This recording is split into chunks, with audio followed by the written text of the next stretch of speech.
Let's think that story is real for a second, okay? Like your kid's like, oh, I would want to give the homeless people homes, and you're like, no, you're a Republican now, bitch. Fucking dumb baby, dumb bitch ass baby. Fucking dumb baby, dumb bitch ass baby. Fucking dumb baby, dumb bitch ass baby. Fucking dumb baby, dumb bitch ass baby. You wanted to help those who are marginalized? Fuck you, dude. I need you to be a fucking paleo conservative right now.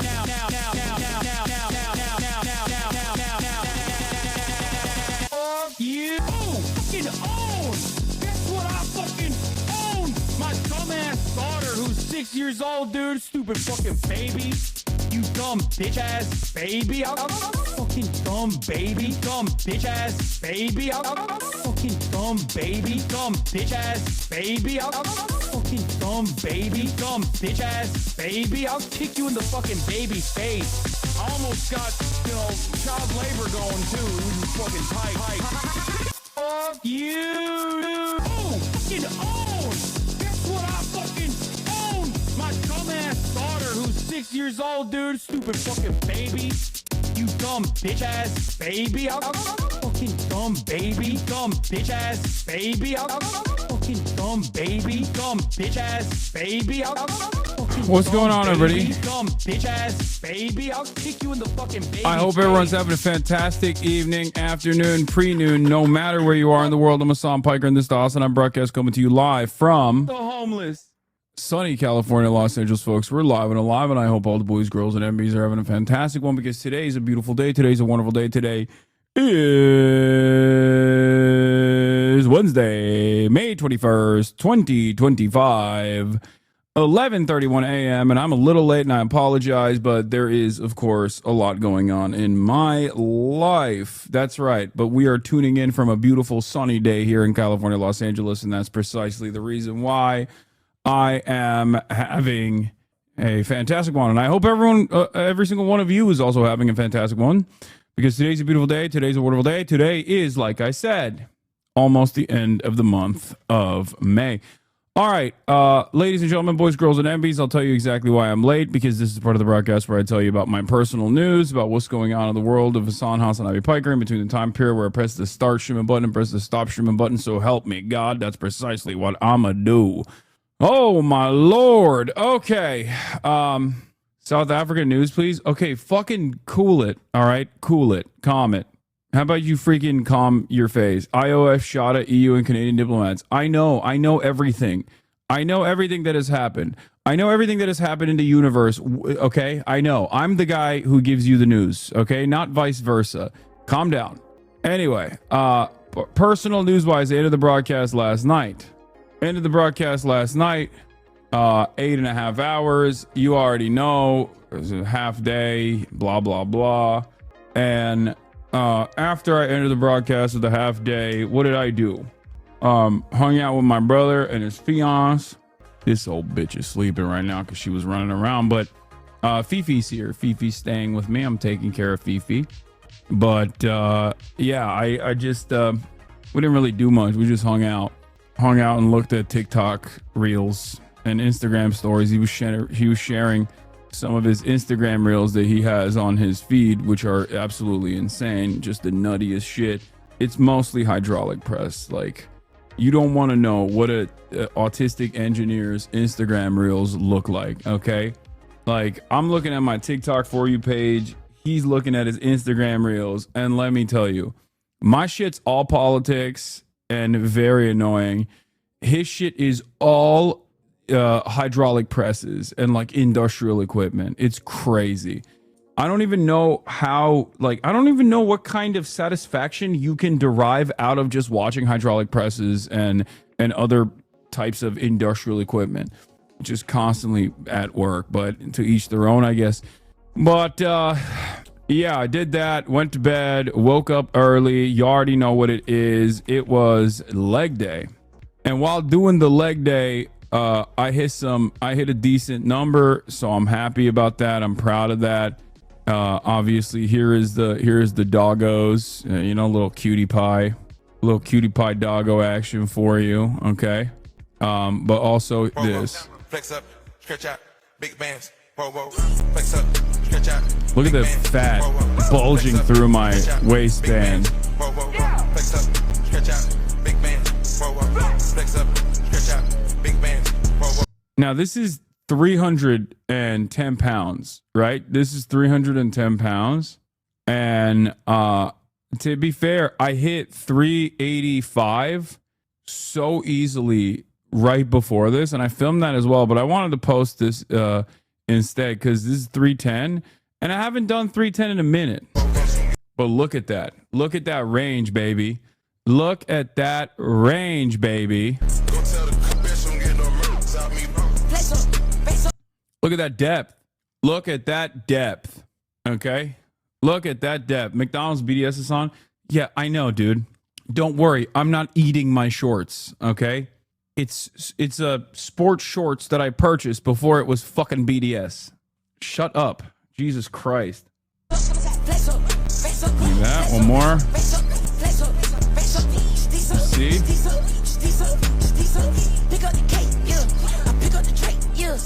Even on the last one. Even on the last one. Popping that shit up. Popping that shit up. Anyway, yeah, I was doing leg day. Kaya was also running around as always, obviously. She was going crazy. And now she's super tired and sleeping like a freaking baby. So, yeah, that's it. And then I had a big business deals, of course, as always. Big Hollywood business deals. As you guys know, I control the media. And as a person who controls the media, I constantly have to do these big business deals within the media structure. And that's what I was doing. Later today, of course, we're going to go and get some spuds, yeah? Fucking spuds. With Phineas. Yeah? Fucking hell. Let's go. What is this? Hassan the Hun, Lisa Al Gabe for you, brother. God damn, how many? Is that 3 plates? Woo! Okay, that's crazy. Your butt wink is insane. That's a insane. I mean, you went way past my fucking. That is nothing. Vans are fine. Vans are perfect to fucking squat in. Those are 55 plates. Are those triple 55 plates? What weight is this? Yeah, flat sole shoes are good. Ass mogged? Yeah, you are butt mogging the shit out of me, dude. Great form too. Holy moly. What was this weight? Cake the frig up. 55 times 6 plus 45 pounder bar. That is a crazy amount of weight. Crazy. I barely crack 300, go above 300. It's very hard for me to go above 300 on my squats. It sucks. Beltless too. These motherfuckers never skipped a ass day in his life, dude. What the hell? Are you just all ass? Is that what it is? A whole lot of ass for you, sir? That's crazy. That's wild. That's intense. Dial it back a little bit, homie. Goddamn. Okay. Respect. So I just got butt mugged so early, dude. What the hell's going on? I what is this? It's not even 12 yet. It's not even the afternoon yet, and I got butt mugged. Anyway, where was I? So yeah, no, I got freaking big business deals lined up, Hollywood control the media type shit. As you know, that's the reason why I'm late. And past that point, yeah, I've been watching Andor. Shouts out to Jerry Connolly, R.I.P. My goat, gone too soon. Hate to see big homie pass away and perish like that. He just had a real great career opportunity at the end there, but so young, so healthy, so virile, and yet he's dead now. It's really fucked up. So we'll get into all of that. Okay, we'll get into all of that in a second. Let me blast off real quick. Let's get started. Old Dems keep passing away in Congress as the caucus refuses younger talent. Yeah, it's like a Democratic pastime, dude. It's a Democrat tradition. It's just like you're gonna hold on to your seat until you freaking die. I mean, Republicans do this too, but I guess they're more evil, marginally more evil than the Dems are, so that evil allows them to continue surviving. Like that evil actually stops them from dying, you know what I mean? Like Democrats are evil too. That's why they go on for a very long time themselves, but like In any case, Old Dembski passing away in Congress as the caucus refuses younger talent. Trump trade blows with South Africa over genocide in air quotes. Israel reveals even more ethnic cleansing in latest op as EU leaders finally start offering critique. Spud date later with Phineas. Get in now.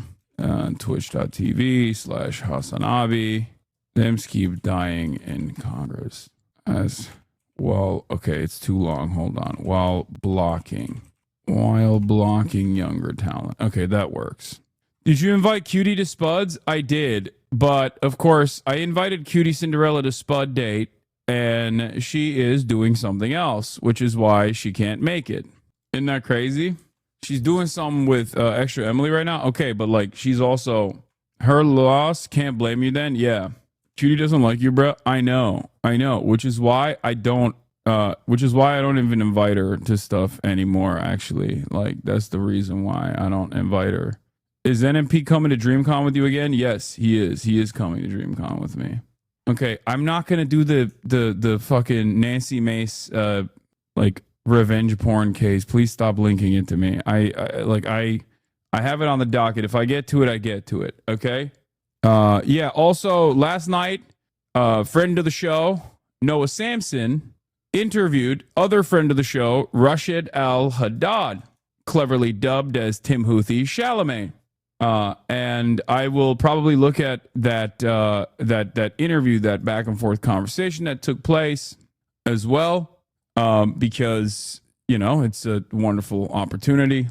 Rashid is a great dude overall, and has been unjustly maligned and smeared over and over again for being a person who happens to live in Yemen, who also agrees with the actions of the Ansar Allah movement as it pertains to offering some sort of economic penalty or any penalty whatsoever to the criminal enterprise that is Israel for the crime of doing the worst crime of all time, a genocide.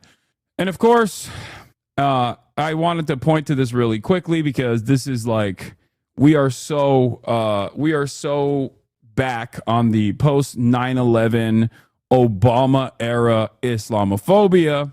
We are so in the post 9/11 Obama era Islamophobia, where basically the pirate Houthi is on Noah's stream. Noah did a heart sign when asked if he supports what the Houthis are doing. This is insane. Holy shit, we're living in bizarre world. For real. How is this shit career ending? Just reported the stream for promoting terrorism. I'm disgusted. Dude just looks like evil. What the fuck? There's a knife around his neck. Like, what the fuck? Yeah, that's a ceremonial blade for Yemeni people, for the record. For those of you who don't know.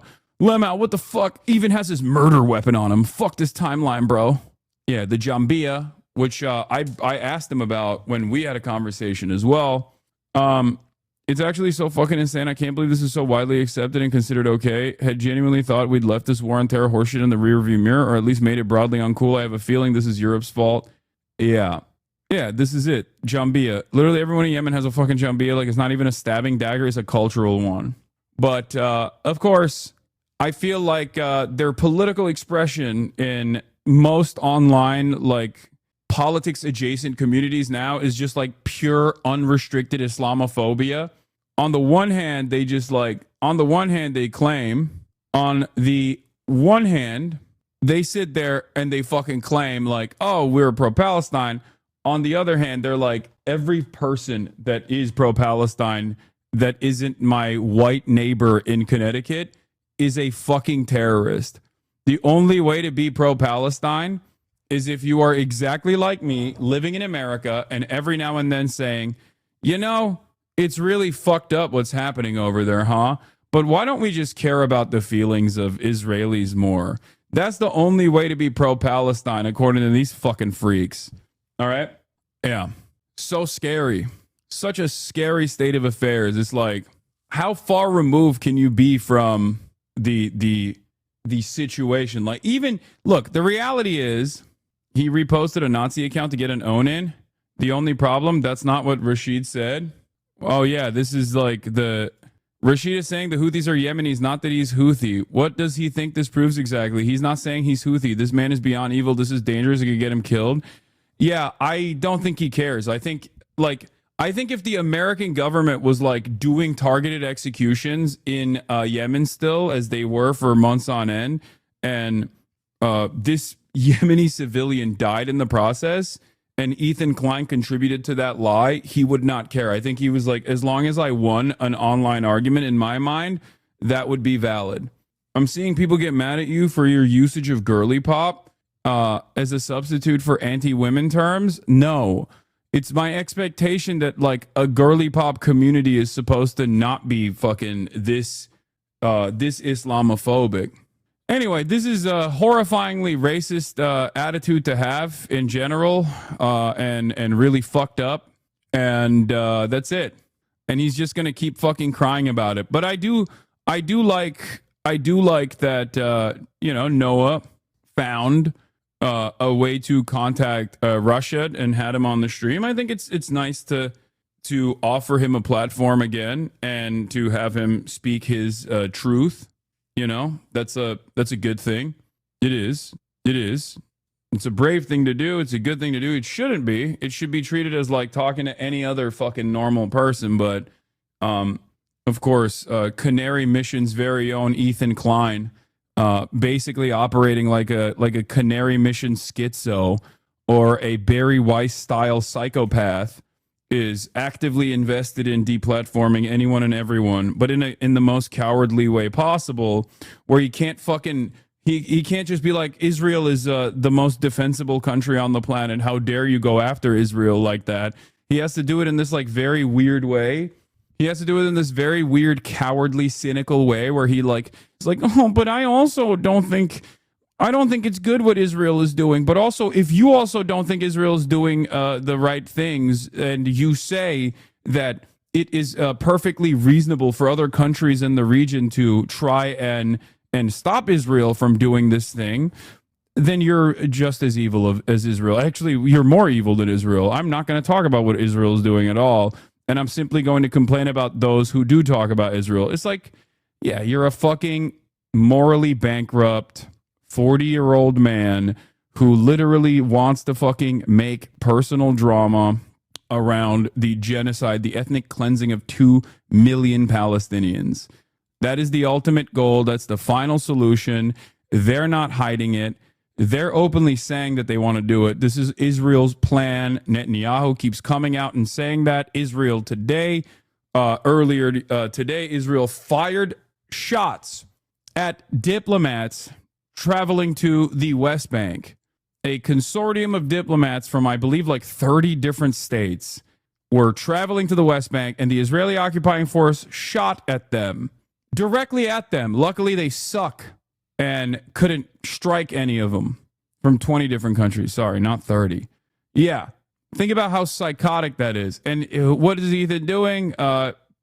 Terror jacketing a Yemeni teenager with the hopes that he can deplatform a person that's fundraising for UNRWA. It's the most cowardly way to approach the subject, where he can't say, like, I think UNRWA is a terror group, because that's what he wants to say. So he has to just be like, maybe I can find a way to stop this fundraiser in some other capacity. And his fucking hysterical, sociopathic, Islamophobic, pig-like audience is playing a formative role in brigading every and any avenue they can to participate in this process, while they also sit atop their ivory towers and assume foolishly that they're actually still allies of the Palestinian plight. Disgusting. Absolutely disgusting. Absolutely repulsive. They are horrible monsters for doing this. And one day they will look back at their actions that they engaged in at this very moment in deep shame, and they will lie. They will lie about what they did. They will lie about their position. Yeah, also one of the members of NECAP is charged with terror offense. Liam Ohana was charged with displaying a flag in support of Hezbollah, a prescribed organization, a Metropolitan Police said. The 27-year-old from Belfast is due to appear at Westminster Magistrates Court on the 18th of June, the force added. This is literally because they said, fuck Israel, by the way. Like, this is not because of the fucking flag. First of all, waving the flag and getting fucking arrested or getting criminally prosecuted for waving the Hezbollah flag is fucking insane, especially considering that the Hezbollah flag is a flag of an active political party that is a part of the Lebanese parliament, right? But of course, that's just how the UK goes, okay? Can't do that. Fuck you. I know it's illegal. I know it's completely insane. We'll start off our conversation with the NECAP boys. Let's take a look. Bring you now because I can tell you that UK police have charged Liam Ohana, who is a member of the band NECAP, with a terrorism offence for displaying a flag in support of Hezbollah. That is the allegation. That is the allegation that the police have charged Liam Ohana with, a member of the rap band NECAP. A bit of breaking news to bring you now because I can tell you that UK police have charged Liam Ohana, who is a member of... England doesn't have a First Amendment, so this happens all the time. I know. Did they not do it in the U.S.? Sorry if I'm dumb. No, they did this at... I don't even know exactly where they did this. By the way, if the rest of the band didn't fucking apologize, they probably would also be going to jail too. This is just the one person that had the flag that's going to... that's maybe going to go to jail. Hopefully it's just a fucking fine. But yes, this is England behavior, England activities. You already know what it is. It's disgusting. Like, think about it this way. The EDL doesn't get this level of fucking aggro attention, and they've been able to basically become a part of the Reform Party, and they're out and about fascists. Keir Starmer is unironically channeling fascist sentiment. Okay, hold on. Why is this fucked up? Keir Starmer is unironically channeling fascist sentiment when talking about immigrants. Meanwhile, you have this situation where a fucking popular Irish music group is criminally prosecuted for waving the fucking Hezbollah flag. I personally don't give a shit about people who wave the Hezbollah flag. Like, yeah, oh no, it's branded as a fucking terrorist organization. This is completely not allowed. Suck my dick, okay? It would be a lot different if they were actually waving a fucking dangerous flag, like a Nazi flag or the EDL flag. Except, you know, when you do that kind of stuff, you get to basically be a part of the British government. You can do blood libel against Muslims all day, every day, but fucking God forbid. Yeah, you can wave the Israeli flag, even though Israel's doing a genocide. The EDL haven't become a part of the Reform UK. The EDL haven't been active since the late 2010s. The EDL has not been active since the late 2010s because it's de facto what the fucking Reform Party's positions are. And it's actually not only seeped into the Reform Party's positions, it quite literally is a part of, like, it's a part of the Labour Party's positions at this point. Like, we've moved past the Tories. Whenever someone says, like, oh, EDL is inactive, yeah, I know. So is, what is it called? Like Pagida or whatever. There's no need for your outsider terrorist white nationalist group to fucking exist if the same exact positions are being championed by an active party, and also the same exact positions are now even being repeated by the opposition, the Labour Party that is supposed to be in charge right now. Yeah, they went from EDL to UKIP, then Vote Leave, and now Reform. Anyone who doesn't understand that that's precisely what's going on here is being silly. Starmer literally did a speech that used the Islands of Strangers line that Enoch Powell did in his fascist Rivers of Blood speech. He's trying to out racist reform as if this won't normalize them further and lead to their victory in 2029. That's precisely what's going on, and it's something that I fucking mentioned. It's something that I mentioned was going to inevitably happen, and it's happening faster than I thought it was going to. Oh, God. England, UK, what the fuck are you guys doing?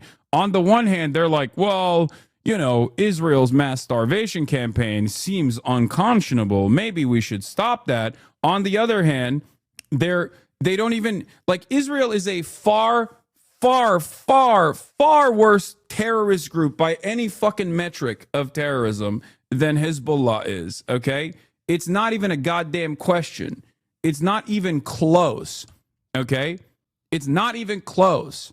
Same with Hamas, and yet you can obviously wave the IDF dog tag everywhere you go. You can wave the Israeli flag everywhere you go. There is not even a fucking ounce of scrutiny towards that sort of thing. I hate this goddamn double standard. It's just one that only can exist if you don't consider Muslims to be human, if you don't consider Arabs to be human, because Israel and all of the people that Israel is killing are technically collateral damage because, you know, they were in the way. Israel terrorized foreign diplomats just today, earlier today. Oh my God, stop touching your hair. No, I can't stop touching it. It's fucked up. And I don't know. I don't care. Whatever. Shut up. It's fine now. I have a hard time believing so much opinion can get us all this war footage, but no other country besides the one person learning it has interpretations present that I'm waiting for a daily exhibit with Donald Trump and there's no one stopping the war with mind control. What are you saying? Okay. The BDS movement in Berlin has been classified as an enemy of the Constitution. This could increase repression. Nice. As Israel gets more violent, its Western allies get more repressive with their speech laws. But no, Hezbollah oppresses women and Hamas are homophobic. Double standards at its finest. Yeah, that's the other side of this. It's like, yeah, those guys are. Okay. So what? Israel is killing all of the fucking women and all of the gay people. You know what I mean? It doesn't matter. I hate this shit. I hate it so much. It's so frustrating. Oh, yeah. Genuinely so worried about reform getting elected next gen election. Labor is straight up using the Democrats' failed strategy. I know. But look, the inconsistencies are glaring and they're obvious. The inconsistencies of saying, like, maybe what Israel is doing is kind of bad too, on the one hand, okay, while also on the other hand being like, well, you know, this is illegal. Like, you will go to fucking jail if you wave the banner of the enemy. But of course, they do not have free speech. And for the record, this should be a warning sign for all of you here in the United States of America, because they want to have this lack of free speech here as well. Snappy Apples 5, thank you for the holy moly 25. Get the subs. Where is the Macy's? Did you send a playlist? Oh, you do? Here, playlist for later. Yeah, Trump is ambushing the South African president with video compilation. We'll obviously talk about that in a second. But yeah, these guys, we have devolved so spectacularly that on the one hand, I criticize slop tubers all the time. But on the other hand, the goddamn president is behaving like a fucking slop tuber. So what are you supposed to do? You know what I mean? This is insane. He's got a clip compy. He had a clip compy ready to go to be like, what do you have to say about this? Seems like it's a real white genocide. Like, how are you going to clip chimp as the president, dude? What are you doing? What the fuck are you doing? And no one seems to care. I watched Asman before he came on. All I'm going to say is I have a new renewed what? What the fuck? What are you saying? Oh, black fatigue? Oh, yeah. Asmongold is entertaining the new meta of black fatigue, which is like, I'm sorry, the lamest fucking way to be a white supremacist. Just say it. Just say the N-word, dude.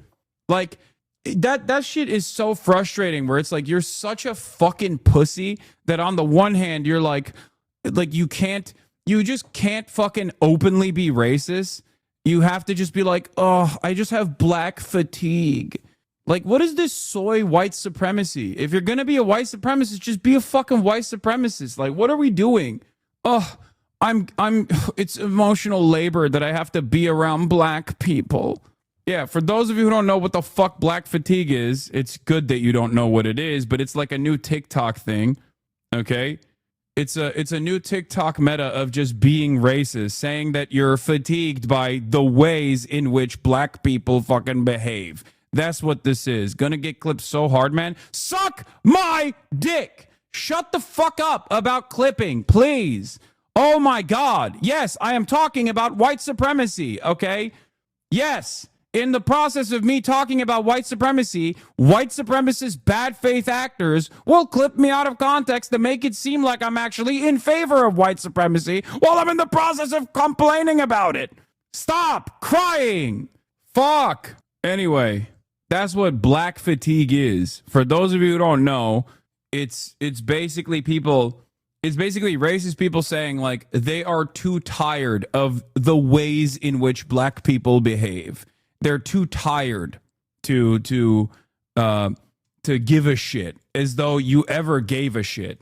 Like the idea that like being an ally to black people is tiring.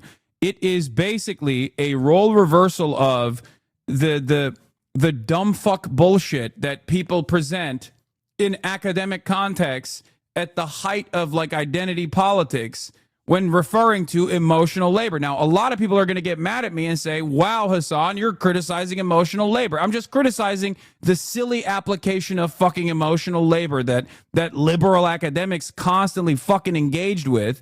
And now the racist soy right is basically doing the same, turning around and saying, oh, I have emotional labor from dealing with black people. And it's none of these people have ever fucking like actually, none of these people have ever actually defended black people to begin with. That's it. That's all this is. And it's such a fucking lame way to just be racist. Just be racist, man. Stop trying to use therapy speak and academic language to fucking be racist. Just say it. God damn, I'm so sick and fucking tired of it, dude. Oh my God. He did say there's things he can't say on Twitch, but he wants to say it, but he would get banned if he did. Yeah, that's probably what it is. What is this? Hot take. Rap is the worst genre of music. I don't understand why people torture themselves with it. This is Ben Shapiro, okay? You are not bold. You are not subversive. You're just saying the things that Ben Shapiro was saying and the things that your dad was saying in like 1997. That's all you're doing. God damn, dude. It's so fucking annoying. It's like, it's the worst genre of music. It's not even real music. Shut the fuck up. Who cares? Okay? Who fucking cares? Shut up. Like, before people go, Hassan, you're so triggered. Like, I don't even listen to any music, okay? I don't listen to any music. I don't listen to any fucking music. I don't care. I don't care that, like, this person's like, I don't like rap music. It's like, no, you are just doing this incredibly cowardly way of just being like black culture, which is the most consumed culture, perhaps the most significant aspect of American culture, okay, is shitty and is lame and it sucks. Why? Because black people made it. It's just fucking rage bait. And not only is it rage bait, but it's like the lowest form of rage bait because it's the most cowardly form of rage bait. They should be like, it's not real music. Yeah, okay, dude. Ay. Did I say the same shit about country pop? I just want to thank you for inspiring me to get politically involved in my community. I'm part of the DSA and now I'm running for city council. Hell yeah. I know Kneecap got brought up for terrorism charges. I know. I'm going to talk about it. Where was I? Dude, everything sucks. Everything fucking sucks. Let's start with the South African president coming to the White House. And it's like, it's one of those situations where you can't do anything about it. You know what I mean? What are you supposed to do? You have to go there. You have to fucking talk to the guy, right? And you know he's going to be a dickhead in the process. Put this on. It's right behind you. There's nothing this parliament can do. So in the midst of this normal conversation, from what I understand, Donald Trump just comes in hot, okay? Don't want to be that chatter, but are you covering the Israel-Iran situation? What do you think? I covered it yesterday, and of course I'm going to cover it today as well. Just calm down, okay? We'll get to all of it. We are going to occupy land. South Africa occupy land.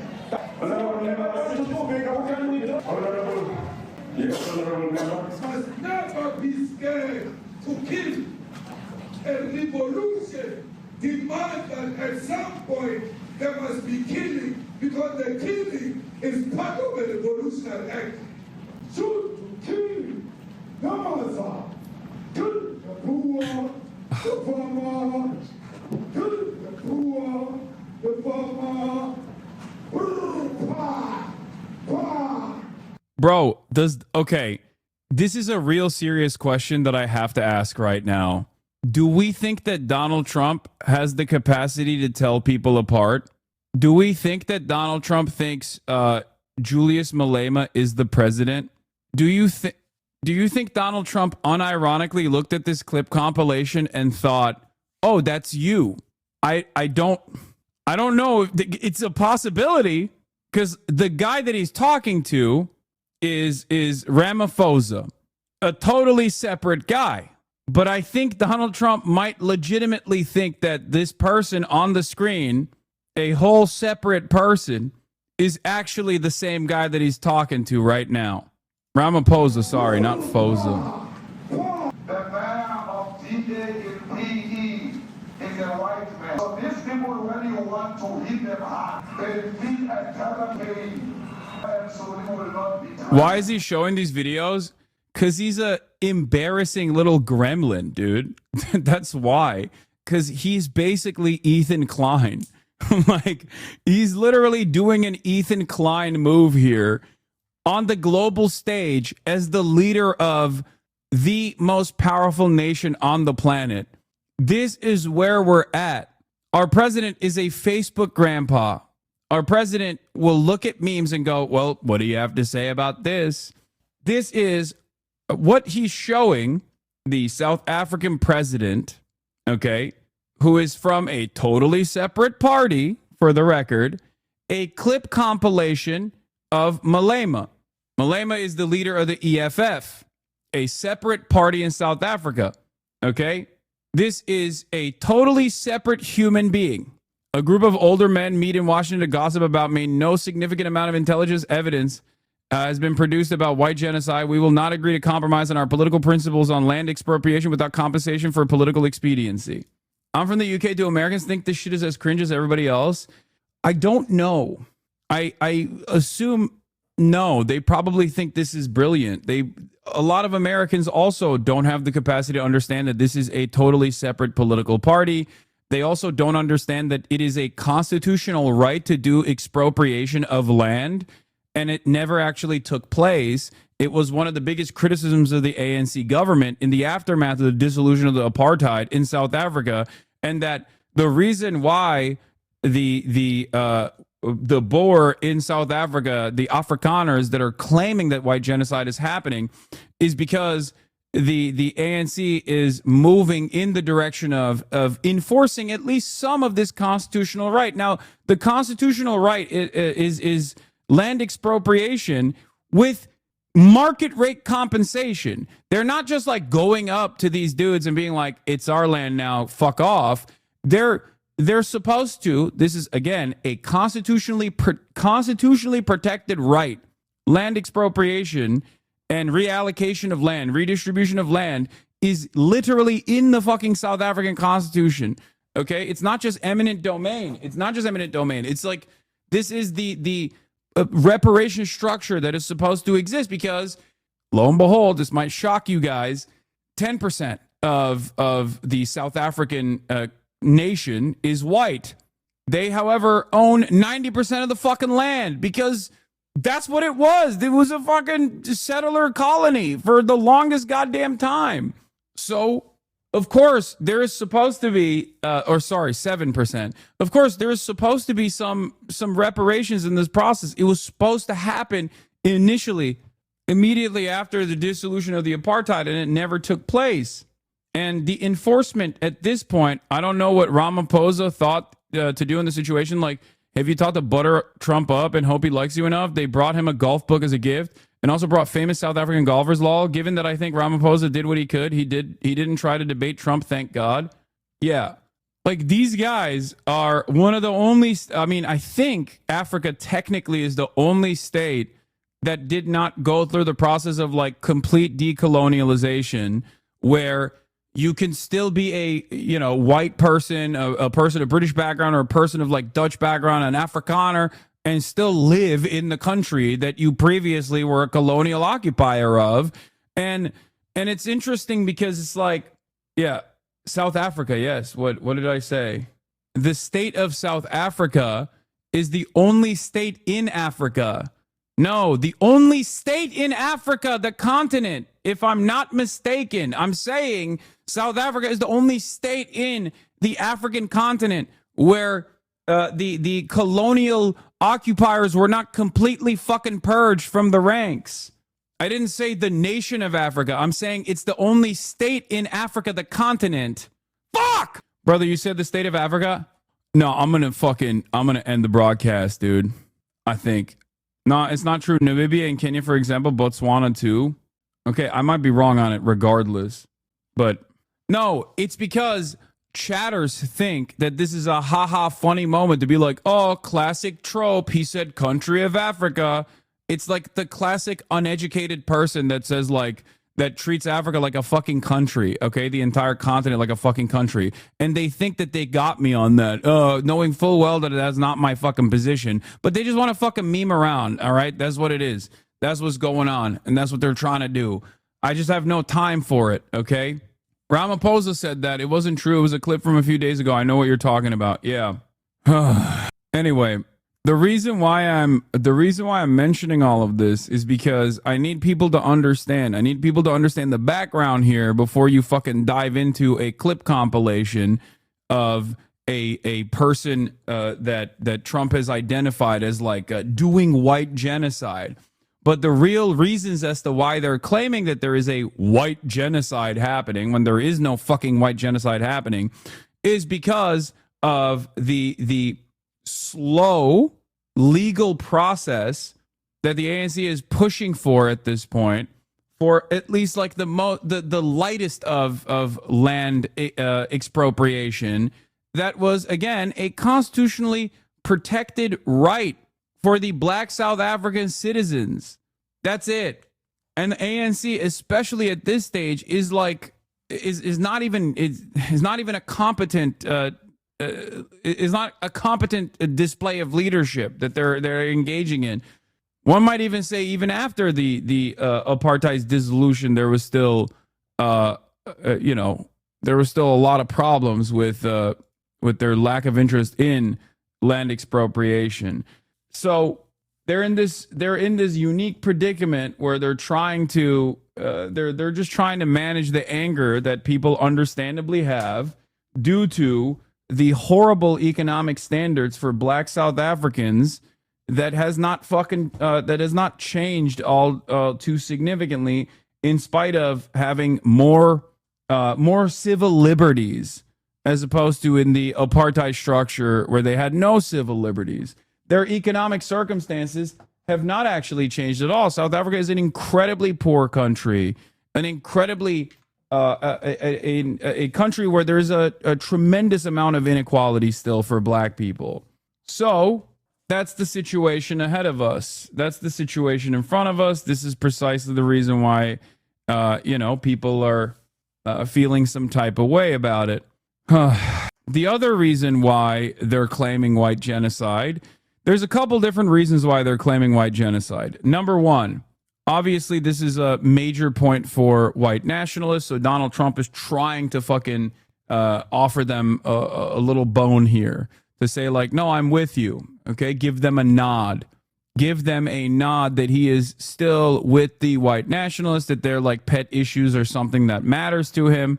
The other reason why he's doing this is because it is a political weapon he can wield against South Africa, which, of course, set up a court case in the International Criminal Justice Court against Israel doing a genocide. The ICJ has a genocide court case in front of them. ICJ is state versus state, okay? And the state that brought up the genocide charge against the state of Israel is South Africa. So, of course, this is a little bit of a know you situation from Donald Trump to be like, oh, good on you. Oh, look at you claiming that there's a genocide going on in Israel, which is the most moral nation on the planet, the best nation on the planet. How dare you do a fucking genocide case against Israel while they're doing a genocide? That's not very cash money of you, my guy. You're doing a genocide, actually. Guess what? You're doing a white genocide. Someone asked him about the ICJ. Trump clearly had no fucking clue. It doesn't matter. It's not Trump that's setting this stuff up. It's Stephen Miller. Stephen Miller is the one who's setting this stuff up. Trump doesn't know his ass from his elbow. He is rapidly Brandonizing, okay? He is rapidly and alarmingly Brandonian day after day. It's the bald Himmler on his ass cheeks that's basically designing all of this shit. What are you expecting on the ICJ case? Are you expecting South Africa to drop that? Is that what you're trying to do? On which case? The ICJ The International case is Criminal Justice. I don't expect anything, to be honest. I really don't. I don't know. It's they've got a case. There's a lot of anger there, tremendous anger. I don't expect anything. We'll see what happens. We'll have a ruling, and who knows what the ruling is going to mean. One good thing from this meeting is that the ICJ case seems to be off the table for negotiations, at least I hope. Regardless if Ramaphosa withdrew from the ICJ, it would be political suicide in South Africa. People here are overwhelmingly pro-Palestine. Yeah, of course. They have fucking like pro-Hamas and pro-Hezbollah banners in South Africa. Like, at least what I've seen. I don't know. What is the ICJ? I don't know. Who cares? Ay. You're not showing up automatically on the Twitch app. I had to search to find you. I don't care. Fuck it, dude. Who cares? Who gives a shit? All right, I'm being blacklisted again, probably. It's probably not the case. There's probably something wrong with your algorithm. No, the ICC case is a separate case. The International Criminal Court is a separate court than the International Court of Justice. The International Court of Justice is state versus state. The International Criminal Court is a body that has prosecutors that can prosecute individuals for war crimes. The ICJ prosecutes states for war crimes and the crime of genocide. The International Criminal Court, on the other hand, prosecutes individuals for war crimes. Yeah. On that subject, what are you expecting? There will be times, come on, but we're starting with this whiteness. We're cutting the throat of white kids. Yamasa, the farmer, the brewer, the farmer.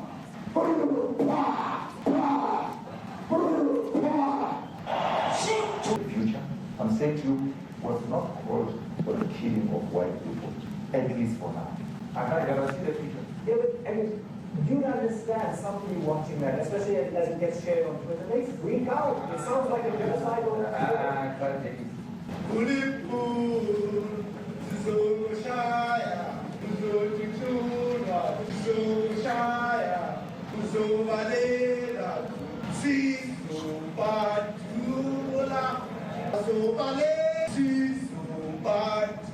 will expropriate land without compensation, whether they like it or not. If they object, they can seek refugee in America. Now, this is very bad. These are the... Being a guest in the Oval Office has become a chance for Trump to try to humiliate you in front of the world. I know. The problem is it's humiliating for Donald Trump. Of course, this is not something that, it's just like the Zelensky shit, right? Like what Donald Trump did to Zelensky was supposed to be humiliating for Zelensky, but it actually was humiliating for America because every other country and its citizens that look at that back and forth, that look at that conversation, they go, this is the most insane thing I've ever watched. What the fuck is going on? The problem, on the other hand, is that for average Americans, they actually do think that this is a display of strength and dominance because they're fucking stupid. We are a nation of stupids, getting increasingly dumber by the day, increasingly more fucking racist by the day. So if everyone is stupid, you might as well be stupid too. It doesn't fucking matter. And that's where we're at. Every homeschooled nation, law 6%, 76% literacy rate in this goddamn country. Richest person on the fucking planet. 76% literacy rate. Of course, this is the type of shit that Donald Trump is doing. And it's actually making waves amongst the dumbest Americans. Every American has the brain capacity of an iPad kid. It's so crazy. 54% of adult Americans can't read above a 6th grade level. You don't need to be mean. What are you saying? I don't need to be mean. What am I supposed to do? Say that it's like perfectly normal for the goddamn president of the wealthiest nation on the planet to run a fucking clip compy? Like he's a fucking slop tuber? What are you, Ethan Klein? What is this? He did the exact same shit that fucking Ethan Klein tried to pull on me, where he's like, well, what do you think about this other guy? This other guy said a lot of mean things. Nasty things. What do you have to say? He's like, well, he's not a part of my party. What do you want? This is no different than being like, defend the fucking Sabra Hummus tier list. Like, what the fuck? This is two leaders of two separate states sitting side by side in the fucking White House. This is a moment of national shame, okay?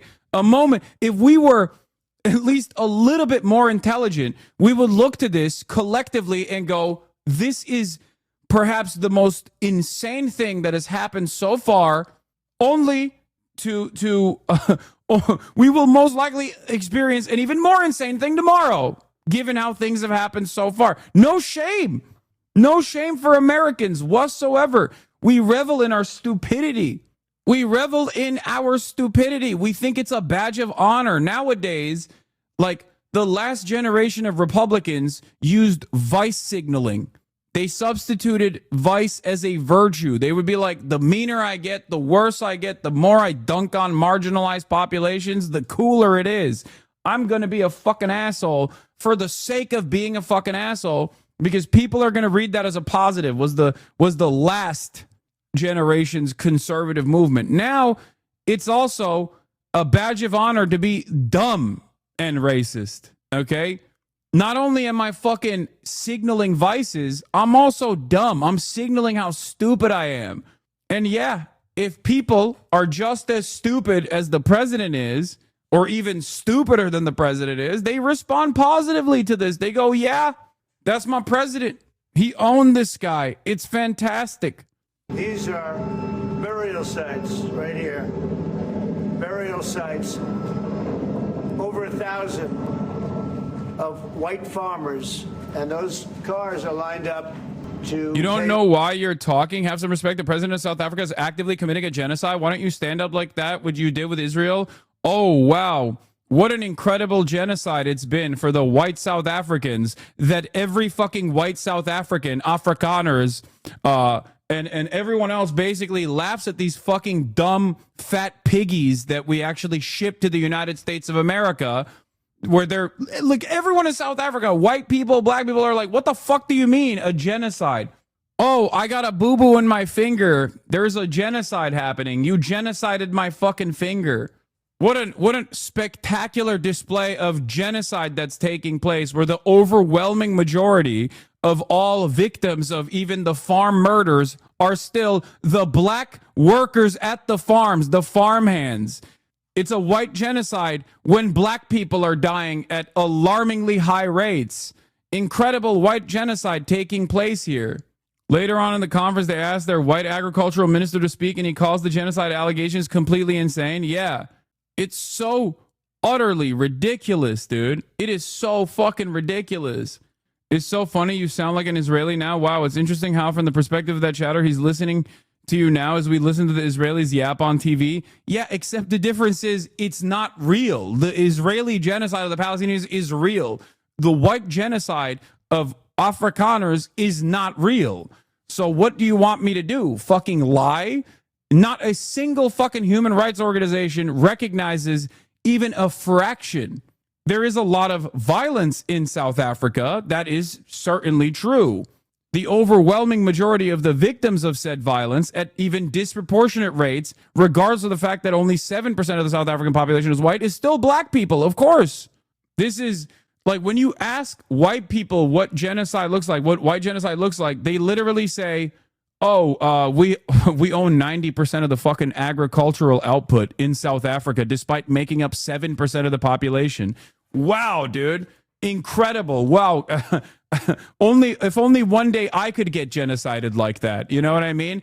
Or if you ask dumb fucks in like the UK or in America, white genocide is when white people voluntarily have sex with non-white people. That's what white genocide is. The Great Replacement is literally white people getting out-meated and out-competed in the marketplace of dating by dudes with salsa hips, okay? That's what white genocide is for the average American white person, the white nationalist who's like, yeah, I can't compete with a fucking Mexican dude who's way cooler than me. This must mean genocide is taking place. Because that's what it is. They want to make miscegenation illegal, okay? They want to make race mixing illegal. This is the only way you can fucking, ensure the purity of the white race. Nobody even asked the question, like, why the fuck should there be a pure white race? Like, what are you talking about?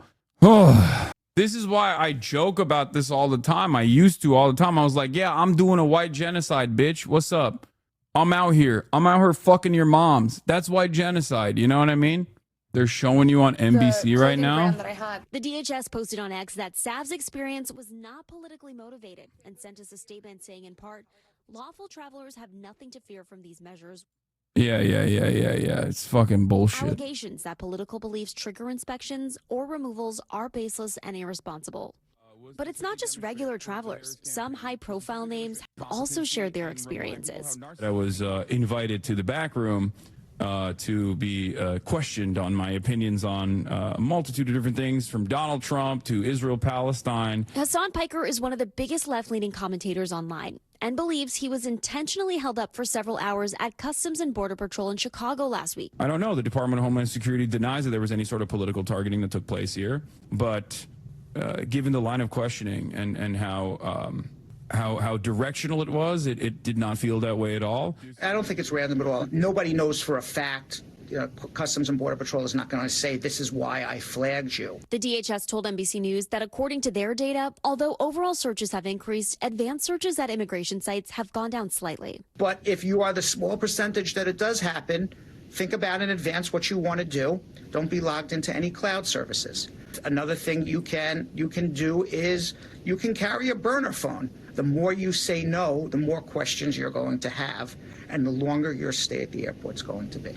Now, all of these rights depend on your citizenship status. If you're a visa holder or here on a green card, for example, you likely have even fewer protections. The best thing Brad, the lawyer, says to do is to stay calm and answer truthfully. I mean, they are talking all about this on social media. Really interesting reporting there. Maya Eaglin, thank you. We appreciate it. The entertainment world is paying tribute to TV icon George Wendt. He died Tuesday at 67. My brother-in-law is a farmer in the South. They have 30 or so South Africans come to America during harvest season because they apparently can't get jobs in South Africa. I'm not defending Trump. His white genocide agenda is absurd. There's a lot of violence in South Africa, and the president even says, ask Trump for help in the video. The farmers I know even say there's no genocide. Yeah, the number of people that say that there is an actual white genocide happening in South Africa is so tiny. That's why it's extra ridiculous.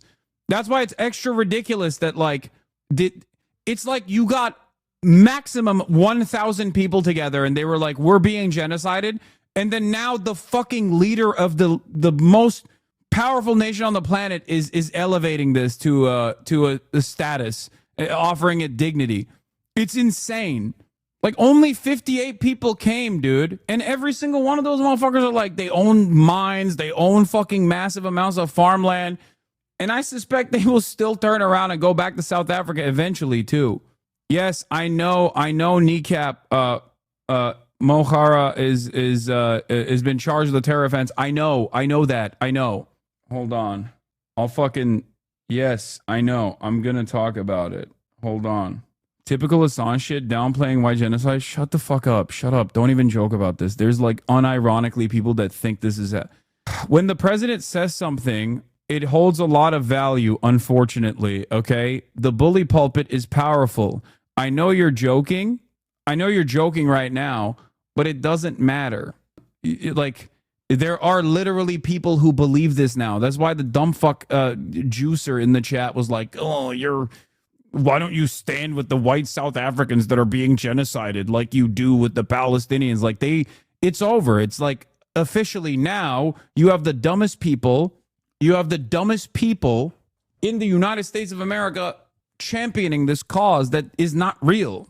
love on a Sunday morning. Each one of those white things you see is a cross, and there's approximately 1,000 of them. They're all white farmers, the family of white farmers. And those cars aren't driving, they're stopped there to pay respects to their family member who's killed. And it's a terrible sight. I've never seen anything like it. Both sides of the road, you have crosses. Those people were all killed. Have they told you where that is, Mr. President? No, I'd like to know where that is, because this I've never seen.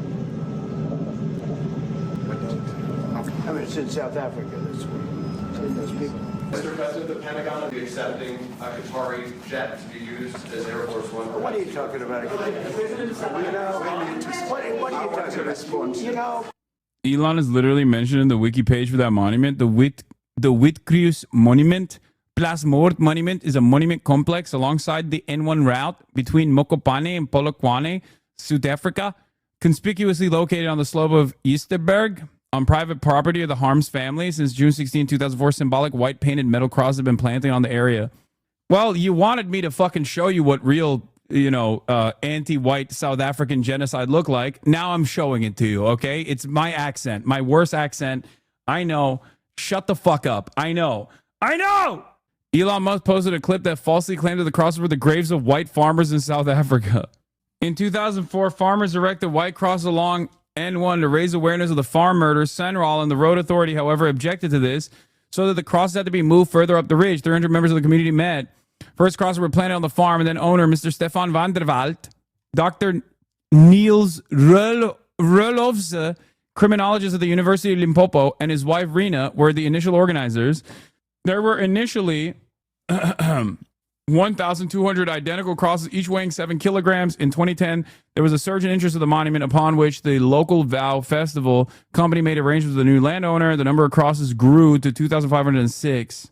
Place Moord means piss murder, by the way. Wait, really? One of them commemorates the well-known white supremacist and neo-Nazi Eugene Terre Blanche, who was murdered on his Vendersdorp farm by 2 of his employees after an altercation of over unpaid wages. No, Place means farm. Terre Blanche. Eugene is an all-time hog. Yeah. Dude, a lot of people have never encountered South African hogs, by the way. So they don't even know how fucking insane. Like, dude. The Afrikaner hogs literally live in a different universe. They live in like a different century, okay? In their minds, they're not even just LARPing. They're like still trying to maintain the colonial extraction, like the direct old school colonial experience of Africa. It's not even in this universe at this point. Fuck Terre Blanche. He literally started the Afrikaner Nazi Party. They're Israeli coded? Yes, of course they're Israeli coded. They also had an apartheid from the same time frame that Israel started its apartheid. South Africa also had an apartheid.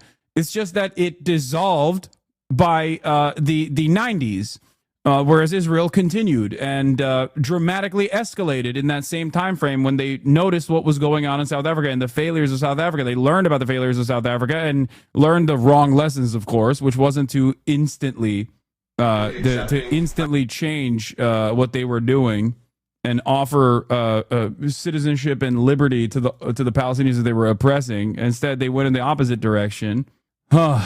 This is why I use the South African apartheid as an analog when describing the conditions in Israel, because it's one that, like, albeit did not actually offer the proper economic restoration that was necessary in the aftermath of the dissolution, but it's important to recognize that, like, at least the legal structure was eradicated, and you are watching dumb fucking Americans who are terrified of reparations point to South Africa, a country where they are doing what they fantasized newly freed black people would do in the aftermath of the abolition of slavery.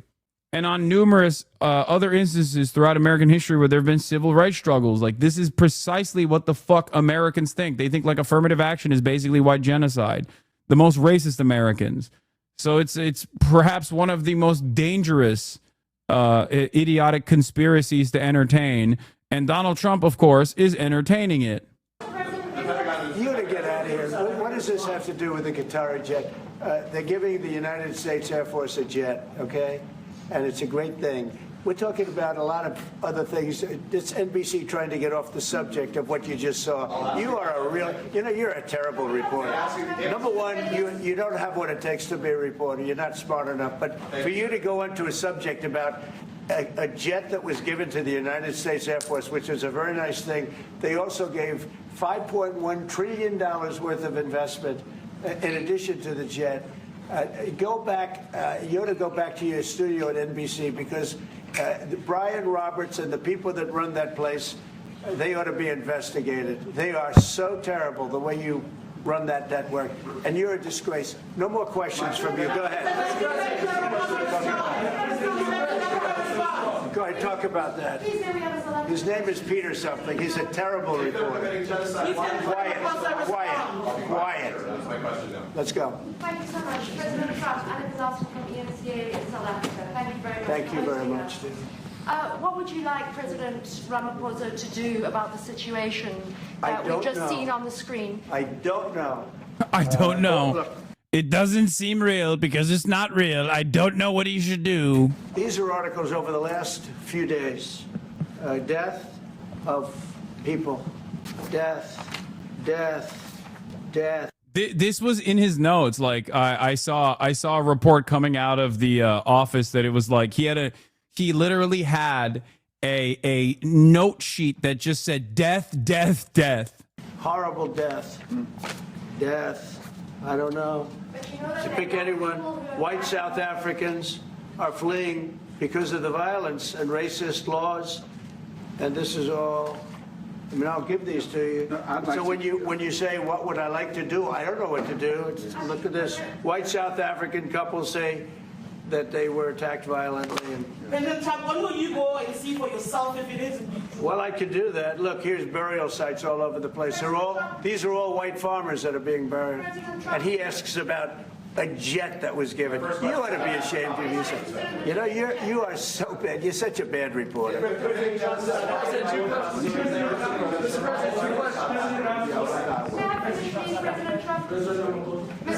This is one after another. This family was wiped out. I'm just looking. Can we get a report from President Ramaphosa? Reaction to those videos, Mr. President? Well, I think the videos are so. No. When you look at the videos, I mean, how does it get worse? And these are people that are officials, and they're saying that kill the white farmer and take their land. That's what. And I have other friends in South Africa. I have people that left. One in particular that says you can't go there. He said they want to take your land, and they kill you. It's okay, and they say it's okay to do. Now, we're going to talk about it, but this is a tremendous, look, this is a story recent. These are all people that recently got killed. Yeah. And I don't know how it can get any worse. These are, and the man that we got the new 40 beheaded babies. This time, the Afrikaner edition. You saw the men that you saw, the people that you saw on that. Yes, I think it's also a way to undermine and soften the term genocide in the media zeitgeist, taking its power away when used for Gaza, as people see it used for this shit show, while also being like, hey, don't get any ideas, African Americans. That certainly is a part of this as well. You're not wrong. Well, those are officials. Those are people that were in office. They had one march. They had a dance. I hate this so much. I hate it so much. It's like, it's stupidity. It's dangerous levels of stupidity paired up with dangerous levels of racism. And it's getting elevated to a position of prominence by the fucking president. It's the worst. It's so bad. We are so goddamn cooked, dude. This is what happens when you got a fucking groiper president. It's so frustrating. in your parliament, whatever you may call it, legislature. Well, and let me it was clarify terrible. that. Yeah, Let me clarify that, because what you saw, the speeches that were being made, one, that is not government policy. We have a multi-party democracy in South Africa that allows people to express themselves, political parties to adhere to various policies, and in many cases, or in some cases, those policies do not go along with government policy. Our government policy is completely against what he was saying, even in the parliament. And they're a small minority party, which is allowed to exist in terms of our constitution. But you do allow them to take land. No. You do allow them to take land. Nobody can and take then when land. they take the land, they kill the white farmer. And when they kill the white farmer, nothing happens to them. No. Oh, just a maddening situation. Because, like, he's so cucked, he has to fucking play nice. He has to play nice. Yeah, luckily Trump didn't make a bigger deal about the ICJ situation. Yeah, thank God he's so stupid he doesn't know what's going on there. That he's not bringing that up to be like, well, you say that Israel's doing a genocide when it's not. It's just defending itself. But you're doing a genocide to the white farmers. Why? Why doesn't he just rip him a new one in front of the cameras? I don't know, because it's the United States of America we're talking about. Think about the unprecedented amount of power that they have on the global stage. If he wanted to, he could literally arrest this person and claim that he was arresting this person for the crime of genocide. Okay? Do you understand the amount of power that the American president has? They could literally arrest him on the spot and say, you're doing a genocide. I'm arresting you. What are you going to do about it? Once it was made clear that black people were possibly going to run South Africa, they had to dissolve their nuclear program, so they don't even have fucking nukes to retaliate, so they have no power. So what are they supposed to do? Who's going to go back and say, hey, what are you doing? Think about what Israel has done so far. The only reason why they're able to do this is because they are backed by the United States of America. So if, like, there is nothing that the United States of America could do that any other country is going to turn around and complain about. The only thing that people could do is just like try to play ball to the best of their ability and hope that like this insanity passes by. That's it. BRICS? Yeah, BRICS. Totally, dude. You're right. South Africa India is going to tell America, hey, you can't arrest the South African leader. What are you talking about? The only thing that I hope people can draw out of this is that this is in some ways not different than the way he treated Zelensky. Okay, this is yet another obvious showcase that like there is no real democratic process. What America says goes, and when this guy is holding on to the reins, he's already dropping the pretext of democracy or the democratic process or diplomacy, and he's just showing you exactly how this power dynamic works. That's what's so frustrating about this, is that all of those people that turn around and say, well, Hassan, you say America bad, but like, look at all the beautiful liberalism that America has engaged in. This is it. This is what was going on behind closed doors anyway. And now Donald Trump has made it so that everyone can fucking recognize exactly what this power dynamic looks like. There is nothing happens. There is criminality in our country. People who do get killed, unfortunately, through criminal activity are not only white people. Majority of them are black people. And we have now the farmers are black. The farmers are not black. That's not true. It's actually the fucking farmhands that are getting killed. He's also wrong about that too. When he says like the farmers are white, the farmers are white. No, the farm owners are white, and you're still wrong anyway. The farm workers are black. I wonder how that works. I wonder why it works that way.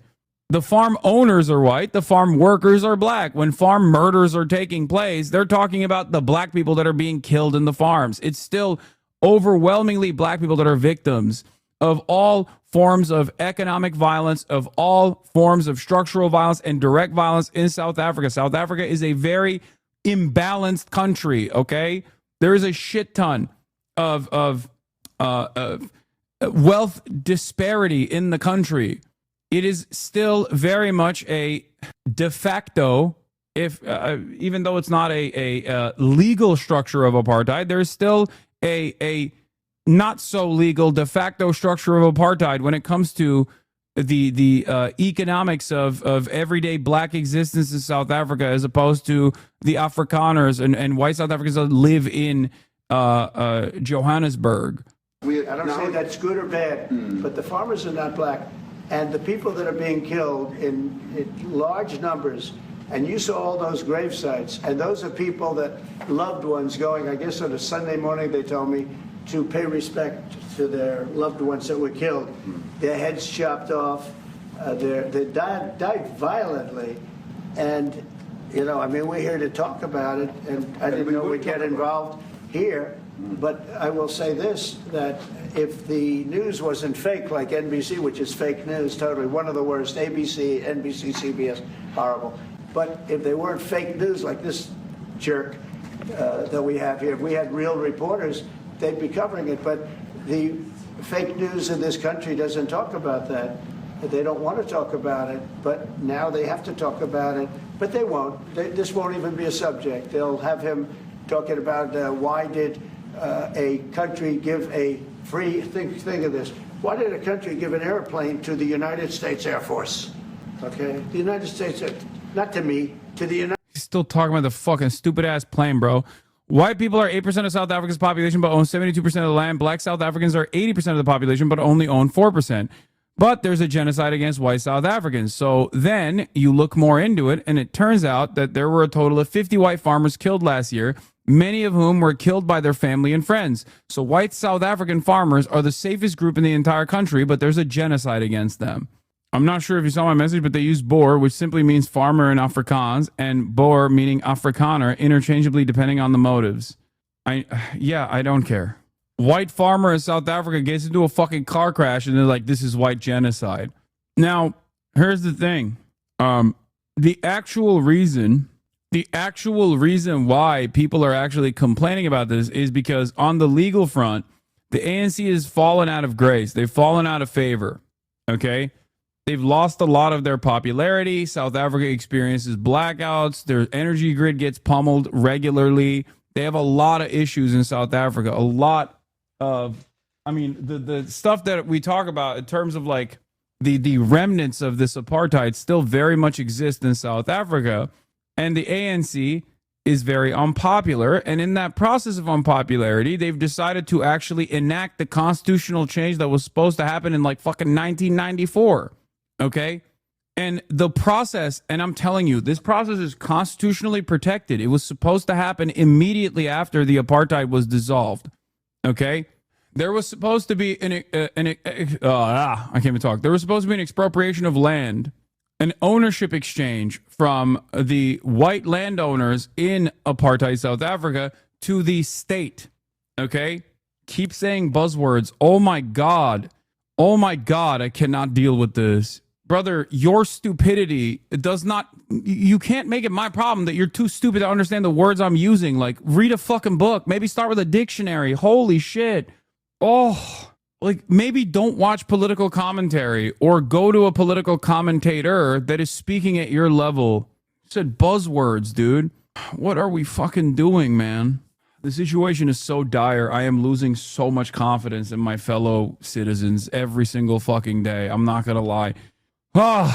Anyway, chat brigading is getting worse. That means you hurt them, lol. I know. The soy right is has maintained ownership over their feelings being hurt. They just like keep they have this crazy ownership over being stupid.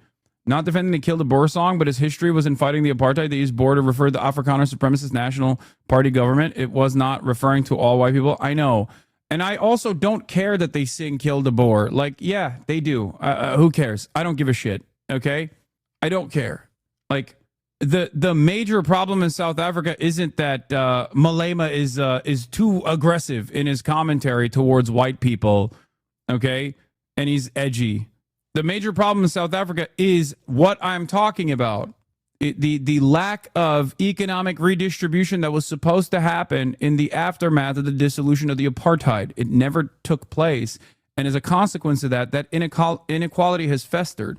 That's the actual issue. It's not like, mean words being said by the EFF. I don't care.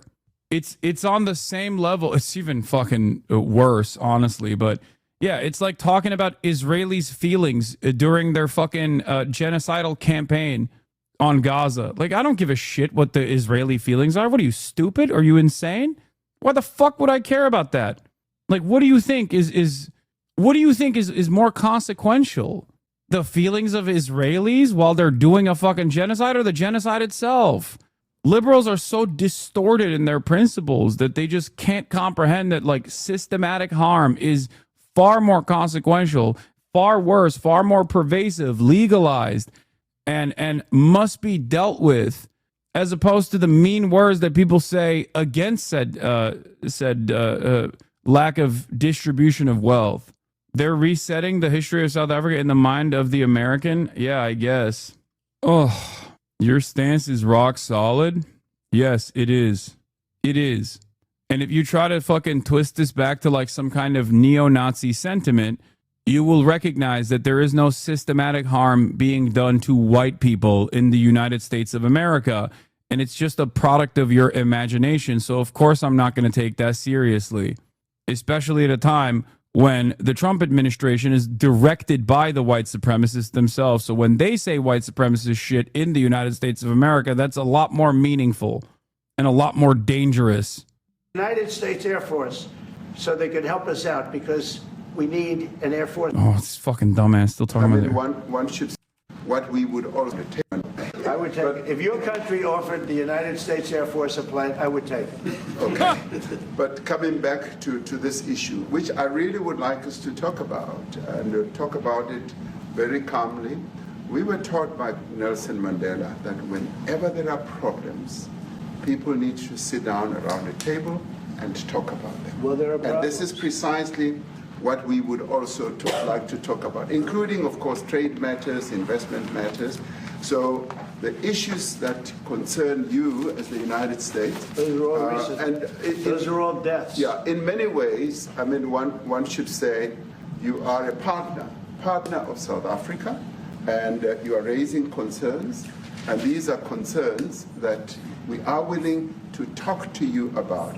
Let me just add quickly, the criminality that we are experiencing in our country needs quite a lot of technological capability. And in one of our areas in South Africa, we're using US technology, which is able to, in many ways... I did not skip over the South African president wishing he could offer a plane. I heard him. And Trump said, I would gladly take your plane. I know. This is how we do business now, okay? It's literally paying the king for fealty, okay? That is how this works. Trump is the God King. He's got the heavens mandate, and every other nation leader has to pay the piper. They have to go up to the king. They have to go up to the king and say, please, sir, we have gifts for you. Identify where shootings are happening and all that. And I'd like to talk about that because there is support that we can get from you as the United States to help us deal with all these acts of criminality. And that is what I believe partnership is all about. And we are here as a partner so that we can help each other whenever there are challenges. So I'd like us to discuss it, and of course outside of the media, so that we sit down and have a really good discussion that will lead to good outcomes. Are there any other further punitive measures that could be in place should you not be satisfied that South Africa is fixing some of the very bad things in the comments that you tweeted are happening? Well, there are a lot of bad things happening in many countries, but this in particular has been very, very bad, very bad. And because of we're going to have the whole world watching in another short period of time because you have the G20, and that's a big deal. And it seems like, I want you to look good. I don't want you to look bad. Very good. But we have hundreds of people, thousands of people trying to come into our country because they feel they're going to be killed and their land is going to be confiscated. That's not even true. You brought in 58 of the most heart diseased Nazis you could find. That's it. There aren't thousands of people. I don't even think there are thousands of Afrikaners that would come to the United States of America. Why the fuck would they? Half of them that are racist are still LARPing as though they are engaging in the act of settler colonialism in like the fucking 18th century. And the other half are obviously cognizant that there is no fucking white genocide. And you do have laws that were passed that gives you the right to confiscate land for no payment. You can take away land for no payment. I want to clarify that because we have a constitution. Our constitution guarantees and protects the sanctity of tenure of land ownership. And that constitution protects all South Africans with regard to land ownership. However, we do say, because we've got to deal with the past, the government, and as your government also has the right to expropriate land. Dude, can you imagine? I mean, it's just like trying to describe to Donald Trump of all people the concept of reparations is crazy. Like perhaps one of the worst people to explain this to. In his mind, when he hears this, he's like, oh, so you're admitting that there is a genocide going on. White Americans think there's a white genocide going on when you talk about like affirmative action, dude. Deeply selfish, deeply stupid, deeply racist people. For public use. And you're doing that. And we've never really gotten underway with that. And we are going to be doing so. You're taking people's land away we have not. From them. And those people in many cases are being executed. They're being executed.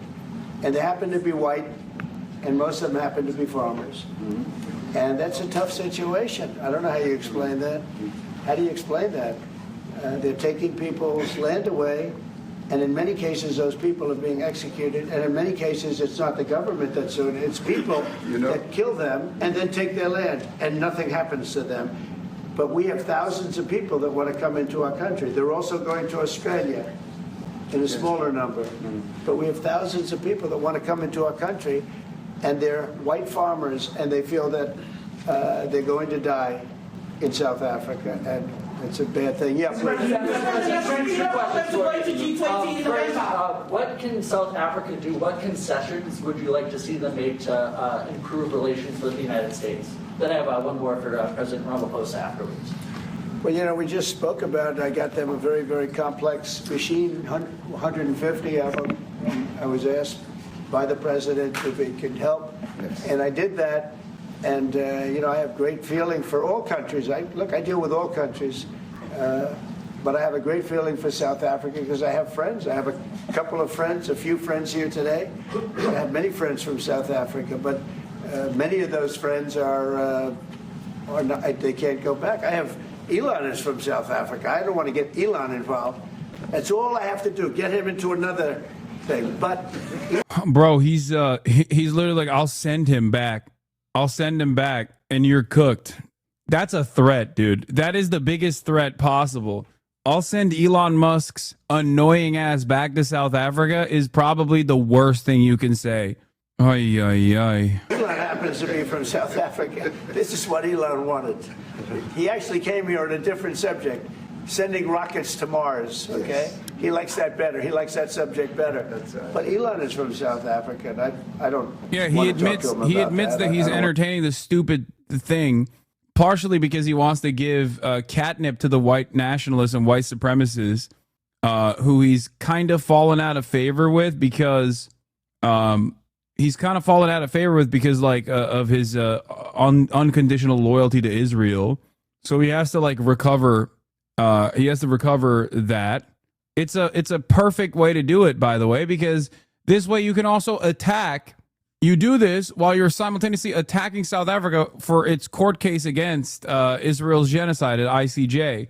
Fantastic. I don't think it's fair to him. That's right. But I will say that people are fleeing South Africa for their own safety. Their land is being confiscated. Why is the entire world pandering to the U.S. and Trump like this? Why isn't there some kind of inside coup? Why is USA as the world superpower always as the status quo? Why not try to change it, challenge it at the very least? I think a lot of people that ask questions like this are asking very good questions. And I think those people are basically understanding the position that I have been at for the past 12 years of my professional media career, where I kept describing to people that, like, when events are unfolding around the world, America always has a hand in said events. When I say like, oh, America bad, or whenever my naysayers constantly say, Hassan says America bad, why do you always blame America for this? Why do you always blame America for that? You're beginning to recognize how much power the United States of America has. That's it. The only difference is Donald Trump has done away with the fake diplomacy. Donald Trump does not play the role of diplomat as previous leadership did in an effort to maintain some semblance of soft power capabilities. America's not playing that game anymore. It's saying, we are the global hegemon. You do what we say. We say jump, you say how high. The reality is that countries are self-interested and are desperate. South Africa cannot afford to shut off American investment. They just can't. You can't blame impoverished countries for doing what they need to do to survive. But every other country is in the same status. That's the whole point. When compared to the United States of America, there is a reason why the entirety of the European Union will place themselves in a servile status to American interest. That's because America runs the fucking world. Like, I think a lot of people just refuse to recognize this. And I guess, like, the silver lining here with Trump's indecent nature is that it's making it impossible to deny. This is the real global order. Trump is basically piercing through that veil. Trump is basically unsheathing America's global dominance for all to see. He's saying it like it is. Turns out all it took for many people was the semblance of diplomacy from leaders in the past to make it seem as though other countries have a say. Other countries have some semblance of sovereignty in this process. They don't. And this is how it's been since the Cold War ended. The most countries can do is basically try to leverage the United States of America for better deals by cozying up to China. That's what the BRICS is. And in many cases, they're being killed. And that scene of, you see how many crosses they have. Those crosses, that's a dead person in every one of them. And those trucks or cars are paying their respects to all of those dead people on a Sunday morning. That's a rough thing to explain away. And the problem we have, and the way, a correct and a fair media exposes things. But I do think there is an alternative vision here, but that alternative vision requires European countries to actually switch ownership away from the United States of America to behave like the BRICS nations have done so far by cozying up to China. But they too are far too Orientalist in their framework to engage in this. They are, for lack of a better term, too racist for their own good. I'm not saying, like, become China's lapdog. That's not what I'm saying at all. But what they could do in order to at least threaten America's hegemonic power status is to basically leverage build a better relationship with China in an effort to have more leverage against the United States of America, because collectively the entirety of the world, the entirety of the planet could actually take on American hegemonic power status. Obviously, a major hurdle against that is NATO. But wouldn't America lose their shit over that? Like, wouldn't they try to punish those countries for doing so? I mean, this goes back to the same principle behind what are they going to do? Kill all of us? Like, if there's only so much pressure. There's only so much pressure you can apply. Like, there are competing interests here. No, the answer is not yes, okay? That's ridiculous. Like, there is another way out of this, okay? Why do you trust China so much? They wouldn't allow our speech? Oh my God, I'm losing my fucking mind. There is real reason not to trust China. Look at the... And they are communist. You don't even know how to spell Uyghur. And then you used communist as a pejorative. You think I give a shit that the fucking Communist Party of China is communist? Yeah, no. That's not a pejorative here. That's a benefit, okay? Anyway, I didn't even say offer unconditional fealty to China like you have with the United States of America. Wait, hold on. Wait 1 second. How are you able to cherry pick the dumbest people in the chat? I don't know. Yeah, I'm not saying offer unconditional loyalty to China, become servile to Chinese interests. I'm simply stating that there are a lot of countries that are in the periphery that have cozied up to China in an effort to bargain better with the United States of America in an effort to get leverage. Okay? And this is what European leaders should be doing as well. China hasn't proven itself to be a meaningful alternative to the U.S. in the ways that the USSR did, but it's certainly better than nothing to give countries a second option if they want involvement in the global economy. Exactly. We have a very corrupt media. They won't even report this. If this were the other way around, it would be the biggest story. Now, I will say apartheid, terrible. That was the biggest story. That was reported all the time. This is sort of the opposite of apartheid. What's happening now is never reported. Nobody knows about it. So it's good. This is the opposite of apartheid. Okay, so it's a good thing. The opposite of apartheid is what? Economic restitution? Thank you. Exactly. I know he's too stupid to understand what he's saying. He's trying to say this is reverse racism. This is reverse racism. All we know is we're being inundated with people, with white farmers from South Africa. And it's a big problem. Marco Rubio was telling me he's never seen anything like it. The numbers of people that want to leave South Africa because they feel they're going to be dead very soon. Yes, please. I was going to say, Brian, go. If I could just ask you a question. 72% of farmers in your country are white. If they flee, do you feel that maybe the economy could collapse? Dude, yeah. Oh my God. Oh my God. This is the dumbest, most racist argument of all time. The idea that in 2025, a modern nation state that is run by black people is incapable of doing the agricultural output that white people were doing is so stupid. All of the fucking farm workers are black, you dumbass. The idea that like, oh, what will you do? What will South Africa do without the white farm owners is so crazy. Who do you think works the farms? God, this fucking dipshit, dude. The one who was like, oh, why aren't you wearing a suit to Zelensky?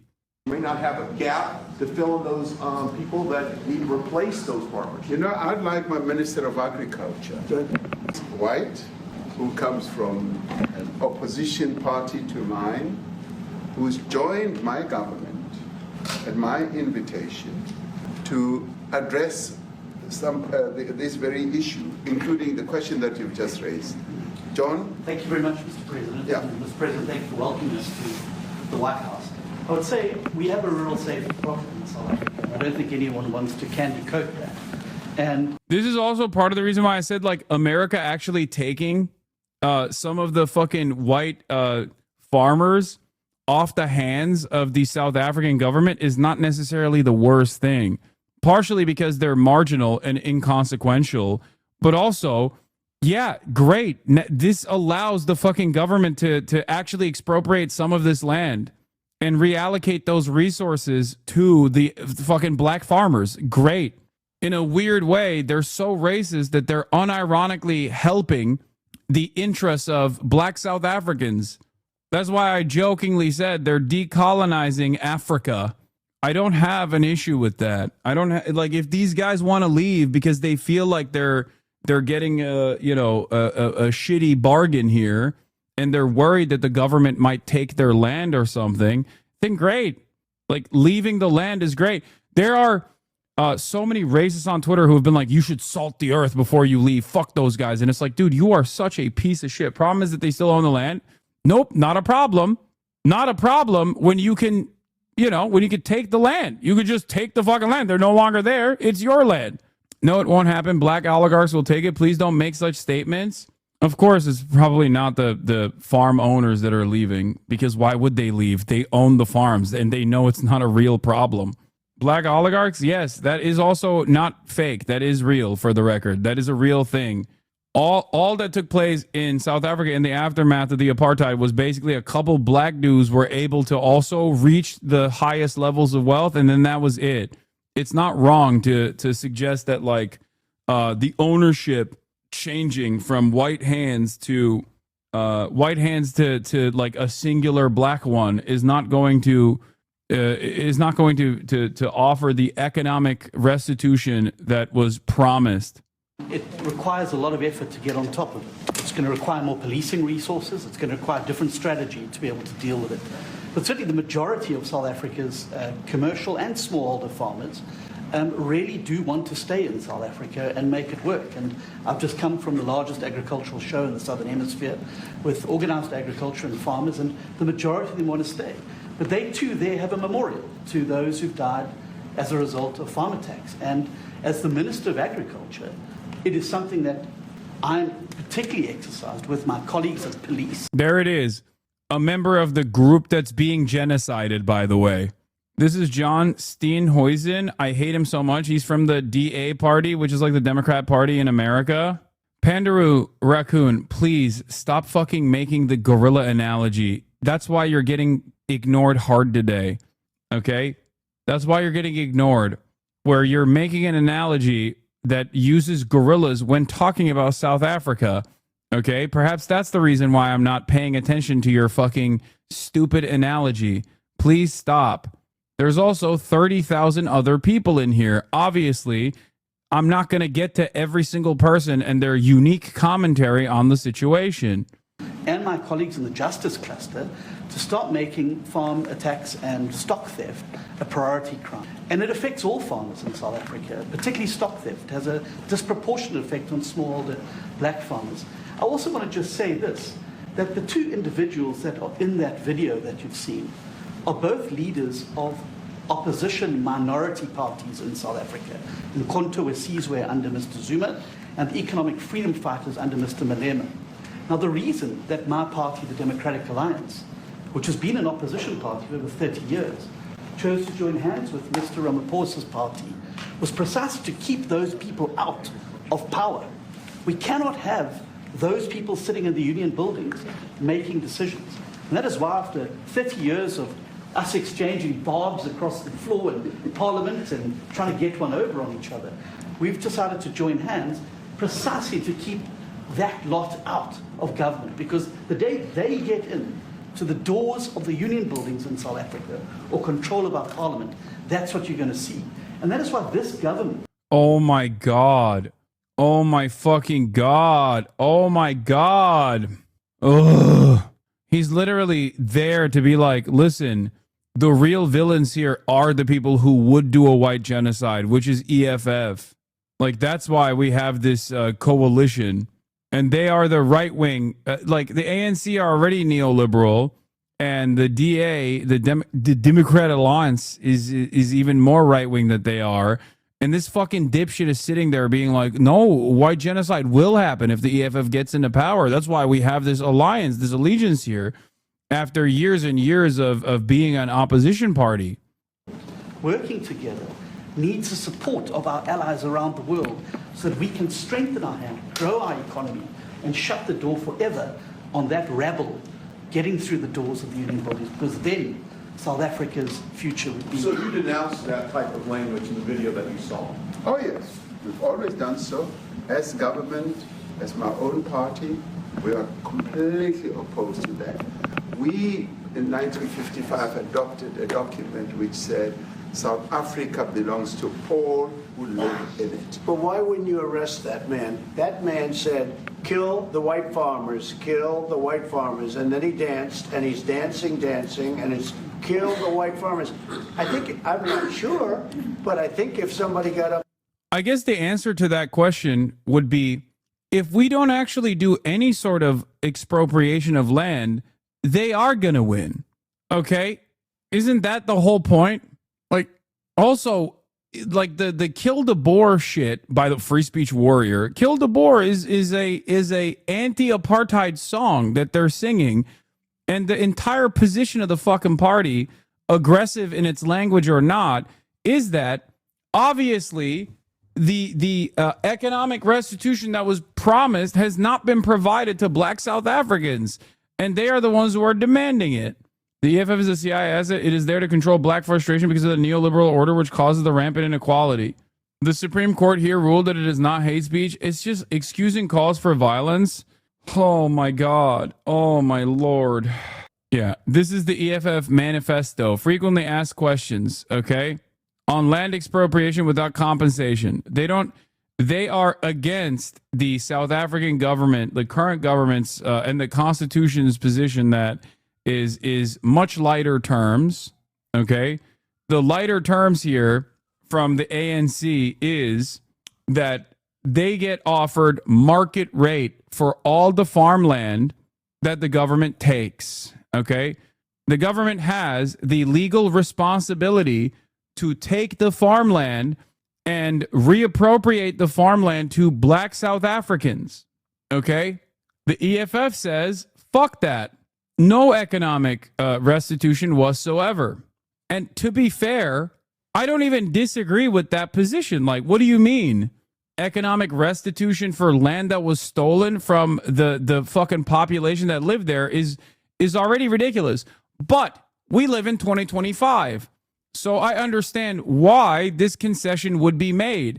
The very fact that people are still freaking out over it, though, when they want market rates, like what they're freaking out over market rates being paid out to stolen land for farmers, white farmers, is crazy.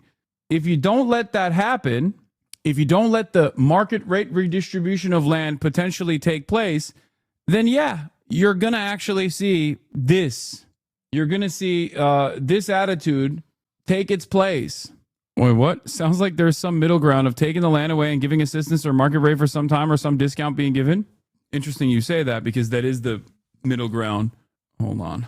Up in Parliament and started saying kill a certain group of people, he would be arrested very quickly. That man is going all over South Africa, and that's not a small party. That was a stadium that holds 100,000 people, and I hardly saw an empty seat. That's a lot of people. That's a lot of representation. And those crosses, we have dead white people, dead white farmers, mostly. And you take a look at Australia, they're being inundated, and we're being inundated with people that want to get out. And their farm is valueless. It's valueless.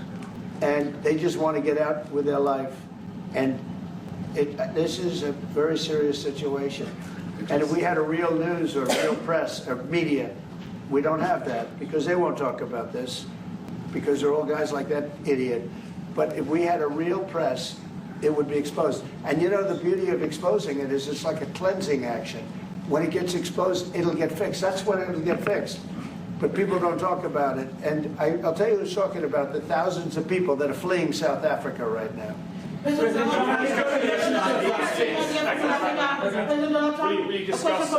discussed USAID and the devastating impact the cuts are having across the African continent. Yeah, well, it's devastating, and hopefully a lot of people are going to start spending a lot of money. And I've talked to other nations. We want them to chip in and spend money too. And we've spent a lot, and it's a tremendous problem. Sorry, that suggestion that you presented is literally the suggestion that the ANC government is starting the process of acting on, and that is what these guys are calling. That's what Trump is calling a white genocide. Going on in many countries, a lot of problems going on. The United States always gets the request for money. Nobody else helps, as you know. Europe doesn't help. Europe hasn't given anything. All they do is sue our companies. You know, they sue Apple, and they sue all of our companies. Apple had to pay $17 billion on a nonsense lawsuit. Very unfair. But we're going to always be there to help. President, Afrikaner is Sherwood Rice by South African Broadcasting. If this Afrikaner resettlement issue is resolved, you're going to go into a room after this, you guys are going to talk. If it is resolved, what is the potential for the future-looking relationships between the United States? It's got to be resolved. It should be resolved. It's a little bit bad when you see a stadium with 100,000 people in it, because that means it's more than just a little movement. It's a pretty big movement in South Africa. So it has to be resolved.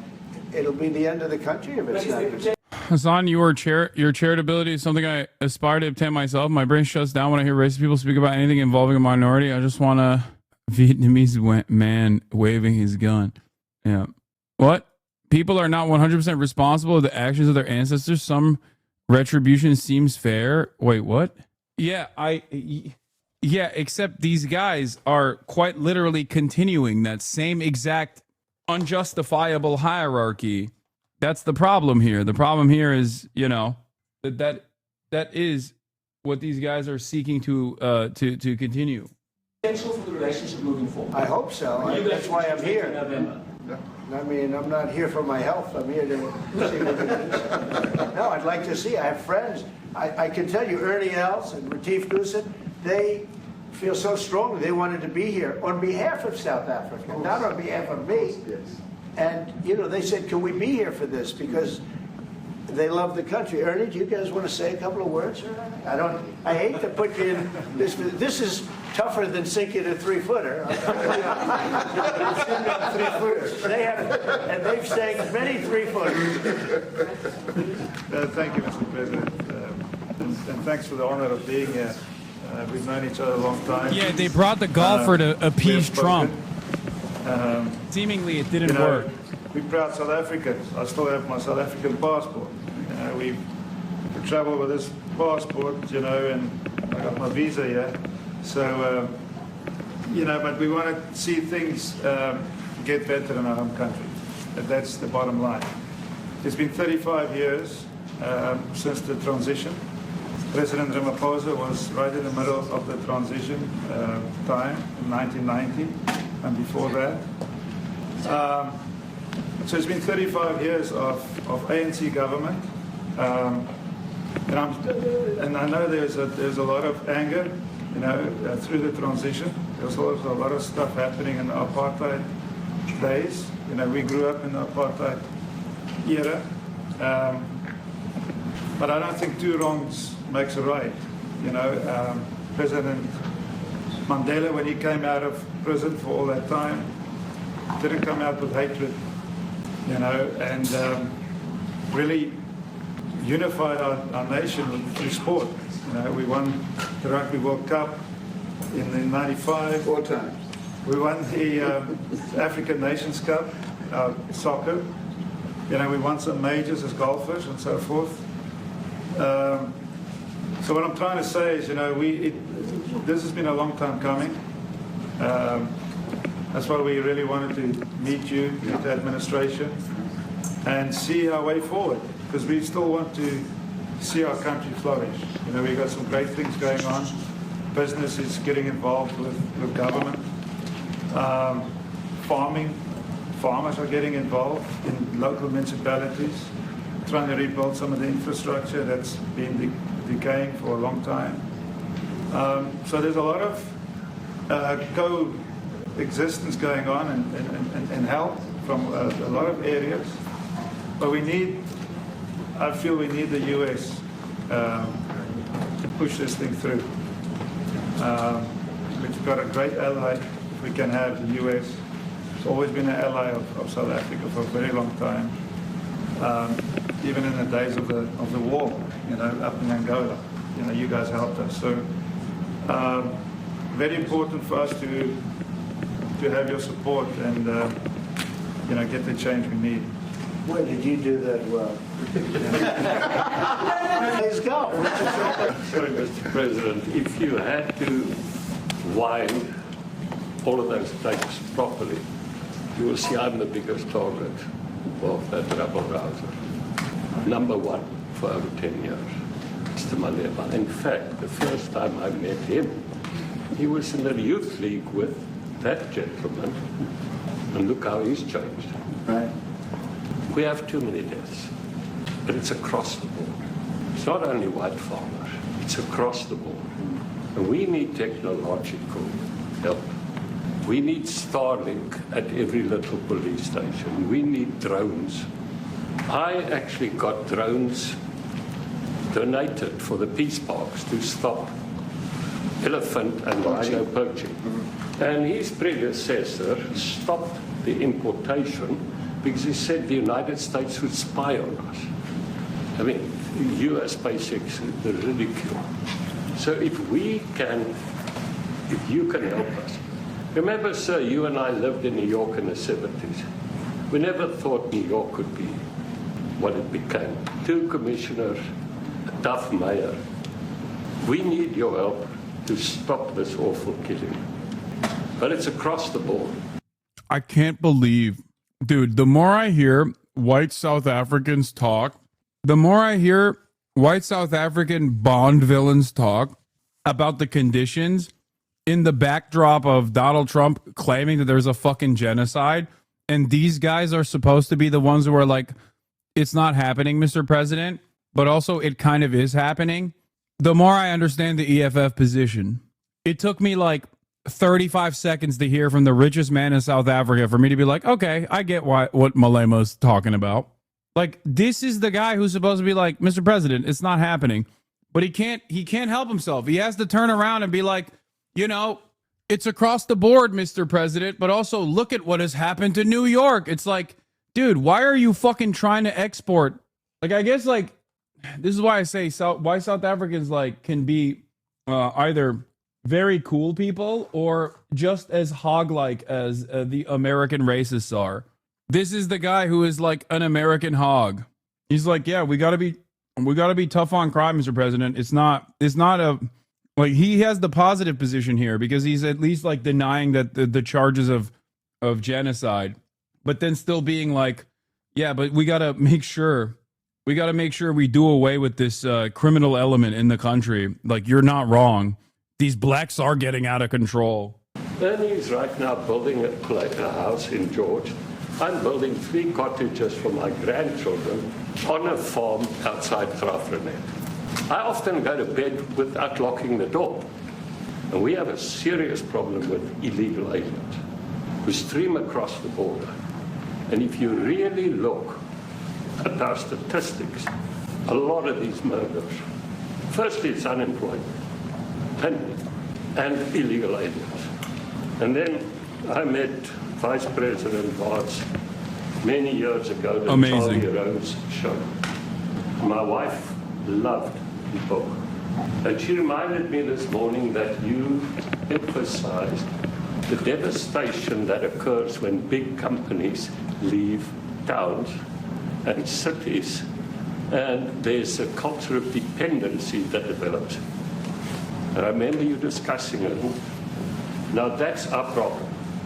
If we don't get our economy to grow, the culture of dependency and the lawlessness will increase. I've again been against apartheid all my life, and I'm their #1 target. Please just Google my name and Malema. You'll see it, sir. He marched on the farm. But the crime is bad. The crime is terrible, sir, but Mr. Steenhuisen won't admit to it, but he runs the Western Cape, where I live. And the biggest murder rate is in the Cape Flats. Gangs. We've got gang warfare. Like your M33, what were these guys? We've got equivalents there. But we need your help, sir. And we need Elon technology. Well, one of the real areas of support is really in investments. We've got to grow our economy, because through growing the economy, we're then able to create more jobs.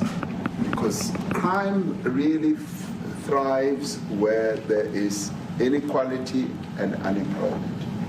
And that is one of the reasons that has brought us here, to improve our investment relations, our trade relations, so that we can preserve the number of jobs that your companies have created in South Africa.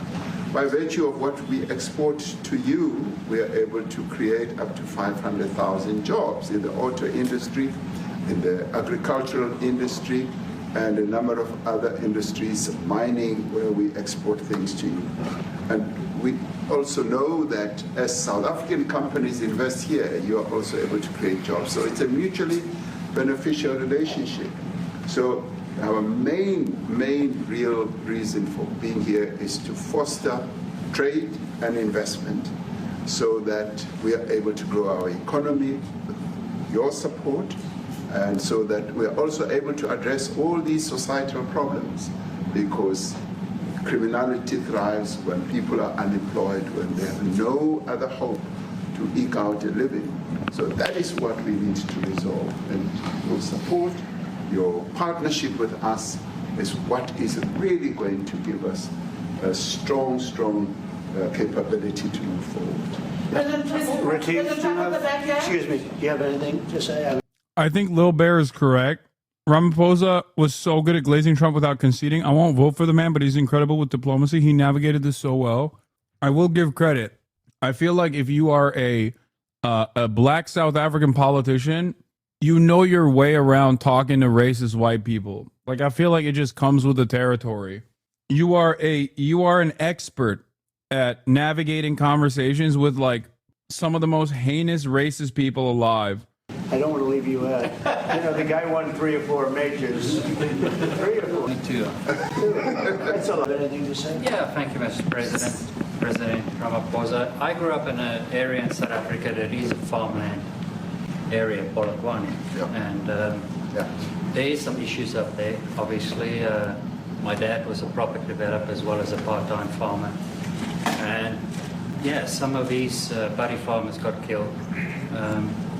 The farm is still going. My brothers run it, but it's a constant battle with farms they're trying to burn the farms down to chase you away. So it is a concern to try and make a living as a farmer. And at the end of the day, you know, without farmers, there's no food on the plate. So we need the farmers to produce the food. Farming, right? He wouldn't even want to do what you're doing. Right? They love farming. They don't want to leave. But it's a struggle. Yeah, and you know, food and fresh water is the most important thing in life. You know, without those 2 things, you can't survive. How is the water there? The water's great. Obviously, all the water comes out of the borehole, out of ground for us down there. But yeah, it is a battle to get the water out sometimes when all the equipment gets stolen all the time that you're trying to get the water out. So does your family and your brother, do they feel safe on the farm? They live behind electric fences, you know, try and be at night safe. But it is constant whenever you leave that something could happen. And there's nowhere to live. You know, both of them has been attacked in their houses. My mom's been attacked in her house when she was 80. So it is difficult. But you know, the guys live a great life despite everything going on. Something. President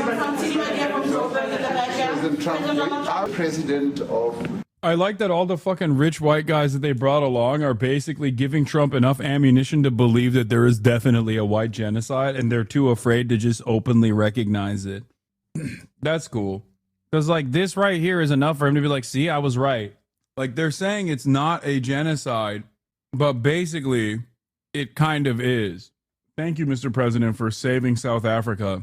The largest trade union in our country, Ziggy Solosi, because she leads many workers, more than 1 million, 2 million workers. And maybe we should give her a chance to say something, because she's come all the way to join us. Thank you very much, Mr. President Trump, for having us, and President for extending the invitation to us as organized labor. And I must say that we are here to support the initiative that has been made by our government with business, of course, as organized labor. We've been coming to Washington on the AGOA trade relations in the previous regime. And I think at the center of it all, for me, it is exactly what Mr. Rupert has said, the importance of us growing the economy. We have always emphasized when we were here and kept on coming and negotiating on AGOA that the 600 U.S. companies that are based in South Africa. As you said, President Ramaphosa, 500,000 jobs will be wiped out. We need more foreign direct investment in our country. We are not just talking about those that will lose employment, but we are talking about over 40% of people that are unemployed, that have no hope. The fuck? That was crazy. Quick on and off there. Anyway, we're still here. As they have said, that we need to deal with the issue of porous borders in our country so that everyone that comes in is documented. We also need to, and I would have thought that the minister would address the issue of land expropriation and how the policy works in South Africa. Recently, President, as you were preparing to come here on the news, in, I think it was in Natal, there was a handover of farms. And white farmers were saying, we are donating the land, but also there's a willing buyer, willing seller in South Africa. So there is no expropriation without compensation. But it is a willing buyer, willing seller. And that white farmer was even saying, President, that the government is even paying more in buying the land than what the land is worth of. And I think those are the realities, President, that we must say that we need to address, of course, but also the importance of agriculture linked to AGOA. People rely on it, and I think, as Retief have said, for survival and living. But lastly, for me, I know this is like kind of rad libby and aesthetics focused, but I can't help but notice the way in which he listens to black people in that room versus the white people. Like the disparity, the difference is too fucking overt to not take note of. He literally, one, constantly cuts off all the fucking black people that speak, and he just lets people spit if lets the white guy speak. And on top of that, he's just like so visibly not listening and so visibly upset when the union leader is talking. President, is also the issue of the crime statistics. There is no doubt about it that we are a violent nation, for a number of reasons. And she's not even saying anything all that different from the white guys either. But also, if you go into the rural areas where black majority are, you would see women, elderly, being raped, being killed, being murdered. And these are black elderly women that would be found throat slits, raped multiple times, and all of that. And the problem in South Africa, it is not necessarily about race, but it is about crime. And we think that we are here to say, how do we, both nations, work together to reset, to really talk about investment, but also help us in how we can have the technology and everything that is needed, President, to really address the levels of crime that we have in our country. Thank you very much. Thank you very much. President Trump.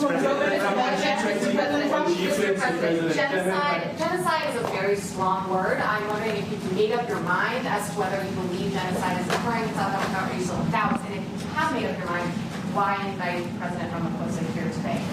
Well, I haven't made up my mind. I hate to see it from the standpoint of South Africa, but also, I'm trying to save lives. I'm working with Russia and Ukraine. I don't have to do that. It's not our war. It was started by other people.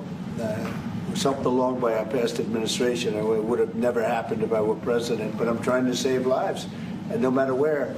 Rwanda, I have nothing to do with Rwanda and the Congo, but I felt I had a very talented person in this administration, and I sent him there, and he did an unbelievable job, I think. I mean, we're going to find out, but he's done the hardest part of the job. It should happen.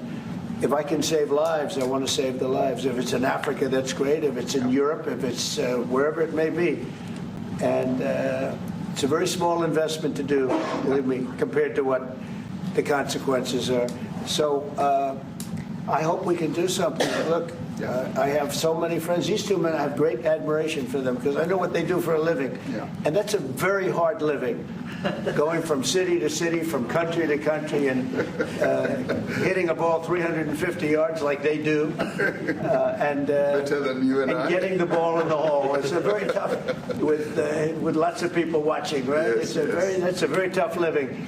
You know, they're champions. I respect champions. And I respect very much, and I think the country is very lucky. They really wanted to be here. That's true. They could be elsewhere. They could be on a It really fucking worked, bro. It actually worked. To be here. Like, bringing the golfers is such a stupid juvenile thing, and it literally worked. Like, he's laughing because he's like, I can't believe how stupid this fucking guy is. All you need to do is give him a golf book and then put him in the presence of a couple golfers that he recognizes, and he's set. He's like, I don't know, maybe no genocide. After all, this golfer said, and he's white, no genocide has taken place. So I guess there's no genocide now. My bad. Bye-bye. Coco Melon is Scorsese for this man? Yeah, no, it's just put a couple rich white dudes in front of him to be like, Mr. President, I don't know what the fuck you're talking about with this genocide shit in the lightest terms. And he goes, all right, never mind. Wasn't real. Sorry. Yeah, if there were fucking Palestinian golfers, maybe he would stop the fucking genocide that he is participating in. That was the big issue here, I guess. So,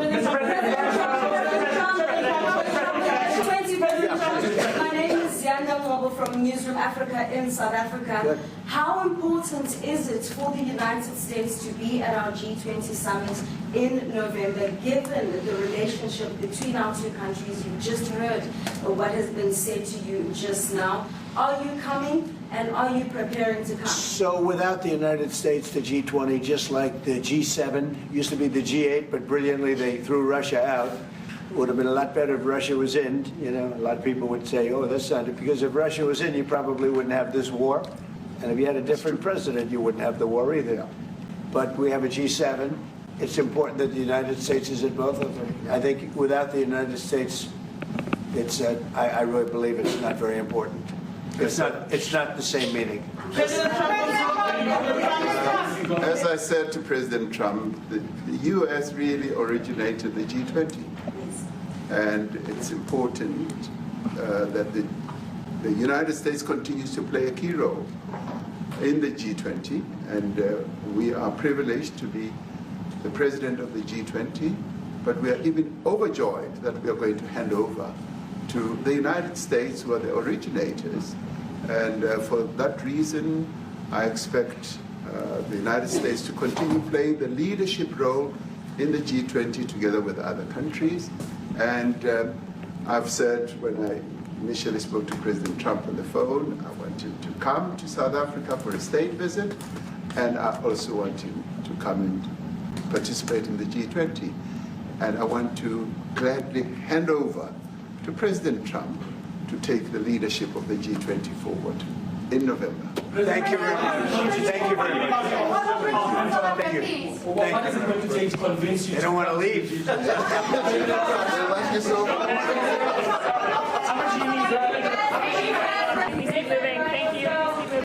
You said it's very equality for Trump to listen to both sides, except the one side is just making shit up. And they're not even like a big enough side to listen to. It's just a bunch of it's a handful of people on the one side claiming falsely there's a fucking genocide taking place. And on the other side, you have the entirety of the country, down to the richest, whitest people in the country being like, yeah, it's fucking bullshit. It's crazy.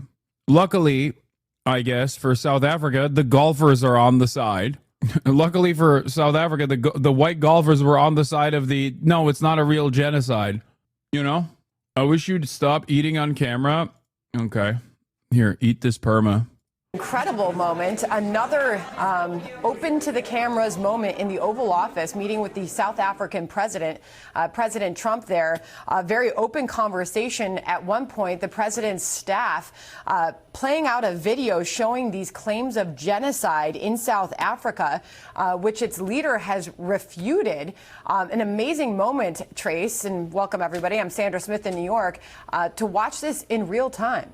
Yeah, and I'm Trace Gallagher in Los Angeles. John Roberts has the day off. This is America Reports. It really was fascinating because it became this kind of very congenial press conference between the South African President Cyril Ramaphosa as well as the President Trump. And they had golfers, Ernie Els, Retief Goosen from South Africa, and it was very fun. And then they played the video, Sandra, of these allegations, the video of these groups, including groups that Elon Musk has pointed out, like the economic freedom fighters, that believe that there is genocide, that have called for genocide in South Africa, this time against white farmers. President Trump has given those farmers refugee status. He was asked a question about whether he believes there is genocide, and he said he didn't know, but he clearly is concerned that some white farmers in South Africa are being targeted because he has done many things to try and alleviate those harms. Another moment of transparency from this White House, the promised transparency.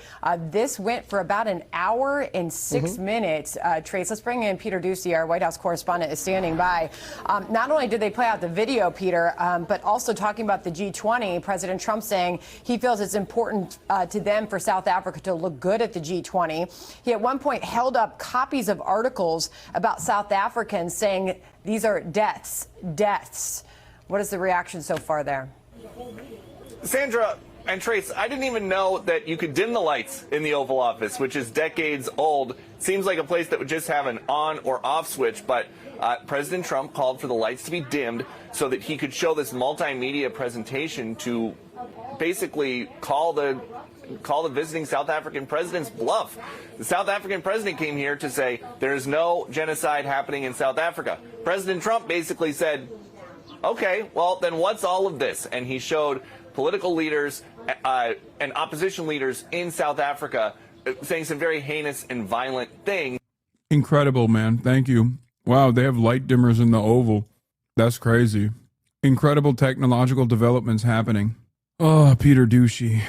All the worst douchebags are winning, and I genuinely fucking despise it. One of the worst aspects of this government, aside from like the metric ton of evil they're contributing to, is also how galvanized the stupids have gotten in the process. I hate it. I can't stand it. According to their standards, wouldn't Gaza be a genocide? No, there would be a different... If what's happening to white farmers in South Africa constitutes a genocide, then you need a different name for what's going on in Gaza. Like, you can't call those two things the same thing. Like a mega genocide or like a super Holocaust or something. You know what I mean? Like, that's crazy. Even the Holocaust itself would have to be named something different. Like, it's just not, it's not comparable. It's ridiculous. You have to rewrite all the rules. The stupidest thing to me is how much credit these people give to a leader like Malema. Yes, he has a following, and the EFF are nowhere near as influential as these people say they are. I think the irony is that the EFF will become more influential if the ANC government doesn't take any action in terms of offering economic restitution. Like, that's it. Like, the resentment is understandable. Because, like, you have to remember something. The EFF is not arriving at this position that we look at as, like, crazy and violent out of nowhere or because they just, like, racially despise white people. Their anger is born out of the false promises made by the South African government in the aftermath of the apartheid. South Africa, broadly, is really fucked up still. That's what all of those like rich white guys were also addressing as well. Some of them refused to talk about the real victims, which would be the black South Africans, who are still in horrifying material conditions. But that's it. There's a reason why Malema has gotten any popularity whatsoever. There's a couple chatters in here that are just like, they have their stories and they just keep spamming it. Like, one chatter wants me to cover St. Louis. The other one wants me to cover Adriana Smith. I haven't looked into it. Okay. Please stop spamming the stories over and over again. I know Adriana Smith is on life support, so the government can forcibly fucking extract a child out of her. I know. I am aware. It's a baby incubator situation. I know. It's not like I am currently covering nothing. I am doing something right now. Do you see that? Do you hear that? And then the other chatter's like, dude, cover St. Louis. I did. I already did. The lack of funding contributed to the disastrous tornadoes becoming even more disastrous than they normally would have. For several minutes, and he just made the One of the South African funniest things president- I have to mention here, by the way, is the fucking metric ton of Asmongold fans who have come in here to be like, I hear Asmongold is in your mind. I haven't brought up his name even fucking once today.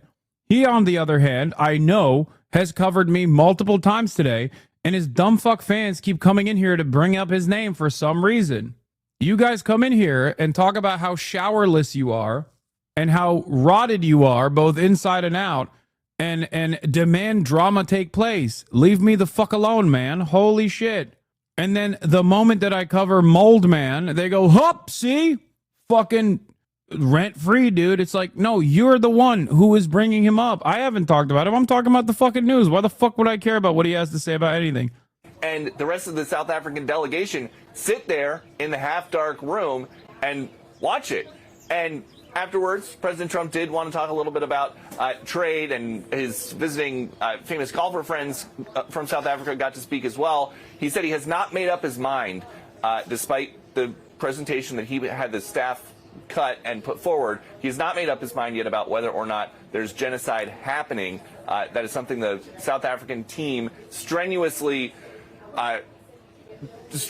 denies. And it's worth pointing out that is definitely the most awkward Oval Office strenuously denies. And it's worth pointing out that is definitely the most awkward Oval Office meeting since Zelensky was here. It ended a little bit better because I can see the vehicle. It is not leaving. The South African delegation is not leaving early. They will be sticking around for lunch. But really, when you watch that, it seems like the Trump foreign policy doctrine is a lot like the old slogan for the MTV show The Real World, where people stop being polite and start getting real. And that's what we just saw from President Trump. A couple of things, Peter, I noticed there. One was a good question from a South Incredible. African reporter. She was asking about the G20 summit in South Africa coming up in November. President Trump said it was important that the United States be present at that. Didn't really commit to actually going to the G20 summit, so that's something yet to be seen. But I'm wondering about Elon Musk's hand in all of this. We know that he is South African. Elon Musk has complained again and again about that his Starlink satellite provider was not allowed to operate in South Africa, primarily because he is white. I'm wondering what the reaction there was and how much that played into the videotape playing, as you will, and the lights being dimmed in the Oval Office. Yes, so the two things in order there. President Trump saying that the United States should be at the G20 doesn't necessarily mean that he is going to go, just that they should have a presence. And there's been some talk. Where's this fucking chatter who's like, you should cover Asmongold in the same way that you should cover Theo Vaughn with the same disdain that you have for Asmongold. No. And it's simple. Theo Vaughn, regardless of his allegiance or sympathy for the Trump administration, and there's plenty of that. Okay, he's quite literally. He went to Qatar with the Trump administration to do a comedy show to the troops there. Theo Vaughn still has an open mind, especially when it comes to what is going on in fucking Gaza. Okay, I'm not gonna cast aside a valuable ally like that, knowing full well that he is presenting a position to an audience that must hear it more than anybody else. Okay, that's it. That's my strategic focus here. And anyone who doesn't understand that is being ridiculous. That's some 2004 Bush admin shit. I don't know why you're keeping a comedian so close other than careerism. What? Bad taking my opinion, terrible opinion. He's literally gesturing for Adolf Hitler. If you guys can't understand, I think it's because Zach Foster post. No, it's Zach Fox who is right. Who's right in his fucking analysis where he's like, what are we doing, bro? How about you ask the fucking friends that you hang out with? He's not wrong about that. Okay? He's not. But the reason why I hype it up is because there are plenty of people who fucking love Donald Trump, who love Theo Vaughn. And those are the people who need to, more than anyone else, see what Theo Vaughn is saying. That's it. No, you're deluded by the proximity. No, I am not deluded by the proximity. I understand how these things fucking work. This is my take. Happy to see you speaking out, but it's truly bizarre watching someone who's helped Trump get elected and continues to dominate Trump's family express confusion over something Trump has vocally supported the entire time. Yeah, no, I understand it. I do. I get it. But I don't care. Because at the end of the day, friend or not to the Trump administration, he's still a fucking comedian. If he is able to demonstrate moral clarity on this issue, then that's a good thing, especially when he has a shit ton of influence and a shit ton of prominence. I would probably have less smoke for Asmongold if he did this as well. I would have less smoke for Ethan Klein if he did this as well. I'm sorry, when I'm fucking in the midst of having to deal with slop tubers who in the most pathetic, cowardly ways possible defend Israel's actions, yell at the one fucking dude who's not doing that. If you are getting outflanked by Theo Vaughn, who is friends with the Trump administration on the issue of Israel, and you're a Democratic Party politician, you should really take a cold, hard look at yourself. Okay? Everything else is just bullshit. That's it. That's all I care about. Yeah, I should yell at the one of the most prominent manosphere adjacent guys who is called right wing all the fucking time, doing the right thing. I should punish him for it. Some of you don't understand how these things work. Okay? You just don't understand it. And that's fine. It's all good. There is no way of like, we'll hear 10 years down the line, we'll turn around and say, oh wow, why do we like cast aside so many fucking voices or some shit? It's exactly the same comeuppance that's taking place right now with a million different think pieces coming out of all of the overwhelmingly rad-libbed up articles that were written addressing the articles from 2016, being like, why are we being so ruthless to young men? What's the deal with young men? Why are you writing this article now? And this isn't entirely in the fucking hands of all of the people who are being progressive, but like, yeah, there is a air of arrogance that leftists fucking present all the goddamn time. There's an air of arrogance and an air of like, we are on the right side of history, so we shouldn't make a fucking argument. We should not actually have to convince anyone whenever progressive people try to speak out on issues.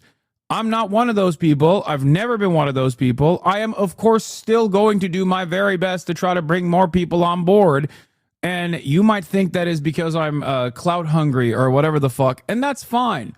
That's okay. Sure, I'm clout hungry. You got me. I love clout, okay? The clout of what? The clout of more people recognizing Israel's insane actions.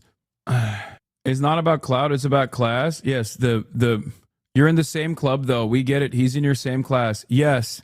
The classic Marxist class of what? Podcasters? The podcasting class. You got the lumpen pros. You got the bourgeois, the petite bourgeois, and then you have the podcaster class. Jesus Christ, dude. Yeah, that's why I defend all podcasters unconditionally. Famously, as you guys know, that's what I do. That's why I'm such good friends with fucking Asmongold, you know? Bro, if you're a single issue voter, you're missing a shit ton of local extremism within torture, displacement, and ruination of a class of people within your own boundaries. I am not a single issue voter. Anyway, it doesn't matter.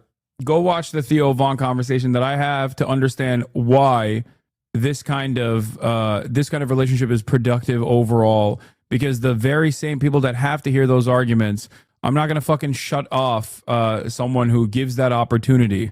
Okay? That's it.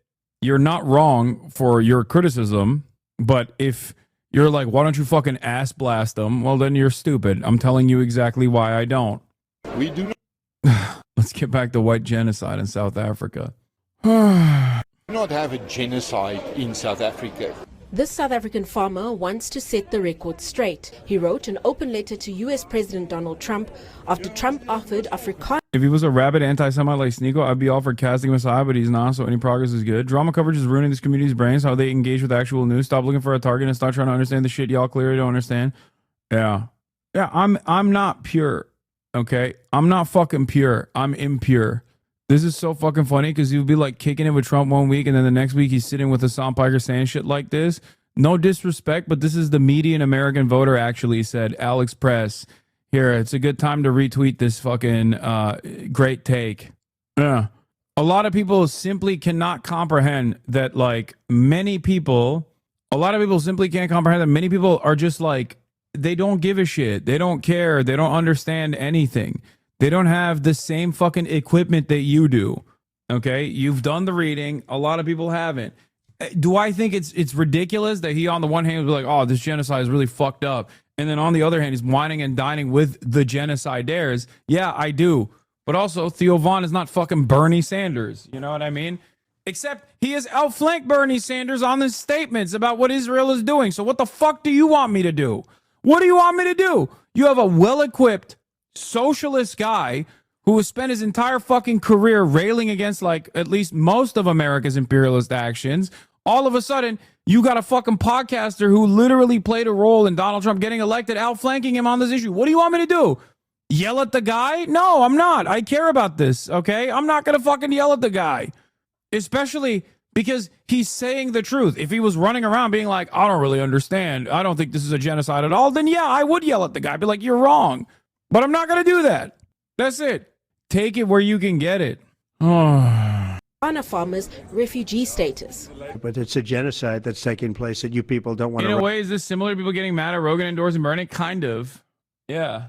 But don't worry. There will be think pieces about what happened to Joe Rogan of the left 10 years down the line. Some people are really stupid, dude. You got to understand. You got to fucking, one, do positive reinforcement. Two, some people are just like, they don't understand it. They just don't get it. Okay? But as long as someone maintains charitability, you should be able to talk to them instead of fucking immediately going, nope, it's over. It's done. A lot of you have this attitude right now while simultaneously maintaining the attitude that the left is doing too much purity spiral shit. You know what I mean? So which is it? Are we doing too much fucking purity spiral shit? Or are we doing not enough purity spiral shit in a country that is inherently hostile to your worldview? Right about, but it's a terrible thing that's taking place, and farmers are being killed. They happen to be white. The first group of 59 Afrikaners traveled to the U.S. in early May. It is. But bro, what are you saying? Like, they're saying, yep, there's a genocide across the planet that we're funding and that's bad, with the same breath talking about Abrego is MS-13 or some shit. Is he doing that? He's not even fucking doing that. Also, dude, the other side of this story that is like, notice how engaged chat is right now? Because everyone loves to be a little fucking drama pervert. Like, everyone thinks that they're above this, but actually this is juicy. This is the shit. This is what fucking activates people. It's the crack cocaine. Like, oh, fuck this South African white genocide bullshit. Who gives a fuck? Fuck talking about Israel, Palestine. The real fucking crack hits when you start talking about this, okay? Unfollowed right now, lol. Okay, suck my dick. You know? The real crack cocaine hits when we get here, when you're like, I'm going to try to get this out of you. We can't come across as like inherently hostile to people for the crime of moving in the right direction. You have to be more open-minded. That's it. That's it. And you're not wrong for being like, what the fuck are you doing? You're on the one hand saying there's a genocide. On the other hand, you're like, you know, cozying up to the people that are doing the genocide. But the way to do that is not by being like, fuck this guy. Okay? That's it. Especially because he could just as easily turn around and be like, nah, this is not a genocide. And he'd probably benefit greatly from it. Like all the people you just banned, right? Wait, what? What? The people I just banned? What are you talking about? Chatters getting banned in here is not the equivalent of being fucking... I'm a Twitch streamer, okay? I do housekeeping whichever way I want to. This is not the same as like being... This is not the same as like being hostile to people who are on their own fucking journey. You unintentionally promote this behavior when you single out posts that, you know, you like this one. Yeah, I know. I do. But I think part of the reason why I do this is because I want to show like what is not acceptable and what is acceptable in the chat. You don't get killed when you get banned from this chat. You can even still keep watching. You just can't talk. It's very odd that people treat that as like it's really for death. Anyway, this was insane. This was an insane story. We're going to talk about Kneecap as well. Piers Morgan jumped ship on Israel. Ugh. Welcome back to I have resisted going as far as you have done in your criticism of the Israeli government. I resist no more. We're in agreement. Piers Morgan to me on genocide on a show today. I cited retired Israeli General Yair Golan saying Israel is now killing babies as a hobby. This is also part of the reason why I don't even fucking shit on, like, a lot of people will yell at Mehdi for his commentary, but everybody plays a different role in this. Because if Theo Von is getting Trump hogs to recognize Israel doing a genocide, great. If Mehdi is getting the liberal Zionist coalition or the liberals that normally are turning a blind eye to Israel doing a genocide to get on board with this, then great. Okay, everybody serves a different purpose in this. It's not just about like the questionable stuff that people do. That's why I don't spend a lot of time on like Owen Jones or Mehdi. Like I don't care, you know.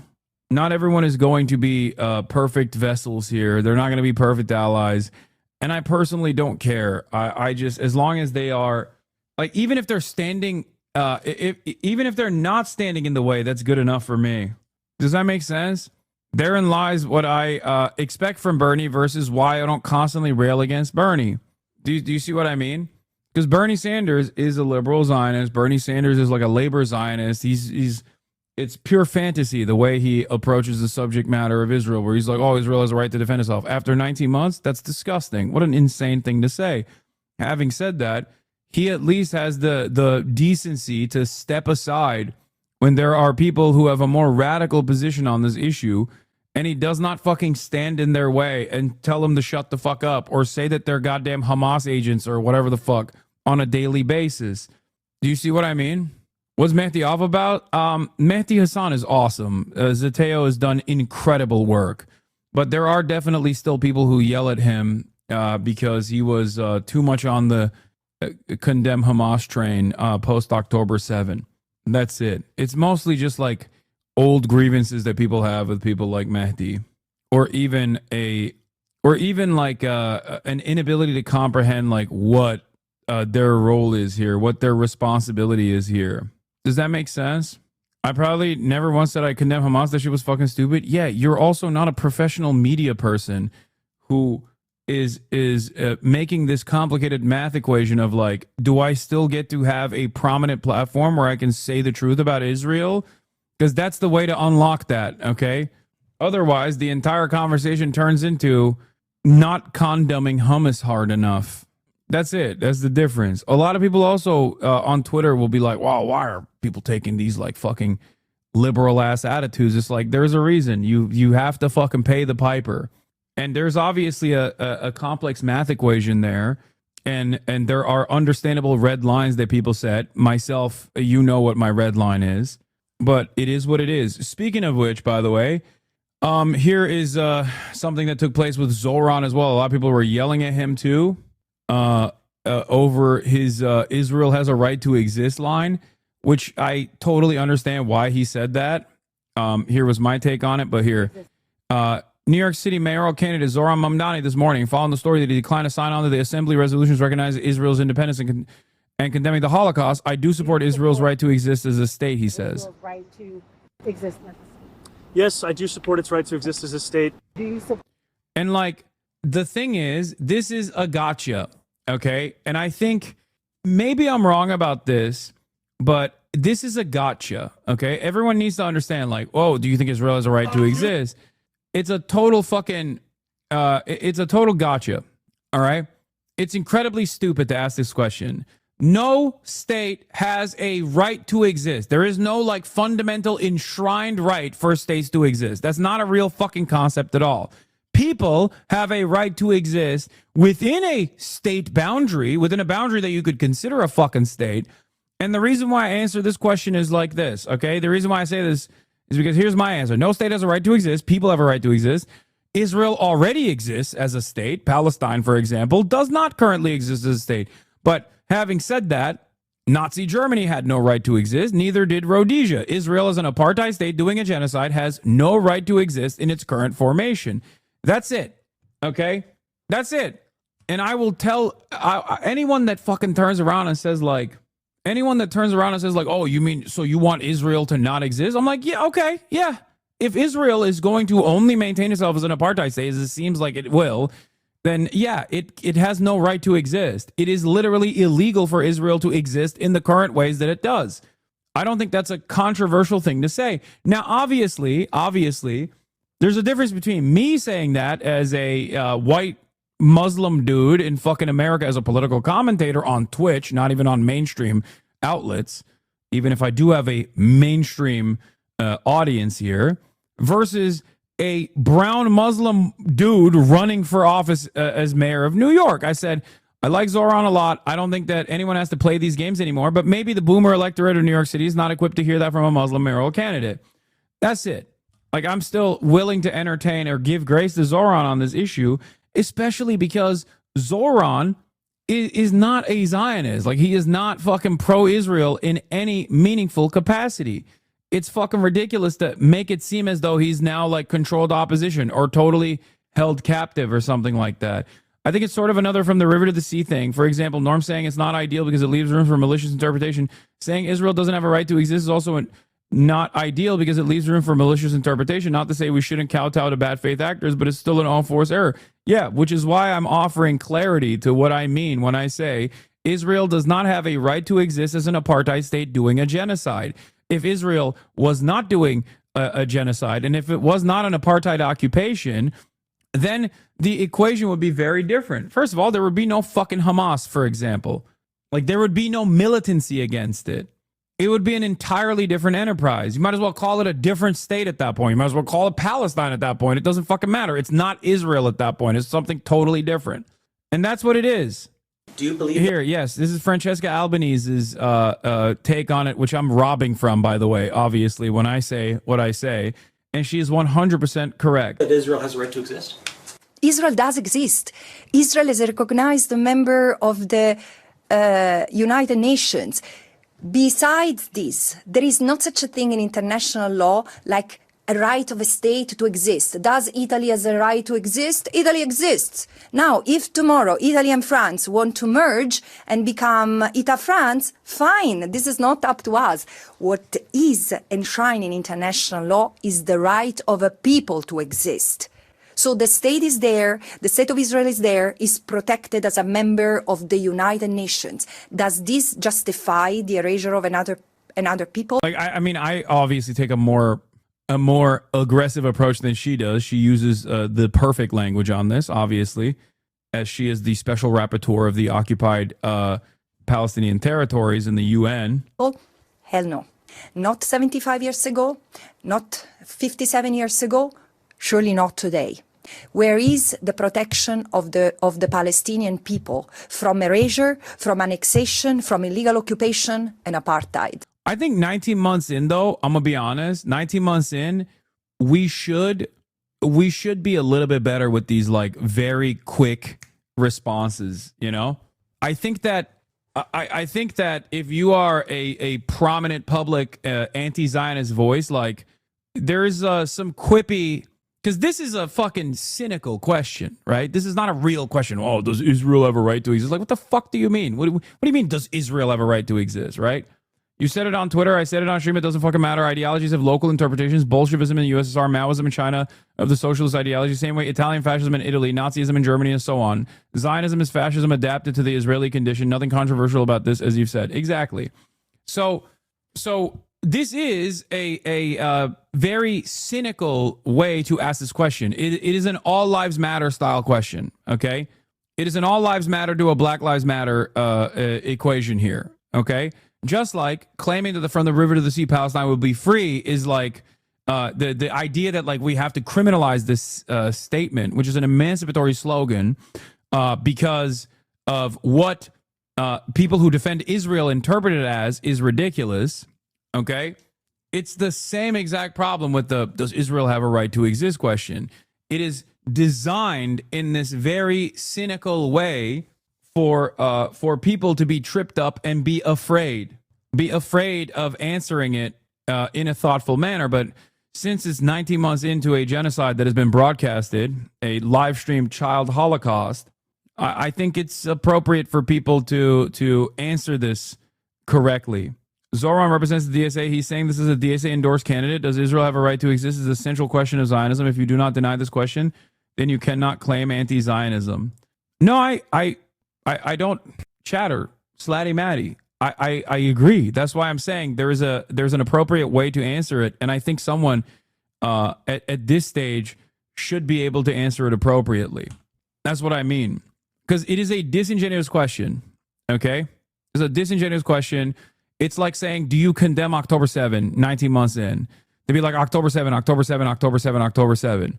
The answer to that, since October 7, was, how did October 7 happen is the real question that we must ask ourselves. And if you think it happened because of the barbarity of Muslims, if you think that they're just like especially and exceptionally anti-Semitic, and that's why they did October 7, then you're wrong. That is not the reason. The reason is the 74 years of apartheid occupation and ethnic cleansing that took place that led to the rise of militant resistance against such matters. This is precisely how October 7 happened. This is precisely why October 7 happened.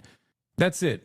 At Acacia Magazine launch party yesterday, Zohran Mamdani confronted with his recent statement that Israel has a right to exist. Don't be hypocritical and say free Palestine, and you're defending the right for Israel to exist. The suburbs. What do you say? I have a question. What do you say about politicians that constantly reaffirm Israel's right to exist?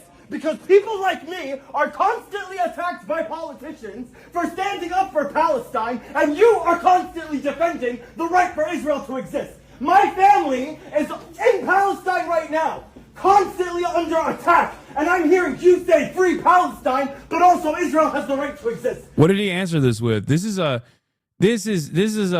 valid moment of anger, by the way. I look, you know, is it a genocide or is it not a genocide? You know what I mean? If you believe it's a fucking genocide, then you have to hear what this person is saying and treat it with the dignity that they deserve. Don't be hypocritical. Don't be hypocritical and say free Palestine when you're also defending the right for Israel to exist. It does not have the right to exist. It does not have the right to exist. It's not your land to say it has the right to exist. Woo! I wanted to see what he would say after those words. He's in such a rough spot though. New York is Zionism Central. Nah, I mean, he's Muslim. He's an anti-Zionist Muslim. What do you mean? He already every moment that he steps foot into any establishment, by his mere presence, people are already assuming that he is pro-Hamas and pro a million October 7s. Like, does that mean he has to like massage his narrative? No, I think he should be honest about his perspective. I think the reason why. So what's the right answer? The right answer is what I said. This is a disingenuous question. This is a totally disingenuous question, and the answer to it is no state has a right to exist. People have a right to exist, but no state has a right to do genocide and apartheid. So therefore, no, Israel does not have a right to exist in the ways that it currently does. It's that simple.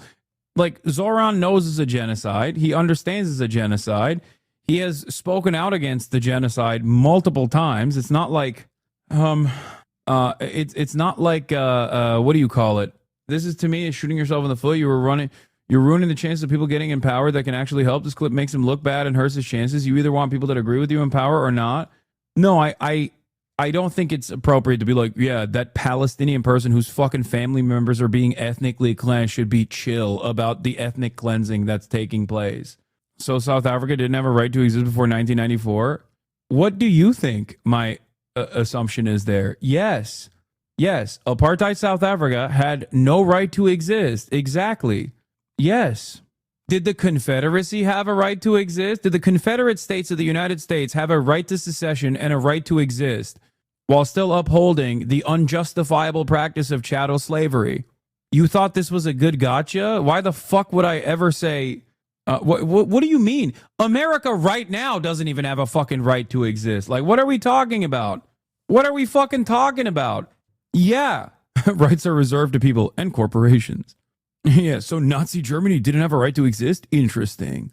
I think given the insane amounts of attacks he's receiving at this point, it's up to him to deal with it whichever way he thinks is the best way to deal with it. You know, you're conflating criminality and a right to exist. Does a murderer have a right to exist? I would say yes. Wait, what? Dude, no. The state, if a state's exist, first of all, people are not states. That's why I say people have a right to exist. States do not.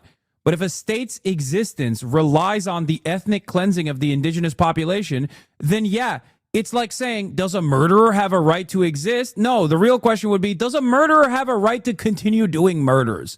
And the answer is no. If a state is a criminal enterprise, then that state must cease its criminality. And genocide is the worst crime that you can commit. The fuck? This is very, very, very dumb.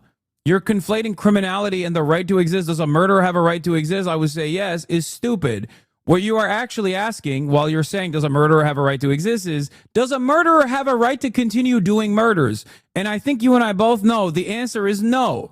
Because Israel, as a nation state from its inception all the way to the 77th year formation, has been a nation state that is doing a genocide, ethnic cleansing of the indigenous population, land grabs, exterminationist policies built around the notion of ethno-religious supremacy. And no, that is completely a murderous and illegal enterprise. So no, like, do you think, okay, in the aftermath of the Holocaust, if Israel was not a settler colonial apparatus for Western Empire, if people were like migrating to this area, and everyone was like, all right, let's do a binational fucking form of governance for all of these people that have been ruthlessly slaughtered and their descendants and the people that survived this process. Like, let's build a fully formed state together in unison. Do you think there would be a fucking Hamas right now? Or do you think there would be a PLO? No, it would literally be a fully functioning normal state. It's that fucking simple. There would be none of these conversations because there would be no death and destruction. But of course, America would not have a foothold in the region if that didn't happen. So, you know, can't have that. This question is a gotcha because they don't like it when the answer is anything other than a yes or no. What happened is that last month he got forced into a yes or no response by the Free Press. His views are obviously a lot more complex on this topic than just yes. When asked if he believes Israel has a right to exist, Mamdani replied via email, "My view of Israel-Palestine has been driven by a commitment to universal application of human rights, international law, and the freedom of all without exception." I followed up with Mamdani, asking him to answer the question. I mean, yeah, the Free Press is literally a fucking a Zionist dish rag. Who gives a fuck what they have to say? Zoran has consistently recognized the state of Israel as well as its responsibilities under international law and the laws of war. They just don't want to, he doesn't want to say no, because they'll just clip it after he says no to be like, he wants to genocide all Jews. Look at him. Look at this scary Muslim man. He wants to genocide all Jews, which is why the answer there should be what he was trying to establish over and over again. Follow the fucking law. People exist. States already exist. The existing states should follow the fucking law. And if they don't follow the law, then no, they don't get to exist. It's that simple. Listen, you and I have talked about this war in Gaza for ever since it started, this phase of the 75-year conflict. Imagine saying you were going to vote for the guy over a 3-second clip. I mean, there is not a single person that is as close to power as Zoran Mamdani is that has his level of precision when talking about Israel's criminality, okay? So this is the reason why I say, like, yeah, it's a fucking bad answer, but that doesn't change my support for him at all. And I have resisted going as far as you have done in your criticism of the Israeli government. I gotta pee. I resist no more. I think we've reached common ground about what we view is happening and has been happening through this period of this blockade, which frankly is just starvation of the people there, including so many innocent young women and children. And I think that the incessant bombing and killing, and we don't know how many civilians have been killed, but it is on a daily basis. It looks like hundreds of people every day, with no apparent attempt, it seems to me, to have any real plan for how this ends or what happens when it ends, other than if you look at what Smotrich has been saying, probably the most right-wing member of a very right-wing government, he is talking in a genocidal language about kicking all the Palestinians out. So I think you and I have reached a place in the last few weeks where we are in agreement. But my question for you, Mehdi, is how does this end? I don't know the answer to that question, Piers, and I'm glad we're in agreement. I wish we weren't. Actually, I wish I had been wrong and you were right. I wish that a year ago when I said on your show, you said, well, if it's not about the hostages, what's it about? And I said, it's about depopulating Gaza. It's about conquering Gaza. I wish I'd been wrong.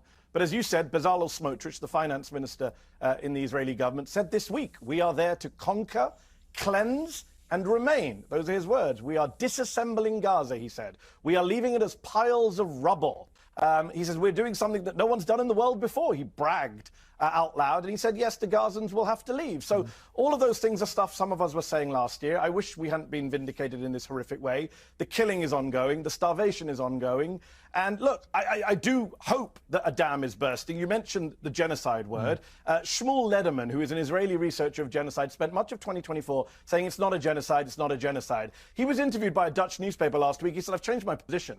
It is a genocide. He said, in my field, there's a consensus among genocide scholars that it's a genocide. In fact, that Dutch newspaper interviewed 7 leading scholars of genocide. Every single one said, we think what's happening in Gaza is a genocide. In fact, this week, Piers, you have an Israeli former general, Yair Golan, saying a sane country does not attack civilians, Yeah, Yair Golan had to fucking apologize, though, to be fair. does not kill babies as a hobby, and does not expel civilian populations. That is Yair Golan, the former deputy chief of the Israeli military, prominent Israeli politician. He was a hero on October the 7th, fought Hamas himself on October the 7th. This is what he said this week. Chuck Schumer's a fucking fanatic, and it is a goddamn joke that he's even a member of a leftist center party in a democracy. It is a sign we live in hell that he leads it, and that no one beneath him can point out how unfit he is with his hysterical attitude towards the UN. This is his. This is from the interview. This was such a psychotic thing that he said that we just kind of brushed aside. I know exactly what this quote is because I read it on stream when we read the interview that he conducted here. This is when he's trying to fucking shill his book. His book that was around the the left's anti-Semitism. You know, he's like there's a perfect opportunity. There is a perfect opportunity to fucking pop off on the anti-Semitism, the true anti-Semitism of the country, which is, of course, the left's anti-Semitism. That's what Chuck Schumer's book is all about, right? Thank God. Thank God he wrote this book. Definitely a book for the times. Norm said his book was ass. Yeah, I mean, that's putting it lightly. Anyway, let's see what he had to say here. So, yes, it's very emotional, and to almost all Jewish people, we all have relatives, and we know about this has happened. Again, genocide is a vicious, vicious word to use. I will say it's a word that a UN special committee has used. Please, the UN has been, been anti-Israel, anti-Semitically against Israel, double. Like, this is abhorrent. This is repugnant, dude. You are such a fucking freak. The UN is anti-Semitically against Israel? Shut the fuck up, you fucking bitch. God damn. Of course, the expectation from someone like Chuck Schumer is obviously not going to be all that much, considering that he is a AIPAC lapdog himself, okay? Go ahead, call me anti-Semitic for saying this, but a guy who consistently speaks at AIPAC and fucking says, you know, the Bible gave the Jews Judea and Samaria 3,000 years ago, and Palestinians don't believe that because they're Muslim and Christian, and therefore there is no conversation to be had with them, is just as fucking genocidal as Itamar Ben-Gvir is, okay? This has nothing to do with him being Jewish and everything to do with him being a fucking freak. God, he sucks so bad. He is so awful. Standard. Moynihan was my idol. He became famous when in 1976 they tried to pass a resolution, Zionism is racism. To say that the Jewish people should Zionism is racism. Not have a state. You just hate Jewish men with swag. Exactly. It's true. You got me.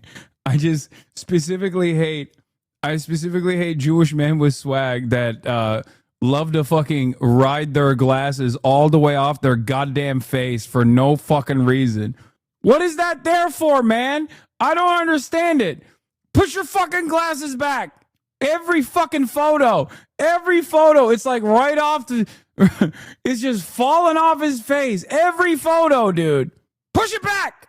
It pisses me off. It's the one thing. The kids hate you. Shipment. Yeah, Columbia University acting president Claire Shipman. Welcome to Columbia University's graduation ceremony with sustained cheers and jeers and boos. Minutes later, students break out in loud chants of Free Mahmoud. Thank you. Listen, she's getting paid a pretty penny. She's getting paid top dollar to be there and eat those fucking boos. It doesn't mean anything. When to her. every other people should have a state is anti-Semitism, the old double standard ipso is other people should have a state is anti-Semitism, the old double standard ipso facto. And the international organizations, I have no faith in them being fair. These same international organizations, when horrible... You're a freak. You're a freak. You're a freak. This kind of statement is not gonna be looked back at fondly, okay? There will be a reckoning, okay? There will be a fucking reckoning where a lot of institutions that played defense for Israel are going to be horrified. They're going to be horrified. They're going to fucking turn around and be like, oh, this wasn't us ever, okay? This was not us at all. If justice is served, hopefully if justice is served, because the other alternative is that it's not justice, but more injustice. And then on top of that, there will be a revenge fantasy played out by fascists against all Jews, and they will use Israel as the just cause for it, when in fact, they have no interest in the emancipation of Palestinians. They just want to fucking kill Jews. I worry that Americans and their predisposition towards bigotry will make option B more likely than option A, but by that point, I'll be long fucking gone, you know? Things go in Darfur or China or whether they look the other way. So... anyway, here is Danny Danon, Mr. These children are Hamas, getting shellacked on BBC. Wait, is this BBC? Is Newsnight BBC? Yeah, okay, it is BBC. Interesting change of attitude here. You've killed tens of thousands of civilians. You've killed paramedics. You've killed journalists. You've even killed your own hostages. No! You are Hamas! You are Hamas! No! No! No politic here! No politic here! Israel, number one. Israel high. No politic here. You are Hamas! But not apparently all the Hamas fighters. Perhaps that's why the British Foreign Secretary said today your government is, quote, damaging the image of the state of Israel in the eyes of the world. So I would remind those dignitaries to look at the effort of the UK when you fought Nazi Germany. You know, you can speak about civilian casualties, and you can speak... See, look, if I'm a fucking Israeli envoy, well, first of all, if I was, I'd do the right thing and follow the leader, okay? But let's say I'm in a hypothetical situation, I'm an Israeli envoy. You know what I'm not bringing up? Dresden. Because of the closeness of Israel to Nazi Germany in this equation, okay? Because you just keep reminding people of like what the Allied forces did in Dresden, and considering how close Israel is both ideologically and also in practice to the fucking mechanized death that took place in the Holocaust in the hands of Nazi Germany, you probably shouldn't remind people what people did to stop Nazi Germany. That's all I'm saying, okay? Because it's weird that you keep reminding people what it took for the Nazis to stop, and we are in unprecedented times where a lot more people are aware of who the Nazi Germany equivalent is in this situation. That's all I'm saying. Nothing else. It's the same thing that I brought up after Israel was trying to do the Hamas is ISIS. ISIS is Hamas. And it's like you're just reminding people what took place in Dresden, like what it took to stop Nazi Germany, at a time when more and more people are recognizing that like Israel is quite similar to Nazi Germany, you know? Like weird thing, weird route to take. I perhaps would not take that. I would probably talk about like, you know, restitution and being kind to war criminals or something. Like at this point, I think that's the route that Israeli envoys should be taking. Think about tens of thousands of people who died in your efforts to fight evil. Today we are fighting the same evil force. It's not easy, it's hard, we are in pain, but we are determined to finish the job. We will not idly buy for the next attack against Israel because we know nobody will be there to protect us. Today we have a country.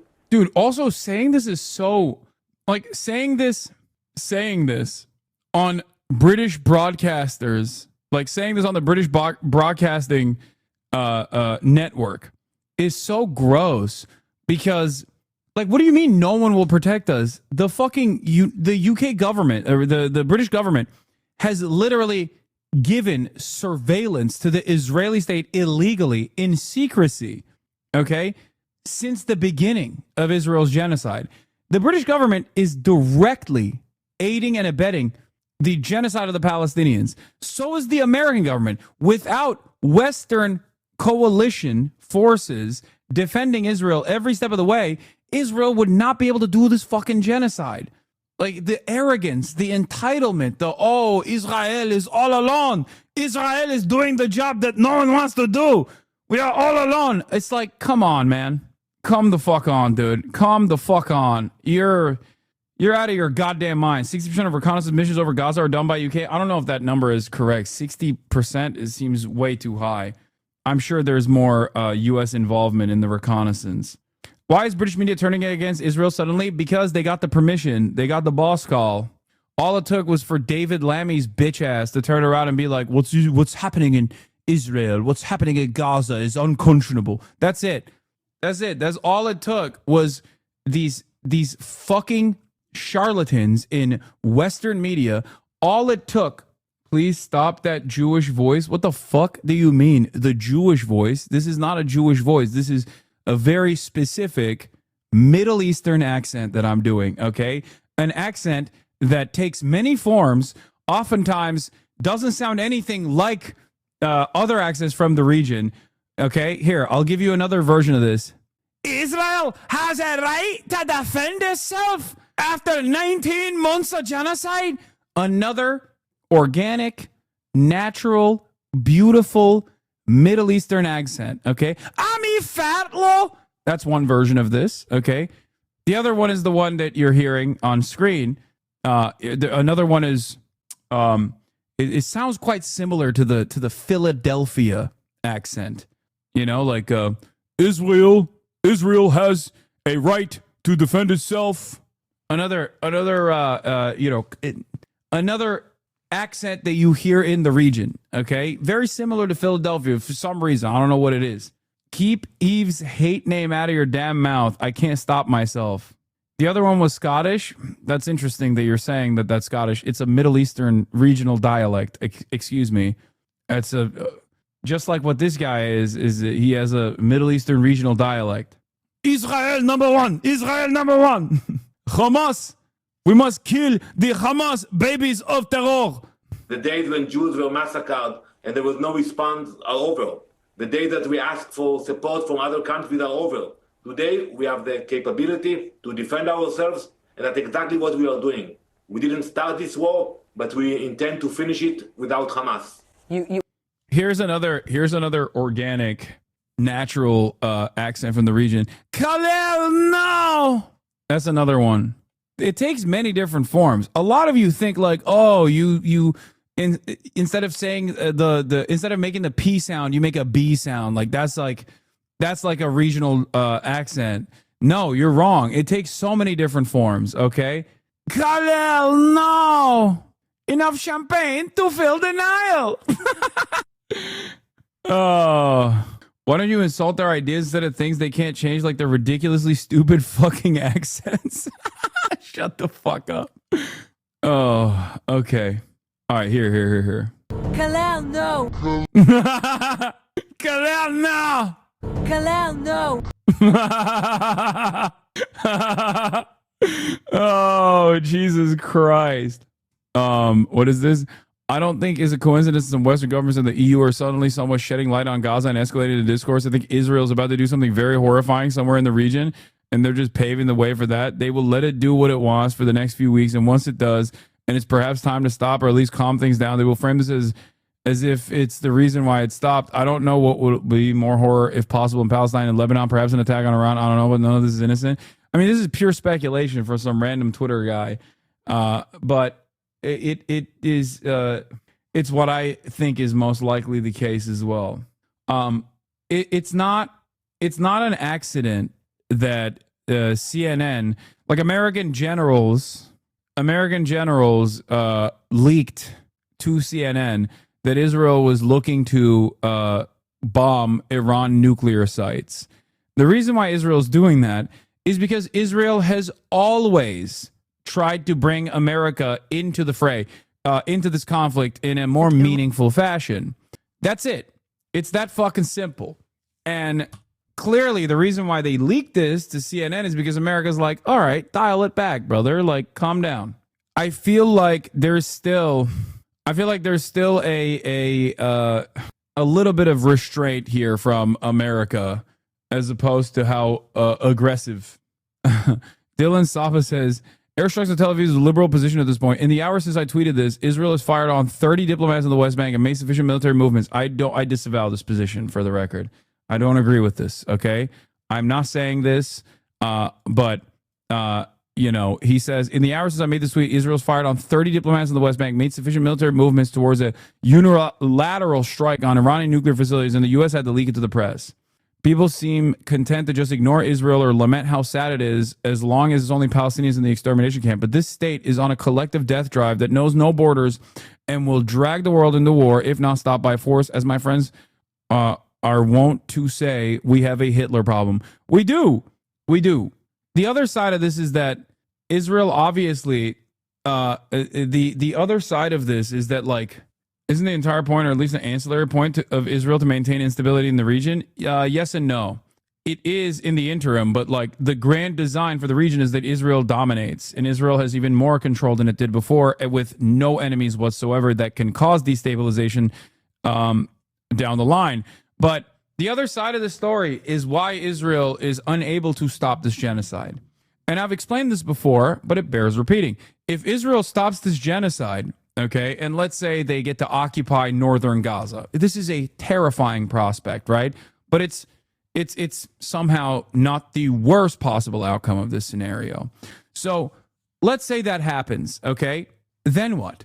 You let Western journalists into southern Gaza? What do you think happens? If you think people have already radicalized against Israel because they've seen brown children speak on their own demise in real time as they're being fucking lasered out of the sky, what do you think is going to happen when white people are there showing the fucking atrocities? White people that, other white people here in the Western world like and enjoy and listen to.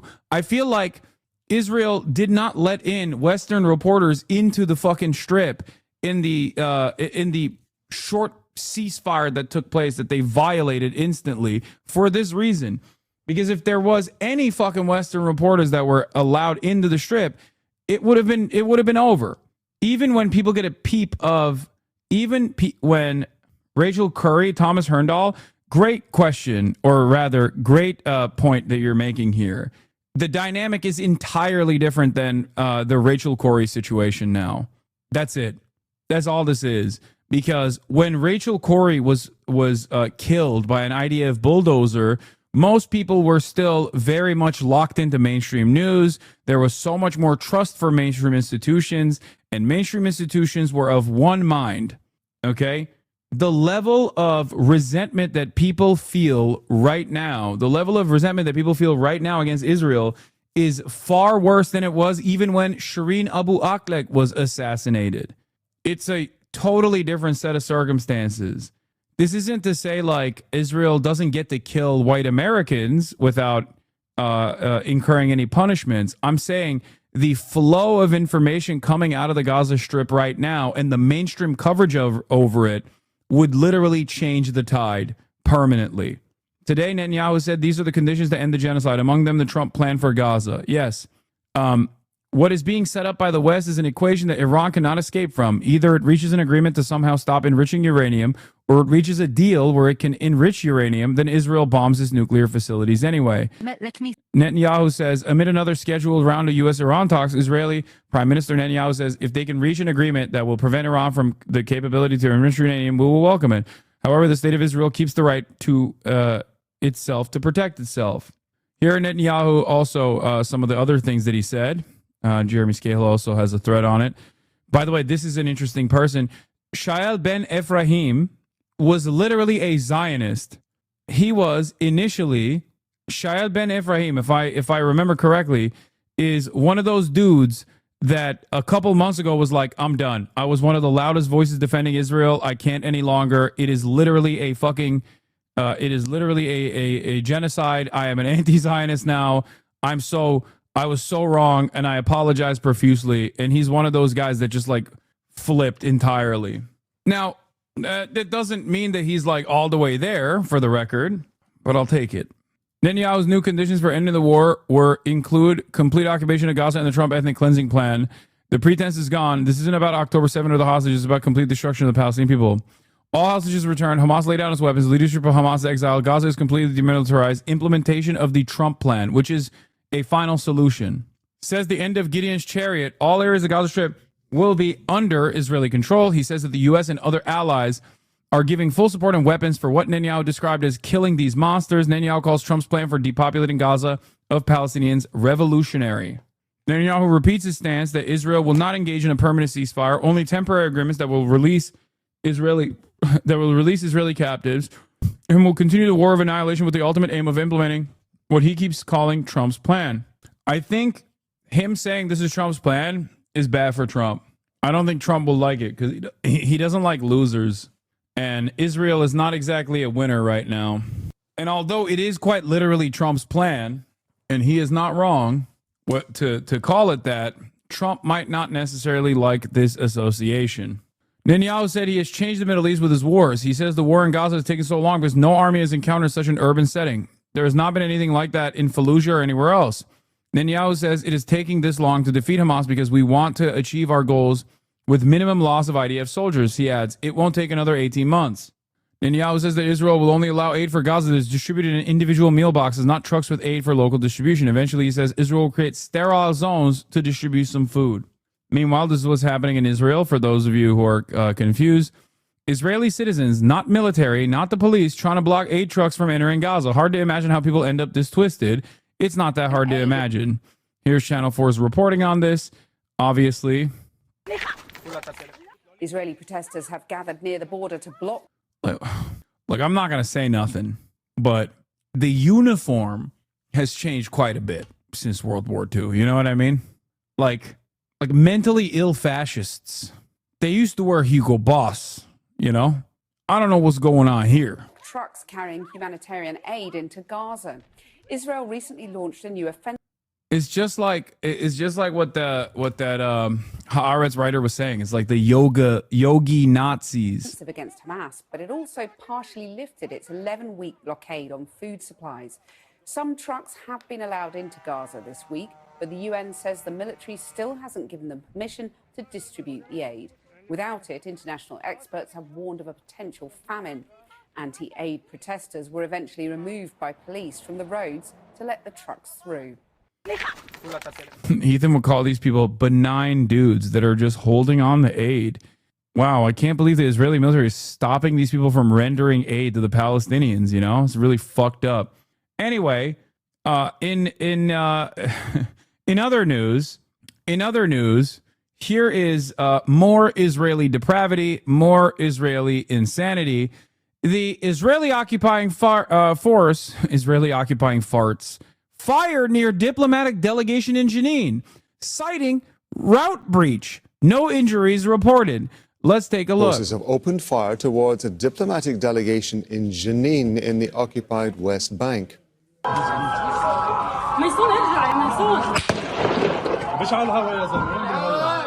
The group included diplomats from the European Union who were visiting to observe conditions in the city's refugee camp. The Wafa news agency says at least 5 bullets were fired towards the delegation. Italy's foreign minister has summoned Israel as an ambassador to the country. In response, we're going to go to Handa Sahut. She's joining us from the Jordanian capital, Amman. She's there because the Israeli government has... What will it take, I wonder, for a coalition of the willing to form? Because, like what's going to happen? Do they have to, like, assassinate, like, a high-profile leader in a Western state or something? Like, in broad daylight? Like, the IDF just, like, kills a beloved European politician or something? Would that work? Would that actually cause what needs to be done? Like, because it's not unlikely. Who's going to help? China, USA, Russia love trading with Israel. I think that even if European leaders were to be like, we're done with this, we're cutting it completely. Shaw was on Breaking Points a year ago saying how he doubted the rapes incidents today Taymon happened. Then he became radicalized when the footage came out and he got the pro-rape riots. He calls it a genocide, but he posted your interview with Simone negatively. Simone Zimmerman? He posted negatively about my interview with Simone Zimmerman about Israelism, the documentary that she made about the efforts it takes to unbrainwash American Jews away from Zionism. That's crazy. Has banned Al Jazeera from reporting inside Israel and the occupied West Bank. Just give us a little idea of what has been happening in Jenin, what the EU delegation was tasked with when they were over there. Well, it was dozens of representatives from many different countries, including EU countries, the UK, Sri Lanka, many Arab countries, including Jordan.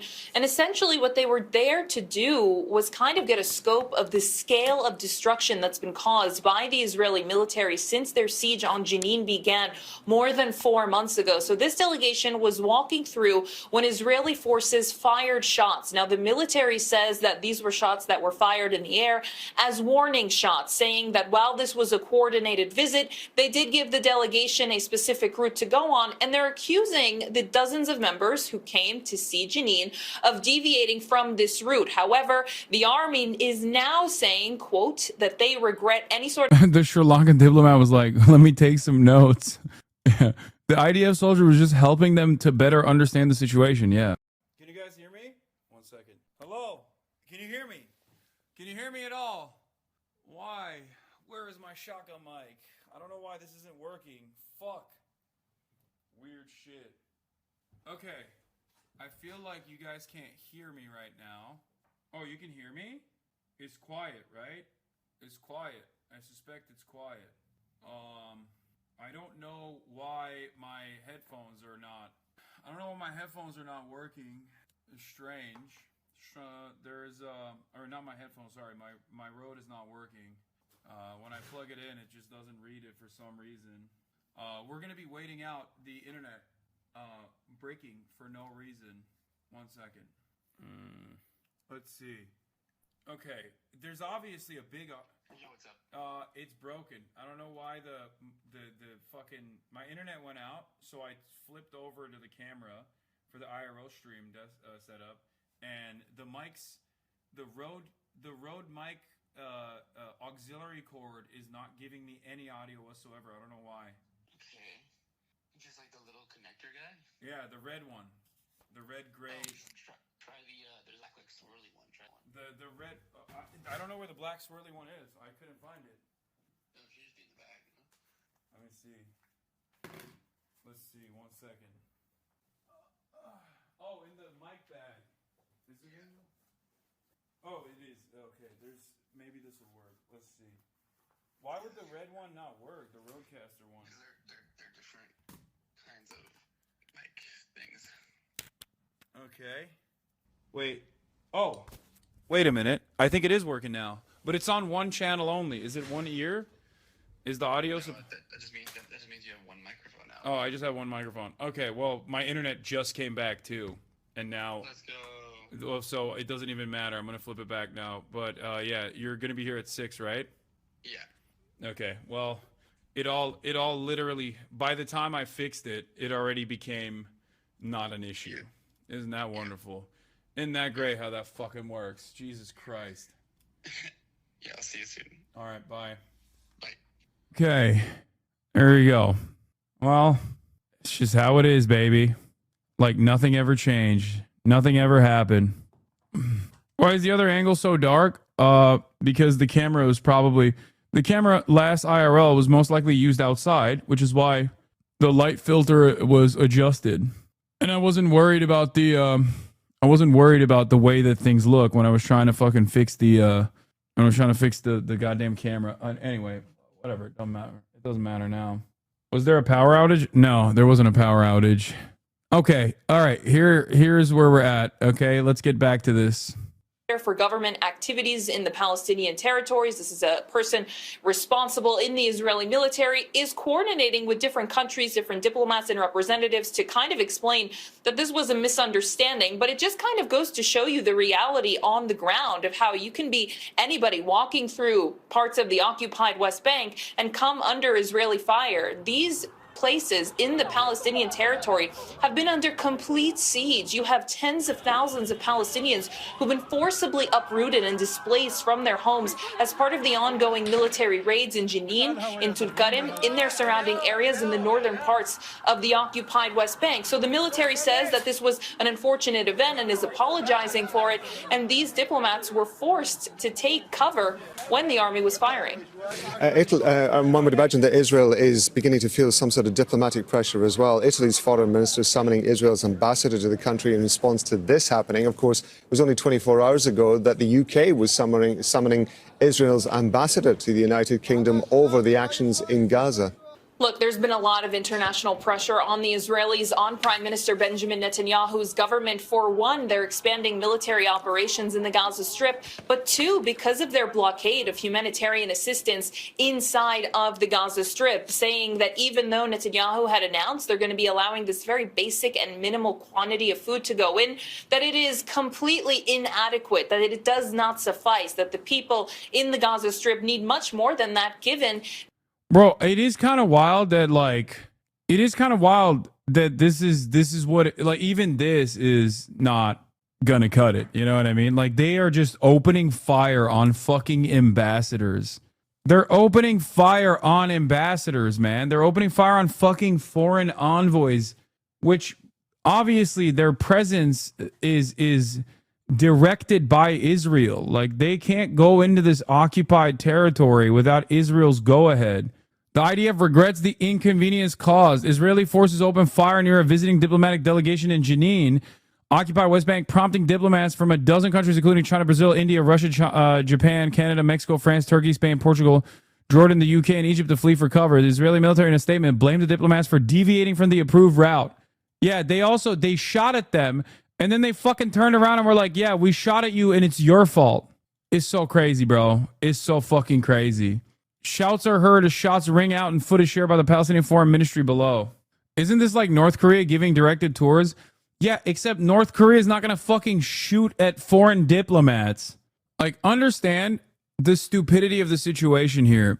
Israel is illegally occupying this territory, and it's illegal occupants of this territory that are enforcing a military occupation and apartheid upon the indigenous population have the audacity to fucking shoot at international diplomats that Israel invited to the illegally occupied territory.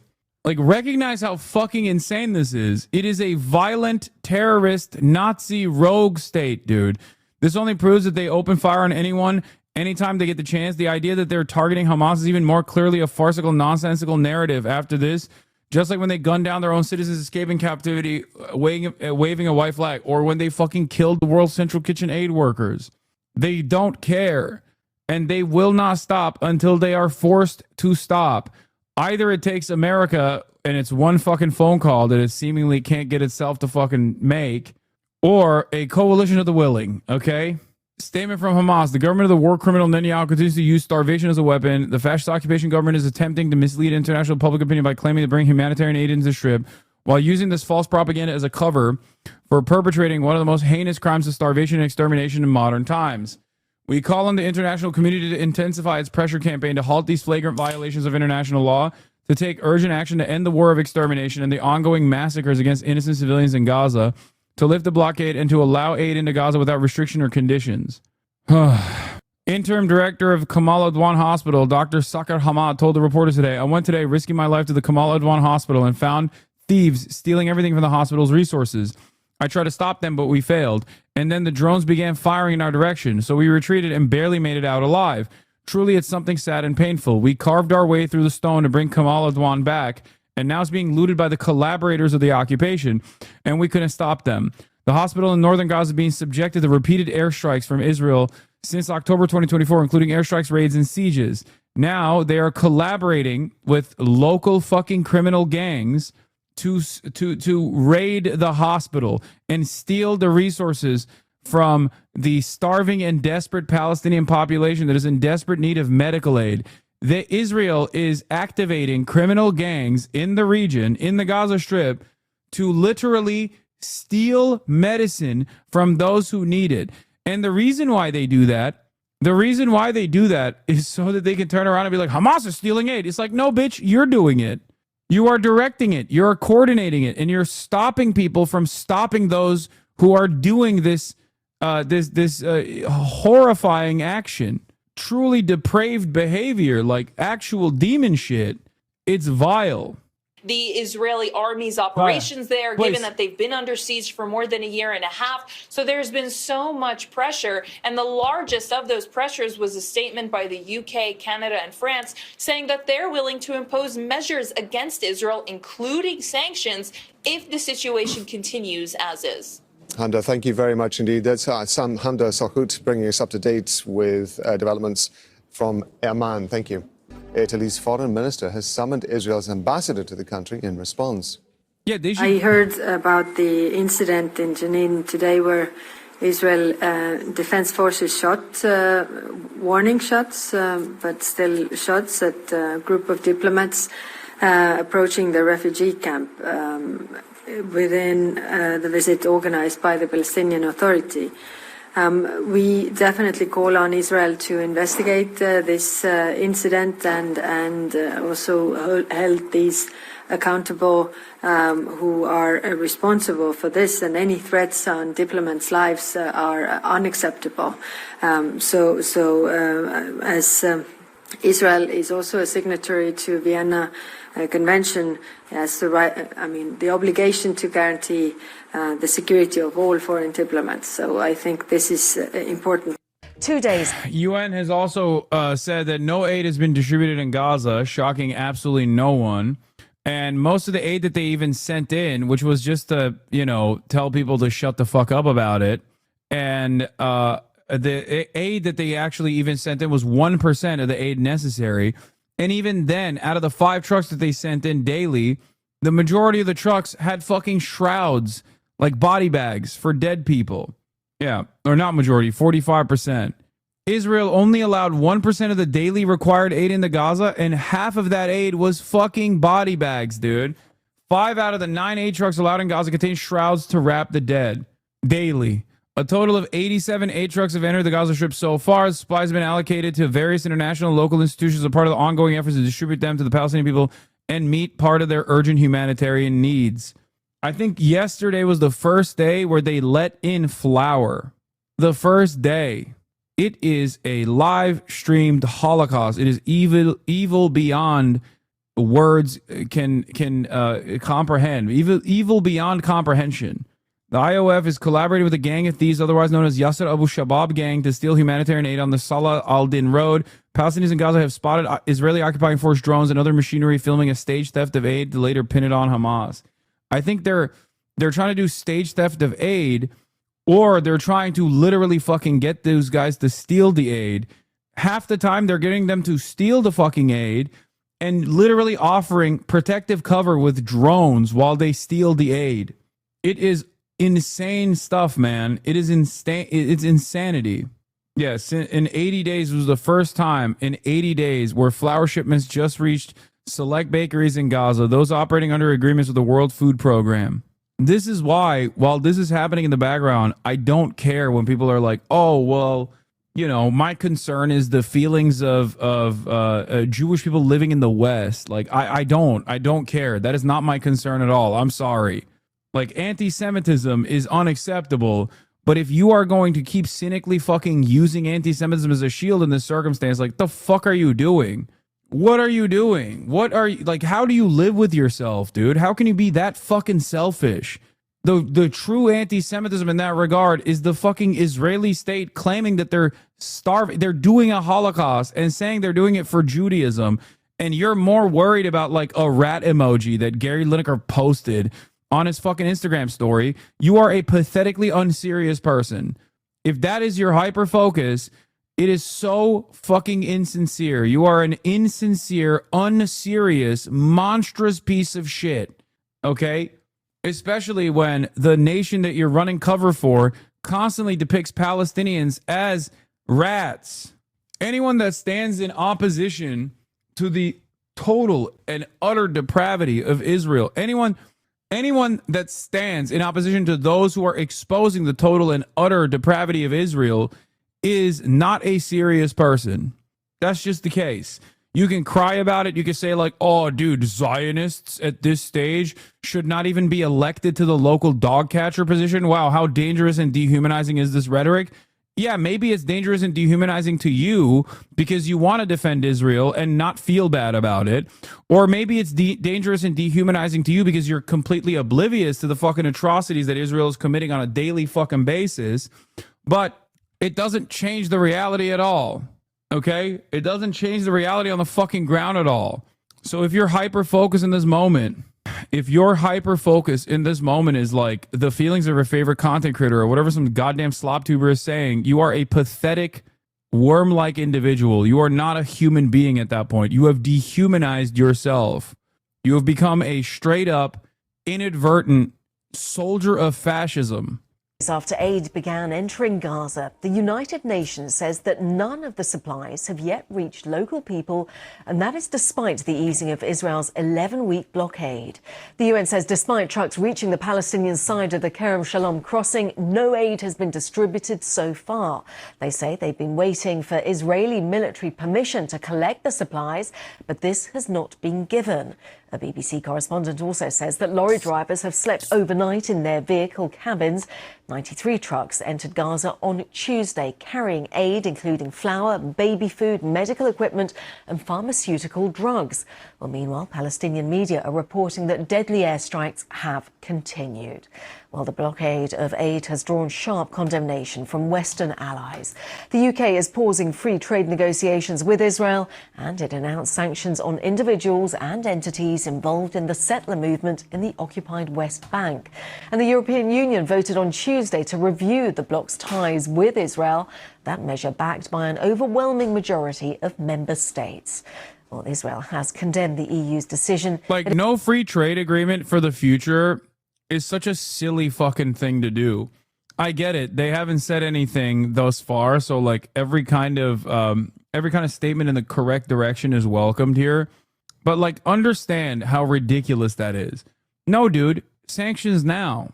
Sanctions now, and then if they don't follow through, coalition of the willing. It's ridiculous. Do you want to stop the bloodshed or not? Israel seemingly is hell-bent on death and destruction. You can't, on the one hand, recognize the bloodshed, but on the other hand, be like, our hands are fucking tied. We have to keep giving them weapons. Like, it's crazy. It accuses Brussels of completely misunderstanding the situation and providing encouragement to Hamas. Well, let's cross over live to our Middle East correspondent, Yolande Knell, who joins us from Jerusalem. And I think, Yolande, should we just start with where the aid is at the moment? Our understanding is... Sanctions for settlers are blocked in EU Council. God, the Europeans are such depraved little freaks, too. It's crossed over into the Palestinian side of the Kerem Shalom crossing, but it is currently stuck there. Do we know why?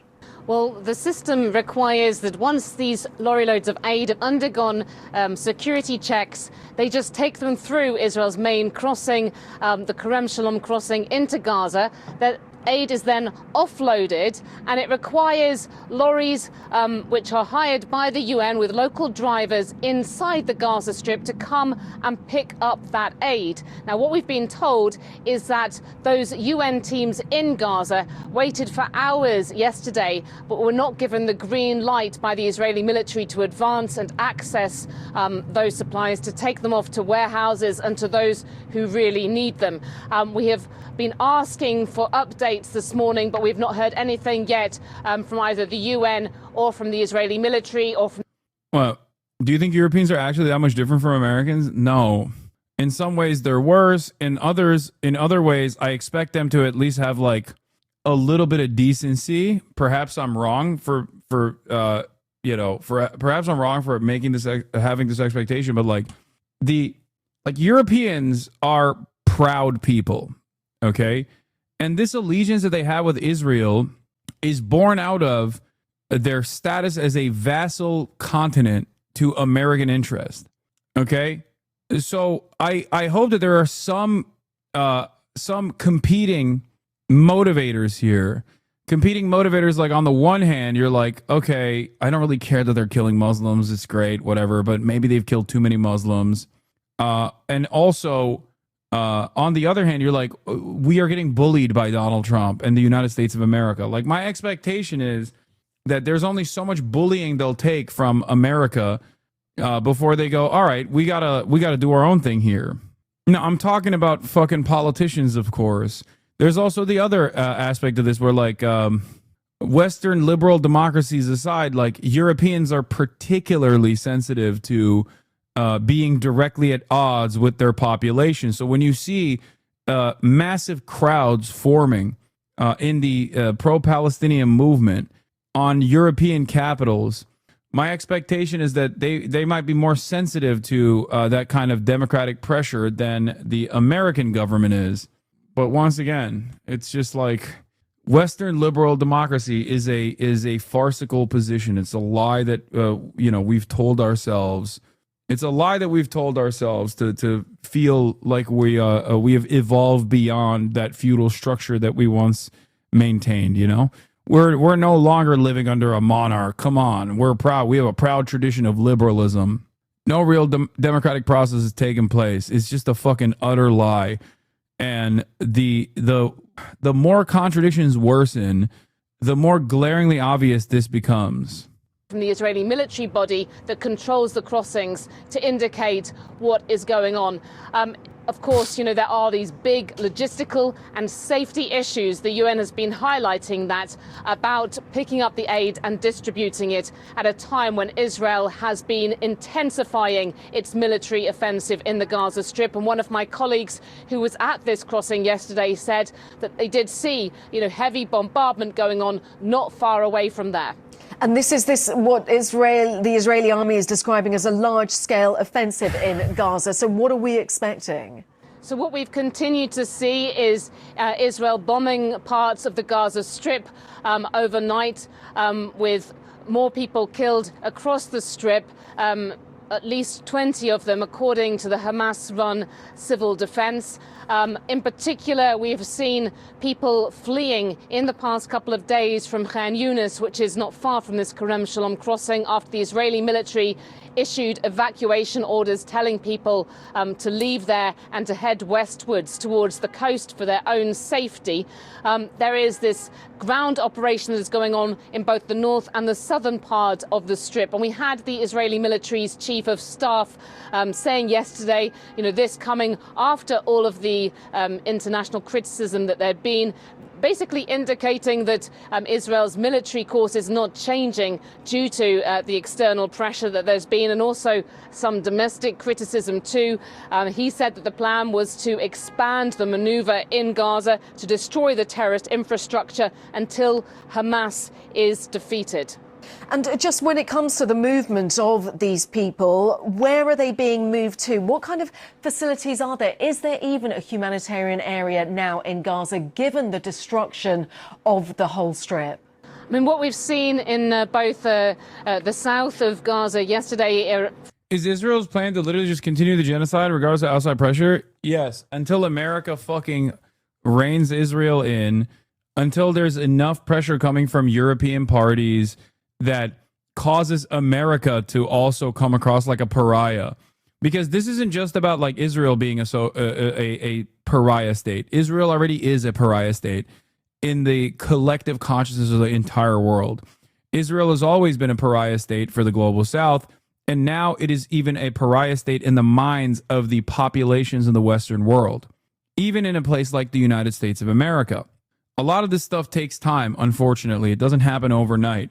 Partially because no one is speaking out on these atrocities with the clear language that I do, for example, or independent content creators do. If mainstream media, that's why I've been saying, like, if mainstream media was covering truthfully Israel's behavior post-October 7, the things that you're seeing now, it would not have taken 19 months to get here, okay? It would not have taken 19 months to get to the point. it would have gotten to this point way before 19 months. The reason why you are constantly wondering, like, why the fuck does nobody care? Like, do they not see these atrocities that I'm seeing? The answer, unfortunately, is yes. Yes, they aren't seeing it. That's why I cover mainstream coverage on the issue all the fucking time. The reason why I do that is because I need you guys to develop a better understanding of how poorly, I guess their job is to literally propagandize Israel's position as a valid one. But I show how poorly they're covering this stuff deliberately by design, so you aren't confused when you hear from your parents an entirely separate worldview. And in spite of this narrative, it's obvious that people still recognize right from wrong. From the Khan Yunis area, people... Hamas deserves it, not the poor civilians. Hamas is the poor civilians. Like, at this stage, you're still saying Hamas deserves it, not the poor civilians. Who do you think Hamas is? Hamas is just a name, chatter. That's it. It's just a name. It is the current iteration of Palestinian militancy. That's it. Haha, no, they aren't, big dog. Wait, what? Who comprises Hamas? Who is taking up arms? Do you think it's like Hamas isn't the same? Yes, they are from other countries as well. What? No, they're not. What the fuck are you talking? They're from other countries? You know Gaza is a fucking enclosure, right? So is the U.S. border. You think the Israeli control over a tiny fucking minuscule open-air prison with 2 million population that's round-the-clock surveilled, where Israel maintains the population registry of every single Palestinian living in every single fucking home before they bombed it, of course, is akin to the poorest the poorest southern border of the United States? Are you out of your fucking mind? Also, again, projection. If you think that's true, you are lost. I'm lost. You just said Hamas is comprised of outside entities. You know whose military is comprised of outsiders and foreigners that also, get an Israeli citizenship because they're Jewish? Israel.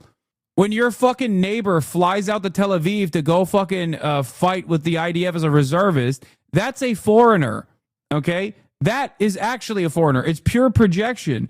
Hamas is comprised entirely of orphaned Palestinians. It is an orphan army. Yes, I'm aware, but Hamas isn't the same as civilians.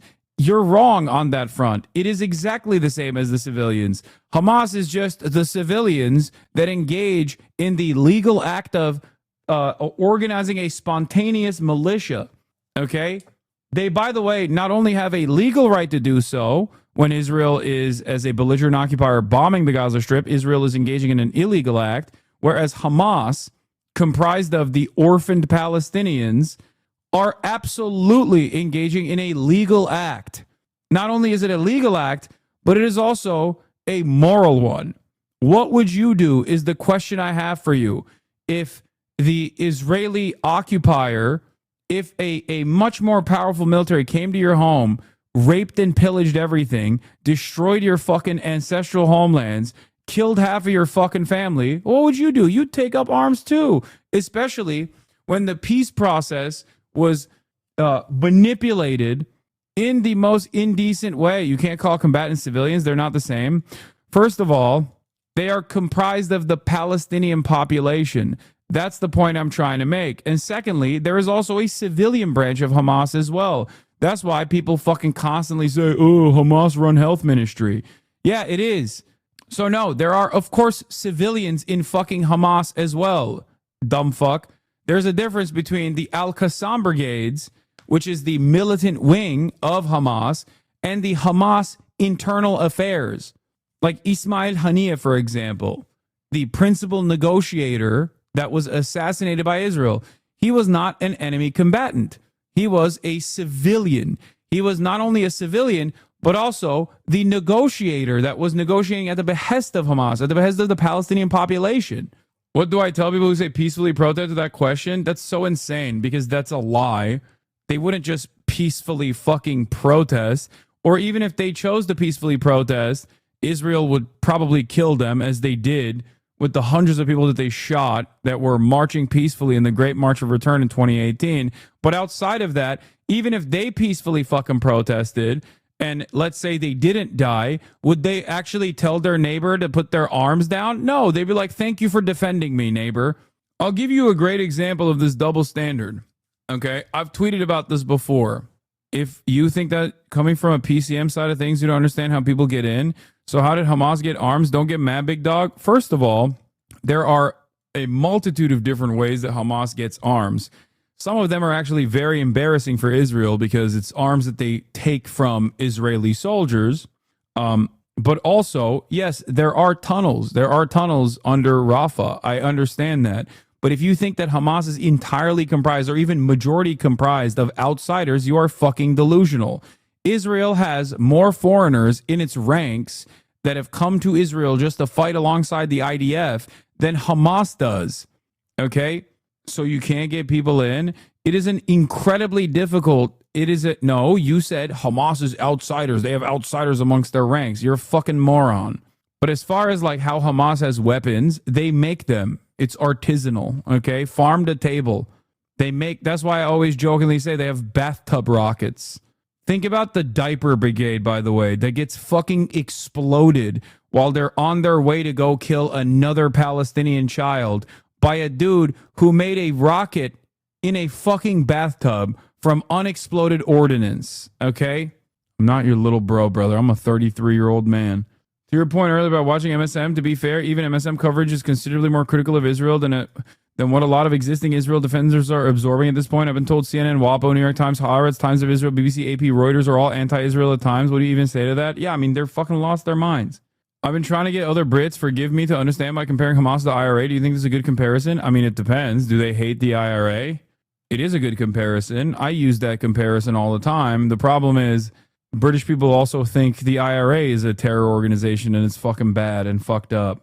Speaking of the IRA, by the way, heading towards Al Mawasi, this was originally set up among these sand dunes on the coast as what the Israeli military called a humanitarian zone, although aid agencies have rejected that description. At the moment, we're also seeing people who have headed from the western part and the north, from the eastern part and the north of the Gaza Strip westwards, also going towards the coast, people setting up their tents along the beach. But there are very few facilities in these areas, and this coming at a time where already we're told that there are these severe shortages of food, of water in Gaza, of medicines as well. All of that desperately needed, and still the struggle going on to get any aid into Gaza. So, speaking of the IRA, if you want to understand how fucking utterly depraved the British government is, NECAP member is charged with terror offense. Now, as you guys know, NECAP are my boys, okay? They are my boys. They're wonderful people, and they are very outspoken. NECAP is the name that they adopted after the practice of the IRA during the Troubles, where the IRA would shoot the kneecaps of collaborators with the British occupation. And after these guys came to Coachella, and I filmed their Coachella set on week 2, if you guys recall, on their second Coachella week, they had a placard up behind them that said, "Fuck Israel, free Palestine." This drew a lot of ire from Israel dick riders. They lost their fucking minds over it. They could not comprehend that an entire arena full of young people was celebrating such terrifying messages. Terrifying only if you are, again, an amoral monster, a socially maladapted psychopath who only cares about Israel's agenda of death and destruction. After that took place, a lot of these Jewish advocacy groups that aren't actually interested in combating anti-Semitism, but simply interested in defending Israel, turned around and came after NECAP pretty hard. They combed through hours and hours and hours of footage from their concerts to find a couple different instances that was actionable under the ridiculous anti-free speech rulership of the UK. Ironically enough, their name is literally invoking the IRA, which was also a terror organization. Okay? In the process of finding actionable items, there was a couple different moments that rose to the standard of terrorism. Okay? Because in the UK, you can't say that you support Hezbollah. You literally cannot say you support Hamas or Hezbollah. Okay? In one of the concerts, they said up Hamas and up Hezbollah. This was one of the actionable items. In another concert, Mohara was seen waving around a Hezbollah flag. Even having a Hezbollah flag, as far as I understand, in the UK is considered illegal. That is how fucking ridiculous this is. Now remember, Hezbollah is not just a militancy formed against the Israeli occupation of Lebanon, of course, but it's also a functioning party in the Lebanese parliament. Okay? And not every country has the same exact opinion over Hezbollah. So while NICAP came out and apologized for saying up Hamas and up Hezbollah, and even condemned Hezbollah and Hamas in an effort to avoid further criminal prosecution, okay, because you could go to jail for that kind of thing, and the British government seemingly is not shying away from making an example out of these boys, okay? Yes, allegedly they said up Hamas and up Hezbollah. That wasn't enough. They still wanted to. That apology wasn't enough. They literally forcibly canceled all of their sold out events in the rest of Europe, and that wasn't enough either. Now the British government is charging NICAP's Liam Ohana, also known as Mohara, with terrorism offense over allegedly waving the Hezbollah flag. The charge relates to an incident on the 21st of November 2024 at the O2 Forum in Kentish Town, London. Officers from the Metropolitan Police Counterterrorism Command had announced in April that an investigation had been launched after a video was circulated online. Mr. Ohana, who performs under the name Mohara, has been charged under the English version of his name, Liam Ohana, and is due to appear before Westminster Magistrates Court on Wednesday, 18th June. In a statement, the Met Police said that Mohana had been charged with via postal requisition with displaying a flag in support of Hezbollah, a prescribed organization, namely in a public place, namely the O2 Forum in Kentish Town, London, displayed an article, namely a flag, in such a way, in such a circumstance that arose reasonable suspicion that he is a supporter of a prescribed organization, namely Hezbollah, contrary to Section 13(1)(b) and 3 of the Terrorism Act of 2000. So their apology was not enough. The fact that they actually literally canceled all of their sold-out tours in the rest of Europe was not enough. They still want to criminally punish anyone they can. For being a generally liberal country, how is the UK so backwards with free speech? They're fucking freaks, dude. They are freaks. They will cynically use anti-Nazi laws that were created and expand on said anti-Nazi laws and anti-fascist laws against anyone and everyone that is showing support to any resistance group, any militancy that dares to fight back against Israel. Ironically enough, this is exactly the type of shit that Russia was rightfully condemned for. Now, of course, while being a Nazi technically is illegal in the UK, they don't necessarily prosecute Nazis with the same intensity as they do the likes of NICAP. This was recorded in January and just aired on RTE TV. Here is some footage from NICAP's expedition. A lot of people would like to say that we never got the Oscar nomination because of our outspoken stuff on Palestine. If it comes down to awards or breaking America by sacrificing what you believe in, then America can go and fuck itself. I don't want to be 80, 90 years of age and my grandkids asking me why did nobody do anything about the Palestinian genocide. Me sitting there being like, fuck, I didn't do enough. I don't want to be on that side of history.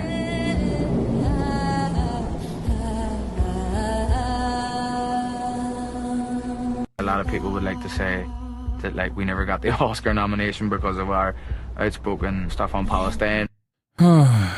The Terrorism Act of 2000 was passed under Labour, by the way? Of course. Of course, needless to say, not a single British citizen who participated in the genocide in Gaza has been charged. That, for example, would not be a waste of police time. This was an artistic performance covered by A10 of ECHR, protecting artistic freedom and ability to play characters without being associated with the views of that character. No evidence to suggest support. Case will be thrown out. NECAP should countersue for damages. Needless to say, not a single British citizen who has participated in the genocide in Gaza has been charged. That, for example, would not be a waste of police time. Fuck America, fuck you back. Okay, dude. Meanwhile, UVF designated loyalist terrorist group flags are flown up north every July and the Brits don't do a thing. Of course not. They are being punished for being outspoken. Spare me the fucking manufactured outrage over them flying the fucking Hezbollah flag, okay? It is completely fucking ridiculous. No, the apologies for that position wasn't the wrong thing to do in this situation, because now they can say they're simply playing an artistic role on stage covered by artistic expression, okay? They also had to say that so the rest of the fucking group would not be criminally charged as well. Wild that the UK devoted significantly more legal scrutiny to supporting Palestine than they did during the anti-Muslim pogroms last summer. Yeah, this is not the first time that the UK government has lost towards NECAP, by the way. UK government acted illegally in withholding funding from Irish rap trio. The flag of the British Paris is flown frequently in Ulster and areas of Northern Ireland. The group responsible for Bloody Sunday, 14 dead civil rights protesters. Yeah. The Department for Business and Trade said Kemi Badenoch's decision to rescind funding had been unlawful and procedurally unfair. Yeah. The reason why I'm covering this and the reason why I'm focusing on this is because I need you to understand like where the government's interests lie.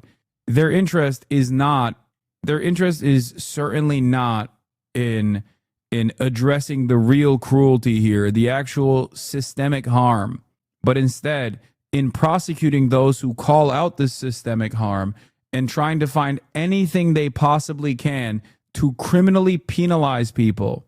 That's it. It's utterly ridiculous.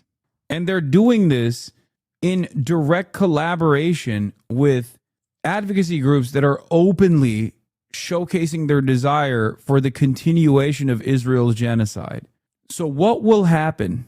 What will fucking happen when inevitably all of these countries turn around and say, okay, maybe that was a genocide. Oops, my bad. Is it worth it? Is it worth it to continue this fucking song and dance? The least you can do if you don't have the bravery, the moral courage to do the right thing, the least you can do is step out of the fucking way. The least you can do is not go after naysayers, not go after people who do have that moral courage. Disgusting. Anyway, we already covered the Columbia University president getting booed over and over again. Now let's get to domestic affairs here as the House panel meets through the night on Trump's budget bill. Because obviously, outside of the foreign policy of American empire and the death and devastation it brings about all around the world, there are still plenty of issues here at home as well. So-called big, beautiful spending bill remains uncertain this morning, even after he made a rare visit to Capitol Hill yesterday in an effort to push it through. In public, Trump is saying that Republicans are more united than ever, but there are issues that have the president in a position he's not used to. Oh, yeah. If you want to know the fucking depravity of America as well, there is... I haven't even talked about like the crazy shit that took place too. There's so much to cover. There's a liberal Joe Rogan shit. Oh, Mahmoud Khalil's legal team says ICE and private prison contractor GEO Group are refusing to let him have a contact visit with his wife and newborn baby. They traveled over 1,500 miles hoping Mahmoud could see and hold them for the first time since his arrest over 10 weeks ago. They are holding on to Mahmoud Khalil. And the fact that there aren't more politicians making a bigger deal out of this is mind-boggling to me. That's crazy. I want to remind you that Mahmoud Khalil is not charged with any crime, and yet he remains held behind bars for speaking against Israel's genocide of the Palestinians in Gaza.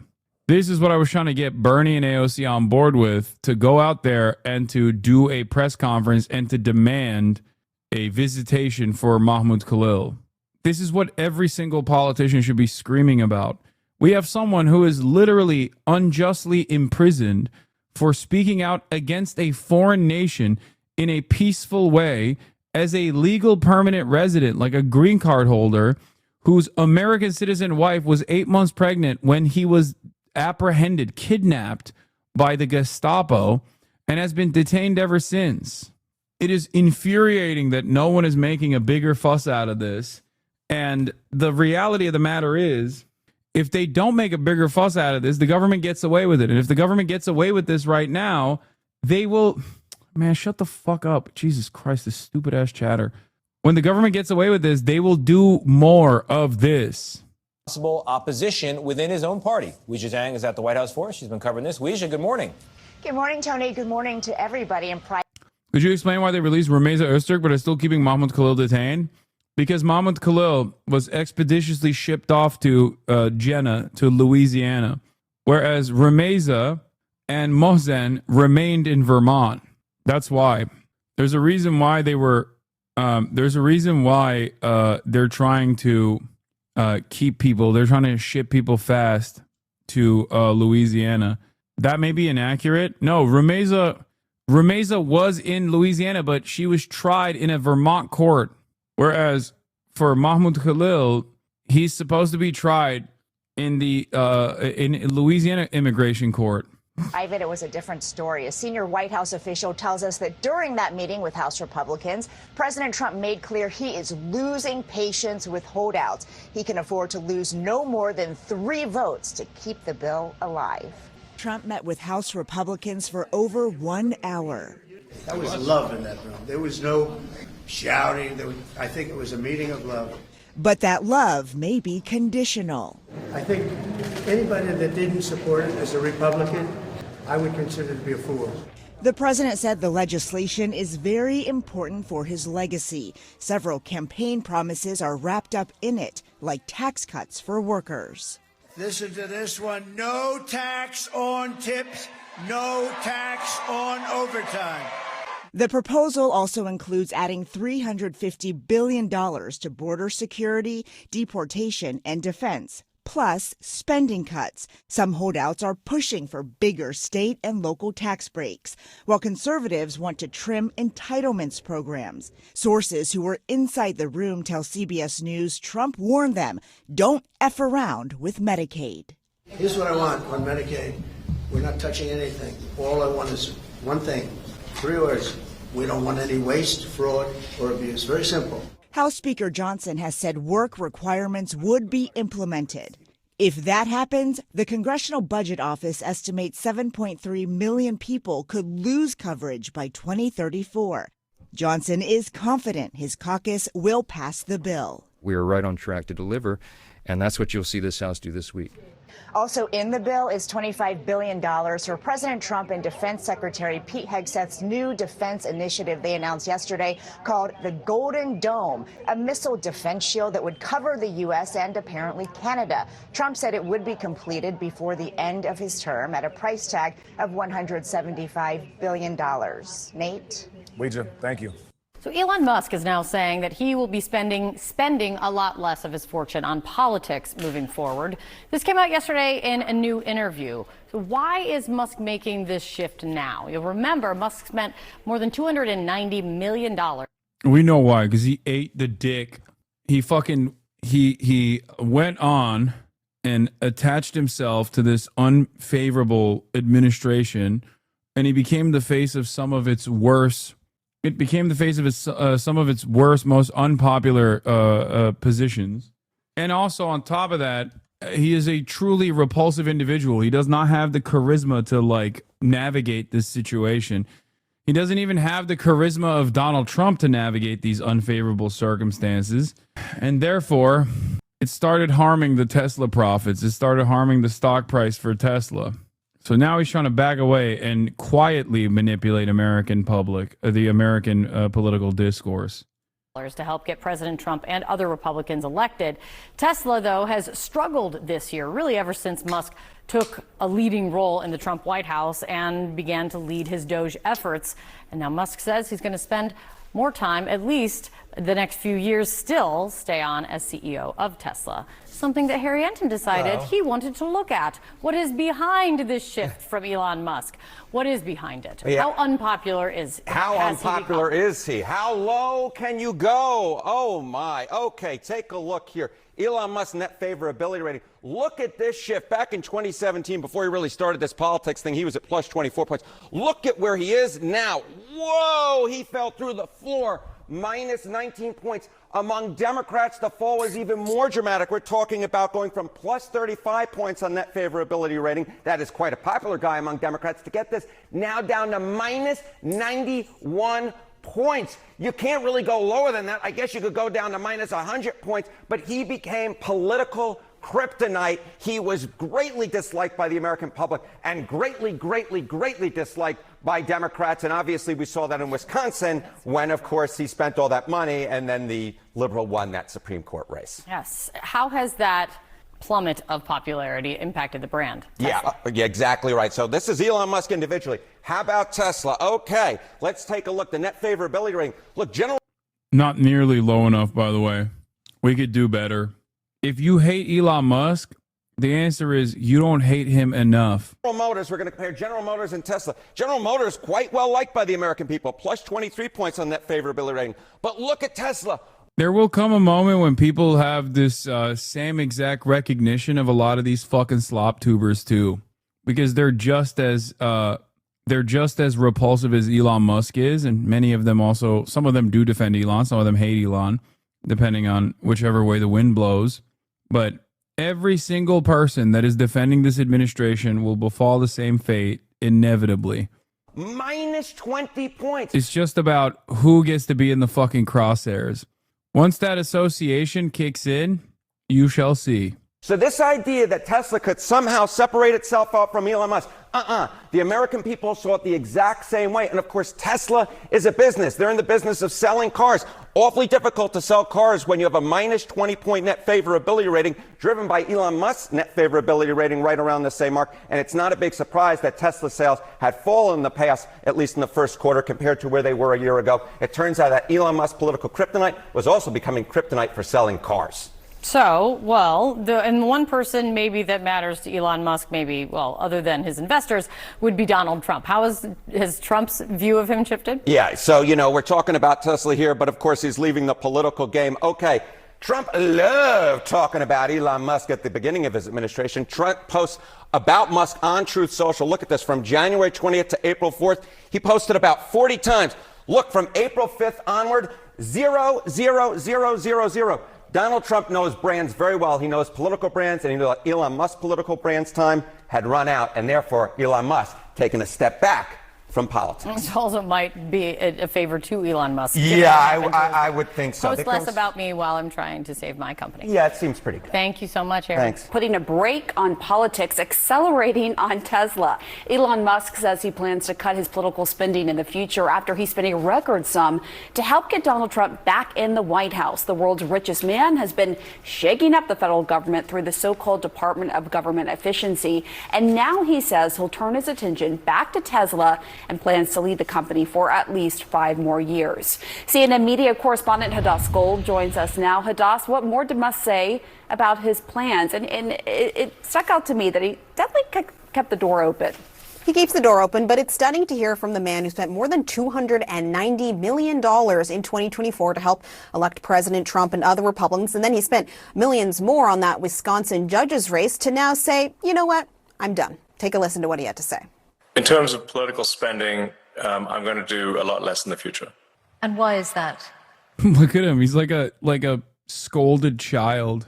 It gives me a little bit of happiness, a little bit of confidence to see him like at least lose something, like get kicked down a peg. I mean, he went in there with a fucking mallet and basically destroyed every federal regulatory agency that was investigating every single one of his companies. So he at least got that out of the way.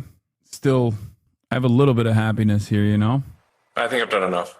Is it because of blowback? Well, if I see a reason to do political spending in the future, I will do it. I do not currently see a reason. And I'm sure many Republicans hearing that will say, wait, there is a reason. We have a very slim majority in Congress. We're going to need your help in the midterms. And as you noted, he did leave the door open. But there's, of course, a question of why is he suddenly changing his tune when 6 months ago, just a few months ago, he's brandishing a chainsaw on stage and seeming so energized about working in politics. Now, we can just look at the numbers. First of all, we can look at the approval ratings for Elon Musk. If you look at his approval ratings in polls back in February, his disapproval rating was at 49%. In just a couple months, it jumped up to 57%, whereas his approval rating did not move at all. And his work in Washington has affected not only his personal approval ratings, but we've seen it affect Tesla's share price as well. I talked to somebody who has spoken to Elon Musk, who's in his orbit, and he said a few reasons why this is happening. He says Elon has too many asks coming to him, and everyone sees him as a silver bullet spender. He says that he warns Elon Musk has not chosen his midterm bets yet, and he says he is sending a message to the market and his shareholders. And as we saw from Tesla's share price right there, Tesla's share prices have gone up ever since Elon Musk has said he's stepping back from politics. Guys. All right, Hadas Gold, thank you so much. America's billionaires got a lot richer over the past year. Must be nice. This as Republicans on Capitol Hill are debating the president's tax and spending bill that could make the wealthiest Americans even more wealthy, while leading to deep cuts in certain safety net programs. Matt Egan here with the latest on this. Good for those billionaires. Yeah, John, it must be nice, as you said. But look, this really highlights America's inequality problem, right? Oxfam found that the top 10 richest Americans got $365. What will it take? When will people wake up, dude? When will people go, this can't go on, There's gotta be a point where people just go, man, this is fucking exhausting and unjust and can't continue the way that it has. $1 billion richer in just the past year. Now, this measures their net worth from April 2024 to April 2025. And this, of course, comes despite the fact that there was that scary market drop earlier this year. This amounts to these billionaires gaining $1 billion collectively each day, which is pretty stunning.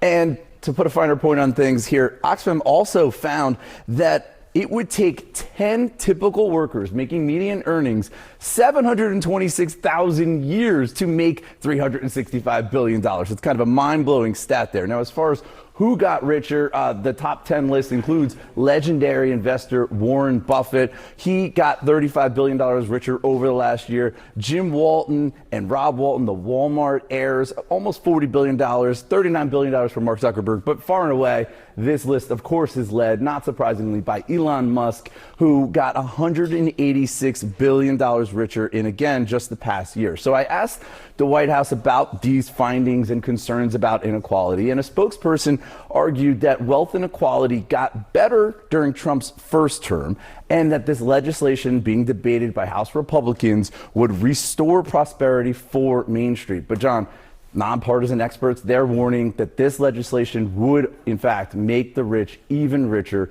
while simultaneously cutting almost $1 trillion from Medicaid and food stamps. Well, and overnight we got a new score about how much this legislation will cost. Yeah, a lot of money. This is coming from the nonpartisan Congressional Budget Office. They're finding that this legislation would add almost $4 trillion in debt over a decade. This comes completely contradicting what the White House said just the other day, arguing that this would not add to the deficit. Keep in mind, this would just add to the mountain of debt that the U.S. already has. Now, that's, of course, a bipartisan problem. Republicans and Democrats alike can share some blame. But this debate over the House GOP tax cuts, it's coming at a time when there's these growing concerns about the fiscal mess, right? Moody's just the other... Dude, this is such a funny thing to tell me. Like, Dems and the mainstream media are trying so hard to cope with the current 21% approval rating. First of all, it's even lower than that. And I fucking hate the Democratic Party. That's number one.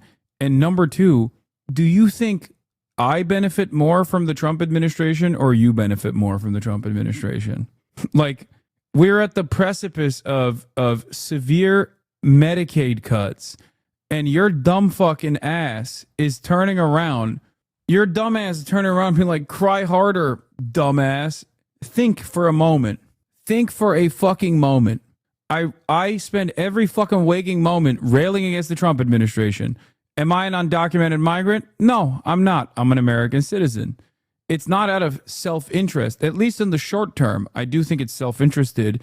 The arguments that I make against Trump and the arguments that I make against the current American order of operation is in my self-interest in the long term, because I think that that will be a more prosperous nation and a more prosperous planet overall.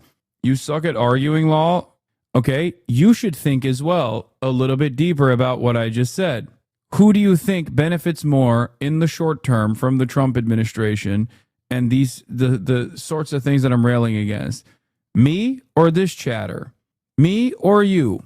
And no, I don't benefit more in the sense that, like, what? You do because you're rich. Exactly. That's my point. This person is advocating against their self-interest. Also, I don't give a fuck about the content.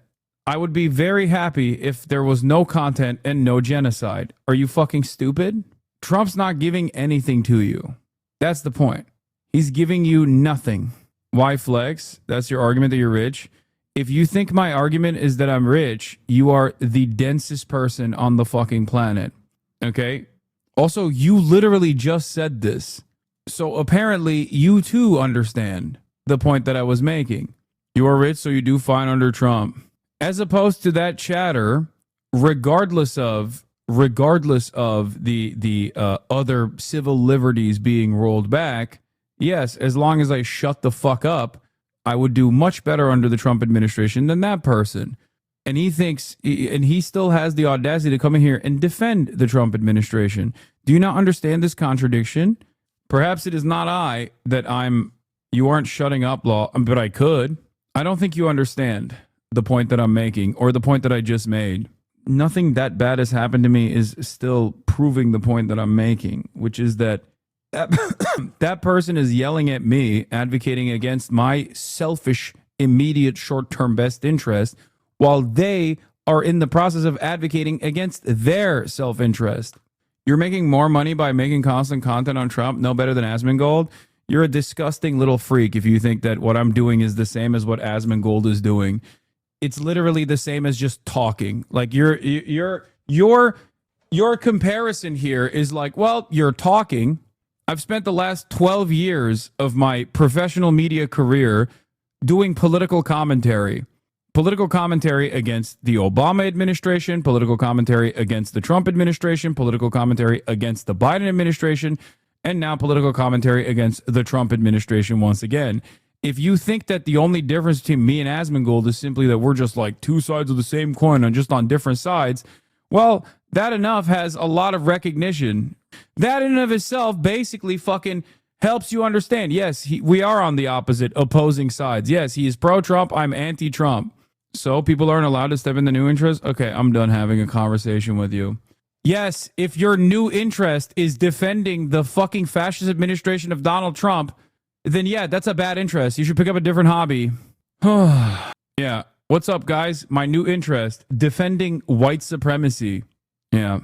Also, the mentions of Asmongold immediately pick up when he starts playing fucking video games in this chat. And then they clip my response to go, Hassan always talks about Asmongold.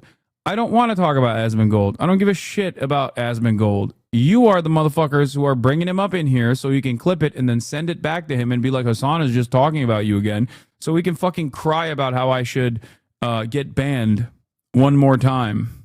Day cut America's perfect credit rating, and there are these concerns that this would also add to inequality. This is the nonpartisan Penn-Wharton budget model. They say that the top 10% of earners would get 65% of the gains here, and the bottom 20%, they would lose $1,000 each next year due to these cuts to Medicaid and also food stamps. And speaking of Joe Rogan, CNN is trying to paint him. Yeah, here we are. The Dems are searching for a liberal Joe Rogan. The story I've been meaning to cover. Democrats throw money at a problem, countering GOP clout online. At private gatherings, strategists and donors are swapping ideas to help the party capture the digital mojo that helped President Trump win. Yes, there's a price tag. And the person they have on here is Brian Tyler Cohen. Brian Tyler Cohen, alongside some of these other content creators, who I have no issue with for the record, are a part of the party apparatus. Okay. And they actually do get a lot of play online. They get a lot of motion online. Having said that, I don't think that they have the same level of prominence as a figure like Joe Rogan. They do. What? Joe Rogan had like 12 million people at his peak, dog. I don't know what Joe Rogan's peak looked like. I don't even like the fact that they're just like looking for a liberal Joe Rogan or a left's Joe Rogan. Okay. The issue here is the Democratic Party doesn't want to change its fucking ways. They just want someone to defend the Democrats. And anyone that is a party loyalist like that is not going to come across as a unique, organic voice in non-mainstream circles. BTC was a huge Pestany fan until the sex scandal. They were collabing a ton. Yeah, I heard David Pacman also pulled out of a event that he was supposed to do with Sex Pestany. Womp womp. A lot of these guys, for example, are noticeably absent from the conversation of Israel. And the reason why they're noticeably absent from the conversation of Israel and Gaza, or the genocide of Gaza and the genocide of Palestinians, is because they're party loyalists. They are already serving that role. More money to them and more prominence to them is not going to make up for the environment that the Democrats cannot capture. Even money to me or Chapo Trap House or any number of different actually leftist, outside of the scope of the party content creators, is not actually going to change the dynamic, because the issue here is the party. The issue here is the lack of interest in addressing people's real problems. Okay? That's the real issue. So if the party doesn't change, if the party does not change, no amount of influence peddling is going to change the way people see the party. As I've said over and over again, the Democrats have an issue. They cannot podcast their way out of this issue. Like, Brian's focus is entirely on Donald Trump and belittling the Republicans, which is great. There's obviously a lot of motion for that. There are a lot of liberals, just like David Pacman's numbers were popping before the fucking election, right? But this is directionless slop for the most part, right? I mean, there are obviously things that deserve coverage, okay? There are obviously many things that he covers in throughout the day that are worthy of coverage. But this isn't anything different than what you get from like the New York Times, maybe a little bit more partisan, and that's it. You have to be pro something. You have to have a vision. There are so many different issues I have with the Joe Rogan of the left scenario. Obviously, hold on. Let me see if I can pull it real quick. Where is it? Oh, I said no amount of dollars spent will be as successful as directly advocating for all Americans' material interests, anti-war, free healthcare, college education, jobs programs, and public housing. If mainstream media failed, how will podcasts make Dems cool with the current smug technocratic gerontocracy? It's not going to work.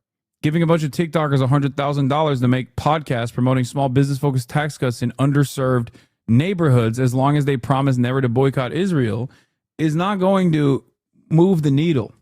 Actually, that's not even true. They will move the needle. They will move the needle. It's just not enough. Because the goal that they're looking for, the person that they're looking for, is not like a unique voice that is seen as apolitical by the fucking unwashed masses.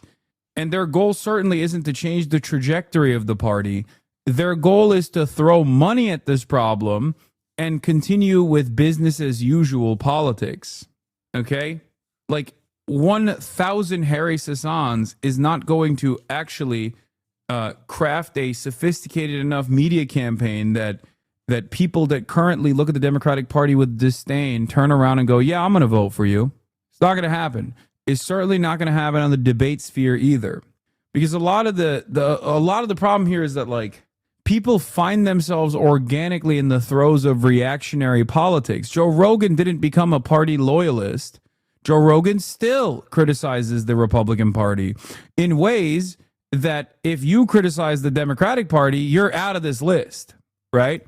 The Republicans don't give a shit about the criticisms of the party coming from guys like this because they recognize the importance of being on platforms such as Joe Rogan's platform, being associated with them positively. Do you understand? It's a much broader media landscape. And yes, moneyed interests have played a role in the algorithms boosting right-wing commentary. If the Wilkes brothers and the Koch brothers didn't fund a lot of these like right-wing institutions ahead of time, ahead of the game, because they understand the value of propaganda, I'm sure that there wouldn't be nearly as much right-wing commentary on the fucking platform. But there are different categories of content creation on the platform. You have the party loyalists that are directly mouthpieces for churning out American Enterprise Institute talking points or Manhattan Institute talking points. Okay, you have the Daily Wires of the world. That's that first bracket. Then you also have adjacent, like political adjacent content creators, people that do have some right-wing opinions, especially when it comes to social issues, that will often collaborate with the party mouthpieces like the Daily Wire and whatnot. Then you have apolitical spaces that also are maintained by people that speak to both sides, but you know, there's a lot of there is a lot of back and forth despite criticisms with the Republican Party. And then you have the liberal adjacent content creators who spend every fucking waking moment, for example, shitting on prominent leftist content creators like myself. You have the slop tubers. So that entire dynamic, that entire space is slanted to the fucking right. It is very, very hard to dismantle that and to create a propaganda network that will be able to target that in an organic way. You don't have the apolitical spheres locked down. And a lot of that apolitical stuff, a lot of those like apolitical guys find themselves in the throes of right-wing commentary because they respond negatively to the way that the Democratic Party presents itself. That's a huge problem. The Democratic Party presents itself. What is this? The Democratic Party presents itself in a very smug, entitled, annoying, elitist, technocratic fashion. And it does not appeal to the average person. At least these guys look at the Republicans and they're like, well, they'll let me be annoying and even say slurs every now and then without giving me a goddamn lecture. So I guess I find myself a little bit more on their side. Okay? This is a major issue. If a progressive Joe Rogan existed, they'd be exiled by the Democratic Party, which is incapable of receiving criticism. Obvious examples are Biden's age in Gaza. Yeah, this is why so many people present me as like an alternative to this, where they're like, well, there is a fucking left Joe Rogan. His name is Hassan Piker. There's been a fucking million different articles written about it. And what do I always say in those articles, seemingly to deaf ears? There is no podcasting your way out of this problem. You have to be able to respond to the organic resentment and disdain that your base of voters have for a lot of the issues that you present, a lot of the policies that you present. Reminder that incentives in the progressive movement make it impossible for progressive Joe Rogan to exist. If one did exist, they'd exile him for his many weird beliefs. That's the ultimate reason why the online media ecosystem has turned so sharply against Democrats, but the left more broadly. The progressive movement has become a movement of scolds. They criticize and are eager to purge any voice from the ranks who break from progressive orthodoxy. What is this? I don't think the DNC likes you, man. I mean, that doesn't mean anything.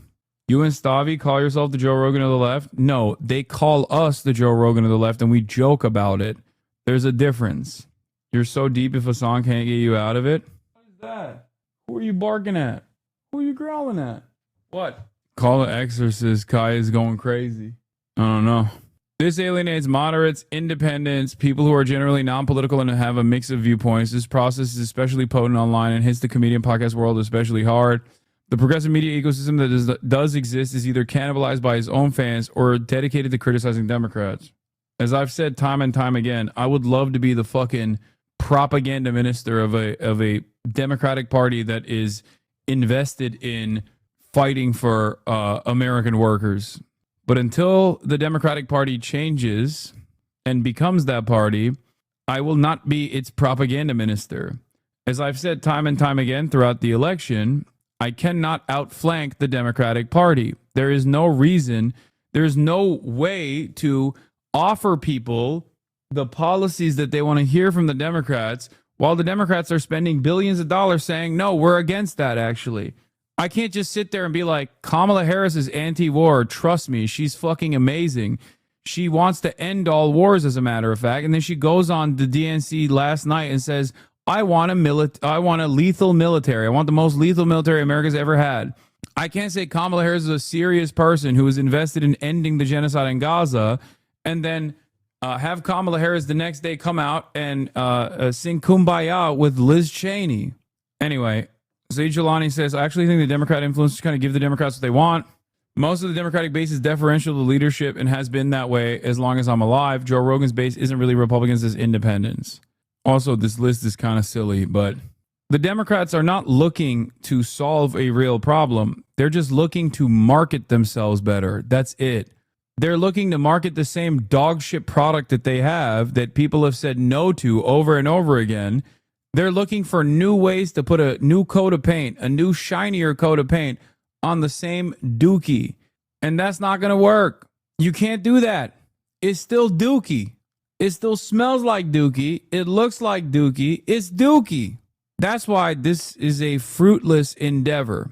There will be a little bit of motion, and I think it might change the online discourse a little bit, right?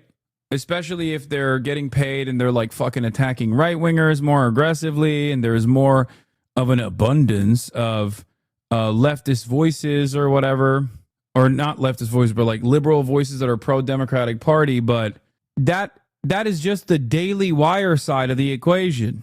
That's just the Daily Wire side of the equation. There's more to it than the Daily Wire. That's it. Casters as the new establishment that helped elect President Trump and saying Kamala 20. I have a feeling that one of their major goals is to attack people like you. I don't think the Democrats are that fucking insane that they would spend money pumping people on the liberal Democrat Party side and focus their attention on people like myself. That would be fucking insane.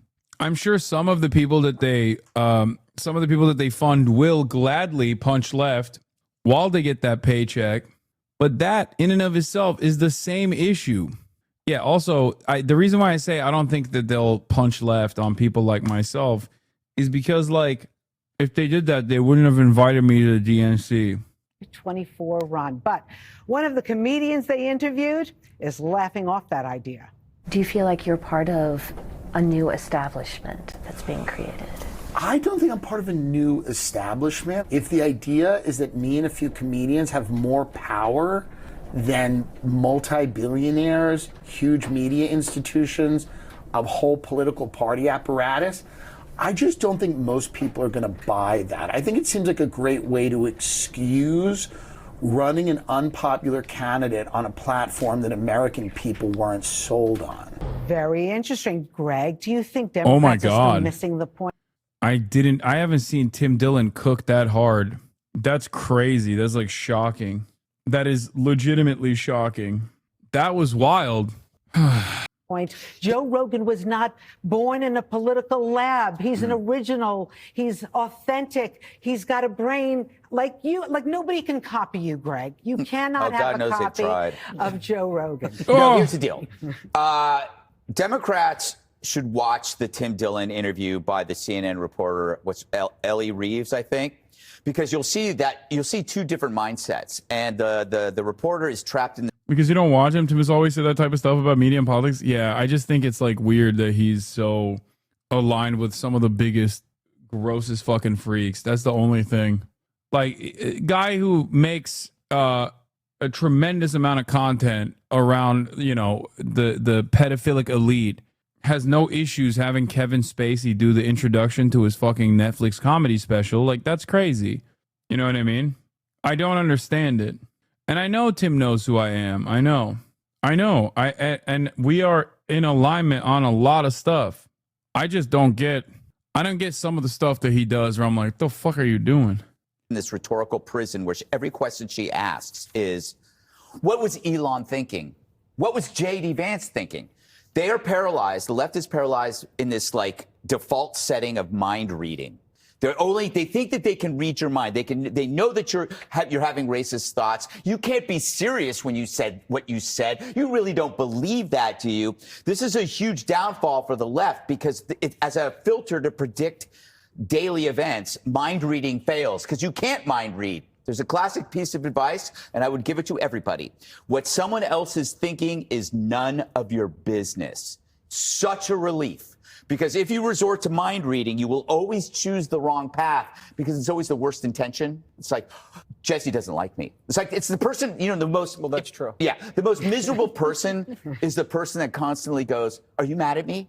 What did I do? Did I do something? What's wrong? It's like, I wasn't even thinking about you. I was thinking about my dinner. So when you look at the most hysterical, miserable people on the left, the lonely, mentally unstable, they are assuming that they know everybody's faults. When Musk. There's something so funny about like describing the left in this way, in terms like this, the lonely and mentally unstable, when like, I think that's bipartisan, man. Like, who do you think is more mentally unstable? Like the lonely and mentally unstable leftists online or the fucking Groyper right? Like, dude, here, I'll give you a great example of how the Groyper right operate. Okay. There's a guy, what's his name? The guy that's been on YouTube for 10 years. He was popping on TikTok. The guy who recently quit. What's his name? The old guy that, Outdoor Boys. So Outdoor Boys, I think is a Mormon family, and he is, he's basically cultivated this like incredible community, right? And he has consistently made great content, great fucking content. He just like goes out there in Alaska, puts himself in like crazy fucking positions. Okay. He never pushed his beliefs though. No, I know. He just made straightforward. I'm going out there and I'm like living. I'm going out there and I'm like living out in the mountains of Alaska for a little bit. That type of content. I'm gonna make a. Hey everyone. This is going to be my last video for a little while. Yeah, he was like 3 million or whatever, but he gained like 12 million subs in 6 months because of TikTok. He really blew up on TikTok. He's been doing this for like 10 years, but he really, really, really blew up on TikTok. And then a lot of people started watching his videos on YouTube as well. I mean, he was a big content creator on YouTube anyway, but he became a massive content creator on YouTube after his blow up on TikTok. And no Outdoor Boy hate will be tolerated. It's not. No, why would I fucking hate on him? He's just he is exactly the type of content creator that is the perfect content creator. Okay. He is the perfect content creator. Just keeps to himself, does his own thing, doesn't actually have like an agenda where he's just trying to like tell you, gay people are evil or whatever secretly. Okay. He's the reason why I love honey butter and bread. Here we go. Another certified Hassan bad take. What? I'm not disagreeing with him, you fucking baboon. I agree with him. I'm making a larger point about how the right reacted. Can you let me fucking cook for a second? Hey guys, he quit. Okay? He quit because parasocial fucking weirdos were up his asshole and he wanted to maintain his privacy and he wanted to be with his family. And guess what happened in the process? Every single fucking right-winger acted like they were scorned. They started proving the point as to why he actually fucking ended up wanting to take a long hiatus. The reason why he took a long fucking hiatus was because he was getting annoyed with the additional fandom that he was experiencing. And this is how the right reacted. Don't let your ugly wife give you an ugly life. That's my black pill tweet for today. This guy just fucking loves his wife and his children. He wanted to have a normal fucking life. And all of a sudden, the people that actually loved everything that he was putting out turned on him and started going fucking freak mode on him, proving why he should fucking quit. That's how the right wing operates. Who do you think is more insane? Okay? Hassan Abi talks about socialism while being rich. Oh my God.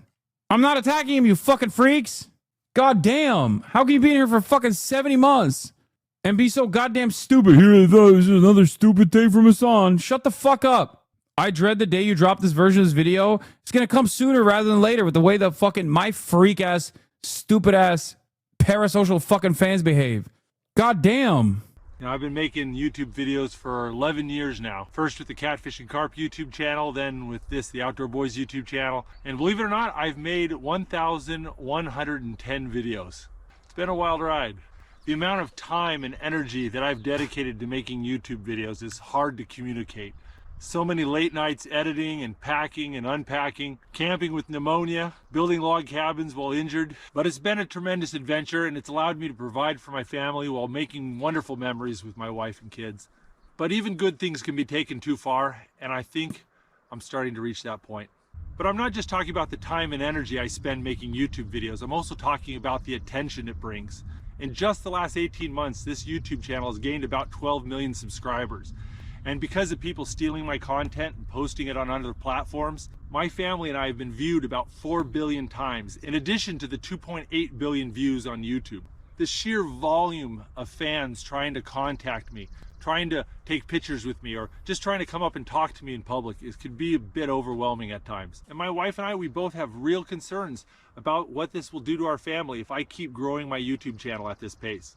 And the time to stop is before this problem gets so out of hand that my family and I can't live normal lives. Now, there's more than one reason for making this decision, and I still enjoy making videos and I still enjoy going on ventures, but it's time to start focusing on other things. And that's what I'm going to be doing. For one thing, I've got 3 little boys who all want to be YouTubers, including my oldest son, Tom, who's got his own channel, the Outdoor Tom YouTube channel. But I want to spend more time helping him with his channel and preparing him to be an adult, which is going to be in less than 6 years. But I've spent so much time focusing on me and my family and growing my business. It's time to step back and focus on helping other people for a change. And I'm excited to see where that takes me. But all that being said, I have a lot of half-finished videos, including the homestead project. Like, one of the craziest aspects to this is like when people come out with like a totally normal response like this, and then the fan base's first reaction to that is like, you owe me. You owe me. You owe me more content. Like, I will kill myself if I can't watch your YouTube videos while I eat dinner alone. You know what I mean? It's just fucking insane. Like, the selfishness is insane. Let people live, man. It's so insane. And I see so many people justifying this kind of parasocial behavior too, with the fact that it's like, well, he made his money off of like developing a relationship with his fans. It's like, no, dude. You developed that relationship, and now he's saying he doesn't want to fucking, he doesn't want to play a part of this. Crazy that Lou from the Outdoor Boys is leaving YouTube partially due to the focus on his family and their safety, and there's comments like this. He'll be back in a year, probably divorced. Typical boomer mentality right there. Classic female tactic to lower his status to her level. Women fucking suck, Montana Groiper. Women ruin everything. Some OnlyFans bunny tried to score him. Dude failed the shit test with flying colors. Bro doesn't flinch to wild wolves, but his wife folds like a house of cards. L. These people have so much fucking disdain for women. It's insane. They think every problem, behind every major problem in their lives, even if the problem is not even a real fucking problem, they should just like find a different YouTuber to watch. Jesus Christ. Immediately they're like, oh, it must be a woman that's at fault here. How do you fix these fucking people? They're such freaks. And the biggest freak ass part of this, the biggest freak part of this entire process is that they're not even ashamed of saying stuff like this, because there is no social mechanism that actually tells people to not do this. Okay? If there were third spaces, if there were more interpersonal communication, if there was more peer-to-peer communication in the real world, there would be at least some social pressure in the form of shame that would most likely cause people to be a little bit more normal. But the more time we spend online and the more things happen online that impact our lives in the real world, the worse people get. It's crazy. Freaks. Some travel adventures, and even some extreme camping trips I've been planning for the last 6 months. But if I decide to finish those videos, or if I decide to film any other adventures after today, I'll post them at the end of the year, all in one big dump. But no matter what, this is going to be my last video for a while. Now, I know there's some of you out there who've gotten more than just entertainment from my videos. If you feel my videos have helped you in some way, then go out and find someone you can help. I'll see you guys later.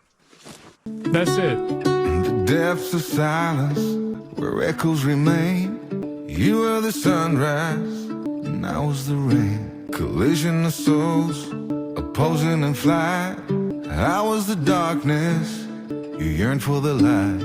Night, and I'm losing my mind, losing my mind, I'm losing my mind. Night, why did you cut me up, bring me out?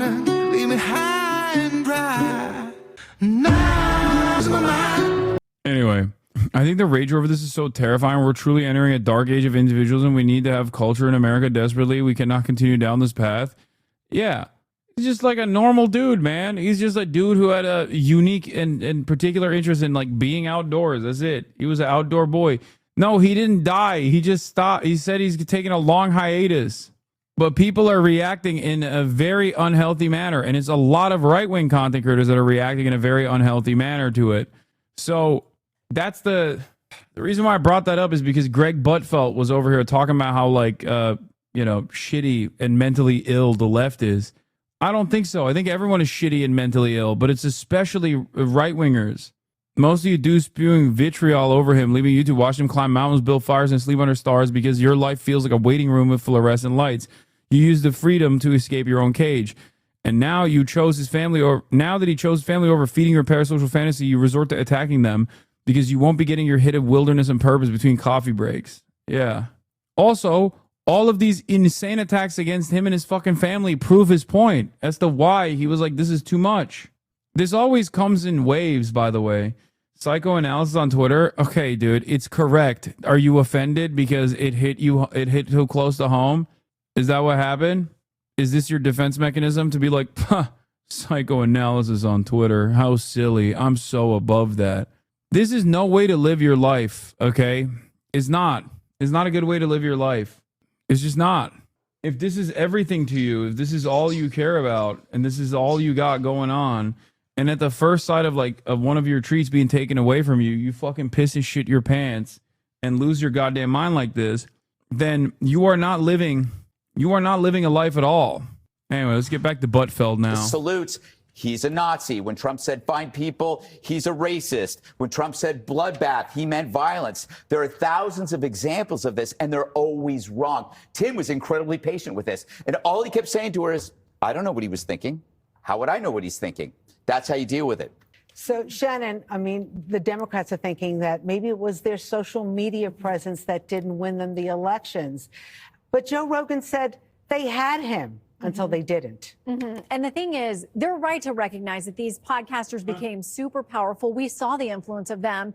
But when you try to say, okay, let's go out in a lab, as you said, and create our person, our Joe Rogan of the left or whatever it is. First of all, these podcasters do not like the really powerful ones, popular ones, to be siloed. They're not all Republican. They're not all Democrat or liberal or conservative. They don't like to be pigeonholed at all. But you can't create something that younger people feel is authentic. Like you said, they want authenticity. That's what we keep hearing from young people. And if it's about who's out there shilling for you, the former vice president, had the biggest stars in all of culture. I mean, when you've got Oprah and Beyonce and all these people showing up for you, if that didn't work, that's not going to solve the problem.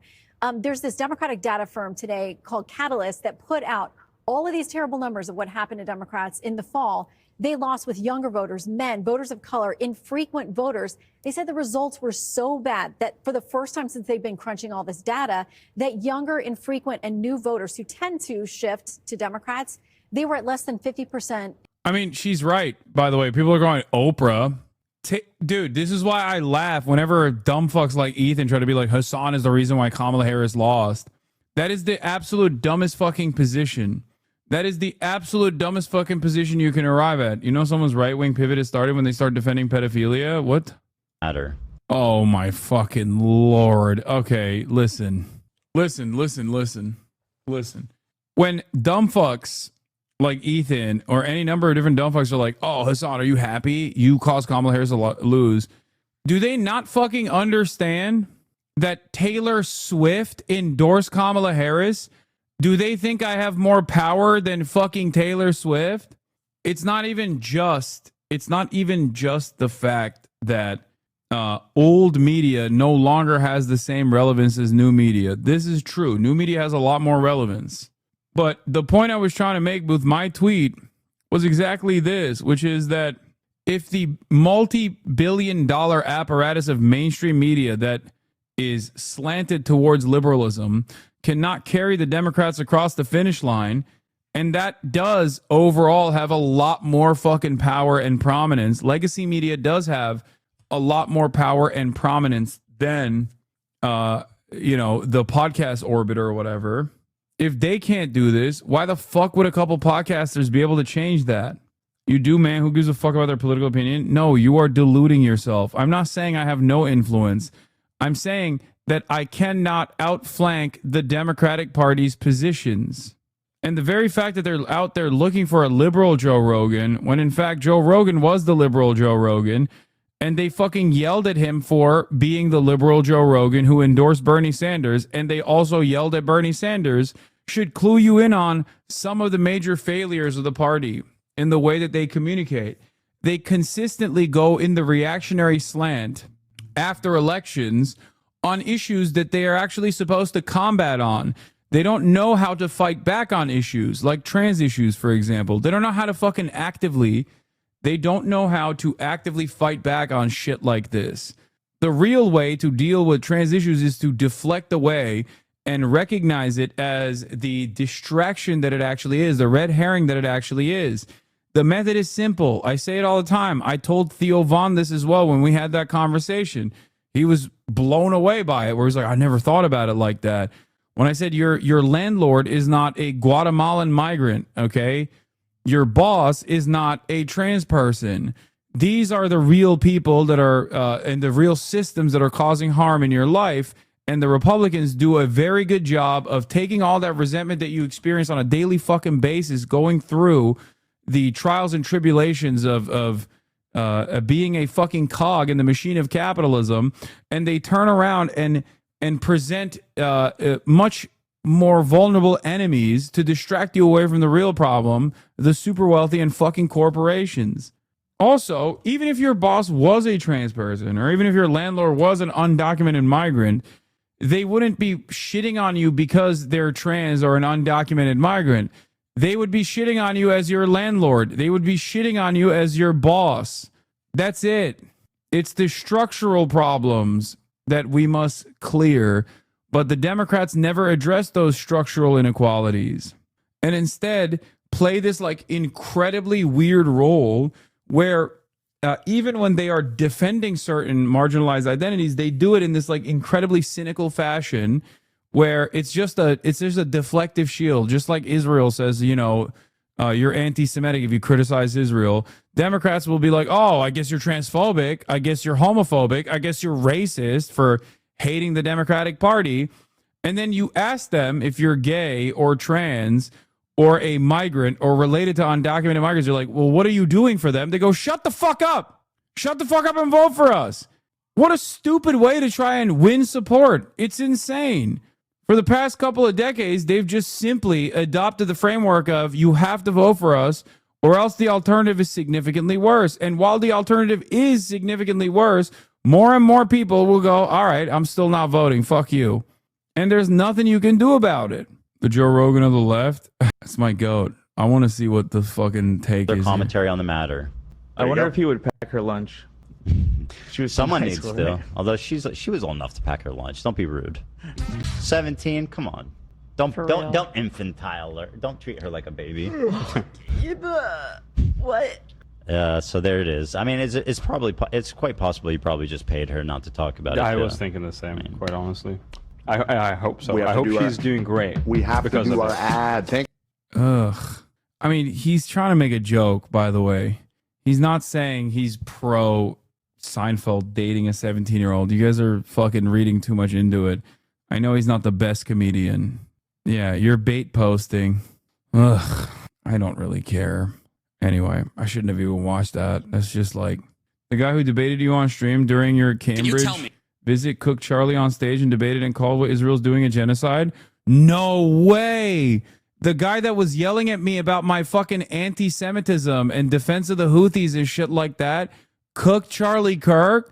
He's now the president of the debate club. Oh, I love to see growth. What African country is currently ongoing a civil war? Believe it or not, I know about Sudan because I'm not an idiot. How about what Southeast Asian country has an ethnic cleansing going on right now? Myanmar. Good. And you have strong opinions on both sides?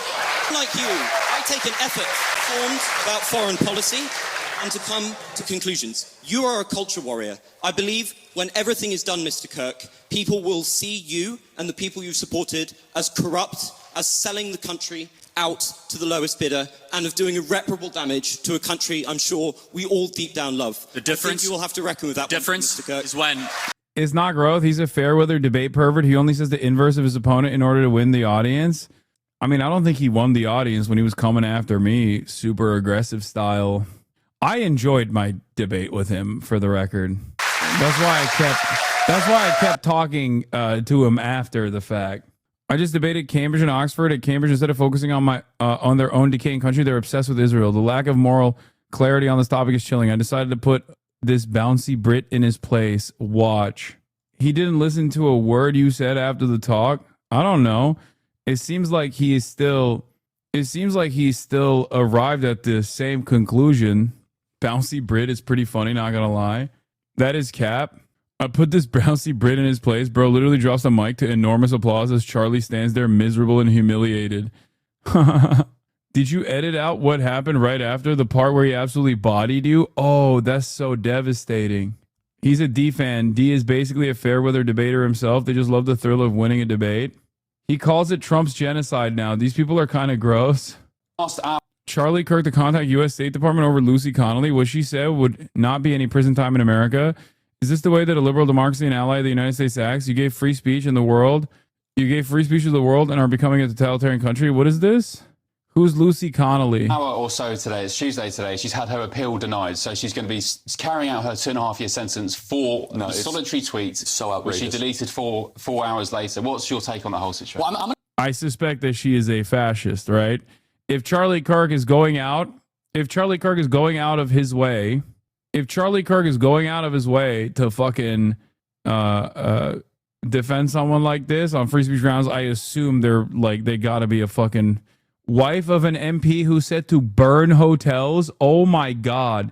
During an active pogrom, the wife of an MP that said to burn specifically the hotel that actually they were trying to burn.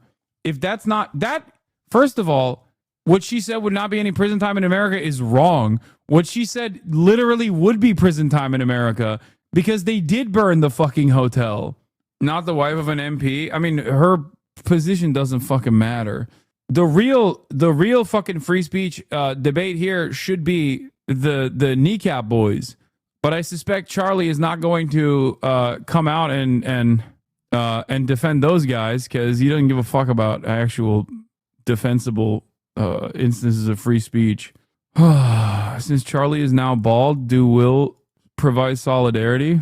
Free speech is only for racists. I have learned. Yes, it's true. All right, let's hear what the fucking Tim Dillon is saying. I ask because do you feel like you're part of a new establishment that's being created?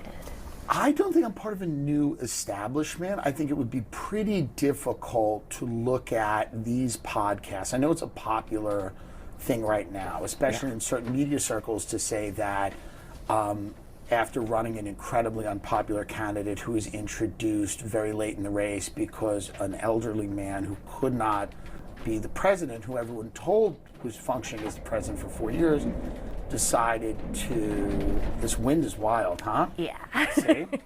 But this was a very specific circumstance in which Kamala Harris ran for the presidency. She was somewhat unpopular, and she was not a star in Democratic politics before this at all. And her communication strategy was pretty weak. I think most people have admitted that. So to hang this defeat all on a few podcasts and to say that they were the problem, I just don't buy the narrative. So I don't think I'm a new establishment. If you weigh, again, a few comedians with podcasts versus all of the people that supported Kamala Harris, Democrat donors, billionaires, big people. If the idea is that me and a few comedians have more power than multi-billionaires, huge media institutions, a whole political party apparatus, I just don't think most people are going to buy that. I think it seems like a great way to excuse running an unpopular candidate on a platform that American people weren't sold on. I think even beyond politics, though, even beyond the question of the election, like, again, I know that the liberal Joe Rogan conversation is so dominant, and I think not nuanced enough, but there is power in a massive audience. There's absolutely power in a massive audience, but if you're saying that power is equal to the CIA or all of not these the other CIA. people that have been very critical of President Trump, right? Yeah. So the idea that like the power that Theo Von has would be equal to like the intelligence agencies or these massive legacy media institutions seems crazy. But you got way more audience than when you're saying we don't have power, we're not the CIA. Well, there's some gradations between that, and also I'm sure there's like. Well, just you use the word. I don't think he's wrong. And by the way, he has every opportunity here to fucking puff his chest and flex about the unprecedented amount of influence that he has, just as I do when all these fucking same exact media operations are coming to me being like, oh, you're the left's Joe Rogan. Like, you're the left's Joe Rogan. But he's not wrong. He's not wrong when he says, like, yes, they have influence. Same with myself as well. But like, no one here is a fucking kingmaker. Okay. Because at the end of the day, you still have to look at the goddamn parties. You have to look at the parties and the policies and the way that they present themselves. It's not just a messaging issue. Oh, sorry for the off topic. Have you covered Asmongold's recent videos farming white genocide bullshit regarding South Africa? No, but I'm not surprised that he would take a white nationalist position alongside the fucking president of the United States of America because he's a moron. Establishment. Yeah. I didn't say that we didn't have any power or that audiences weren't powerful. But when you use the term establishment, I think that that's more than just having an audience. That's having an institutional component that I don't think we have. But I think legacy media does. I think the government and the intelligence communities do. I think Hollywood certainly does. And I think all of those people, all of those power factions have worked together for a very, very, very long time. So to say that a few comedians with podcasts equal that seems crazy. I see to why. me. Okay, I understand. That's the only thing I'm saying. Like, even the dumbest American could still realize that Biden was fucking mentally decrepit. Again. And I guess in some ways, the Democratic Party machine was even dumber than the dumbest American because they fucking turned around and thought that they could like keep up this song and dance. You're biting on his pivot. He's discounting his pull. He has millions of people's attention for hours and hours a day. Hollywood does not have that power. Tim's response is nonsense. The context of this conversation was how cozy his media cohort is with the administration. By the way, the CIA would kill to have his platform. Dude, you are failing to comprehend what I'm saying. I'll give you an example. If I had this level of if every single podcaster, here, great example for you. If every single podcaster tomorrow, alongside myself, we all got together. I know all these people. I communicate with all these people. And I somehow got all of them to literally ride for Jill Stein. Do you think Jill Stein makes it out as a third-party candidate? Do you think the entirety of the podcast circle getting together and backing Jill Stein would have actually made Jill Stein win a single fucking state? One state, I'm willing to bet that not a single state would be won by Jill Stein and the Green Party. And we don't even have to entertain this idea. Joe Rogan at his peak, far more powerful and prominent than he is now, endorsed Bernie Sanders. So did I. Did that move the needle? No, it didn't. You cannot fucking outflank the goddamn parties and the message that they're putting out there. Just like no matter how many great policies the Democrats were to even present, if Joe Biden was the guy, it was a bridge too far for many Americans. They were like, nope, he's too old. I think that if you had all these podcasts hammering that for multiple cycles, you can move the needle. But I see your point. Dude, that in and of itself is already proving the point that I'm making. I think for a lot of people, like you consume my content, okay? So I get why you are the worst possible person for me to shake some sense into. Everyone in here tends to, and all of my haters as well, who are also extremely online, tend to overestimate the influence that people like myself and others have over the broader populace, over the broader population of voters, okay? The overwhelming majority of voters don't know who the fuck I am. You aren't Joe, though. Okay, you're still going back to Joe Rogan and totally avoiding the point that I made about Joe Rogan, which was that Joe Rogan endorsed fucking Bernie Sanders. And he had more prominence at that point. He had more influence at that point. And what did that do? Nothing. I can name you. I think you and other streamers really downplay the reach people get. No, we are not. We are telling you critically, I'm telling you that, yes, of course I have a lot of influence. Of course I have a lot of influence. That doesn't mean it's enough influence to literally change the dynamic of an election, especially when the party is indefensible. It's not that I'm giving up. It's that I'm being fucking honest.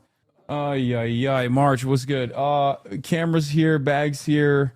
2 of the batteries are on the couch getting charged. Hopefully they're charged enough. Very successful left-wing or left of center comics who are playing in theaters and arenas and have movies out. And then I can name you some which apparently now there's 5 podcasters that dominate the whole world. This is a crazy thing. But this is every article that's been written since the election. I understand. Is that 5 guys now are the only people in comedy who make money or have audiences. It's the craziest narrative. I legitimately don't understand why you get criticized on the left so much. I don't fully agree with everything you say, but for the most part, most of what you say I do. I think you're very pragmatic and strategic, though I commend your efforts. You try to keep your goals realistic and understand why you get so frustrated with chatters.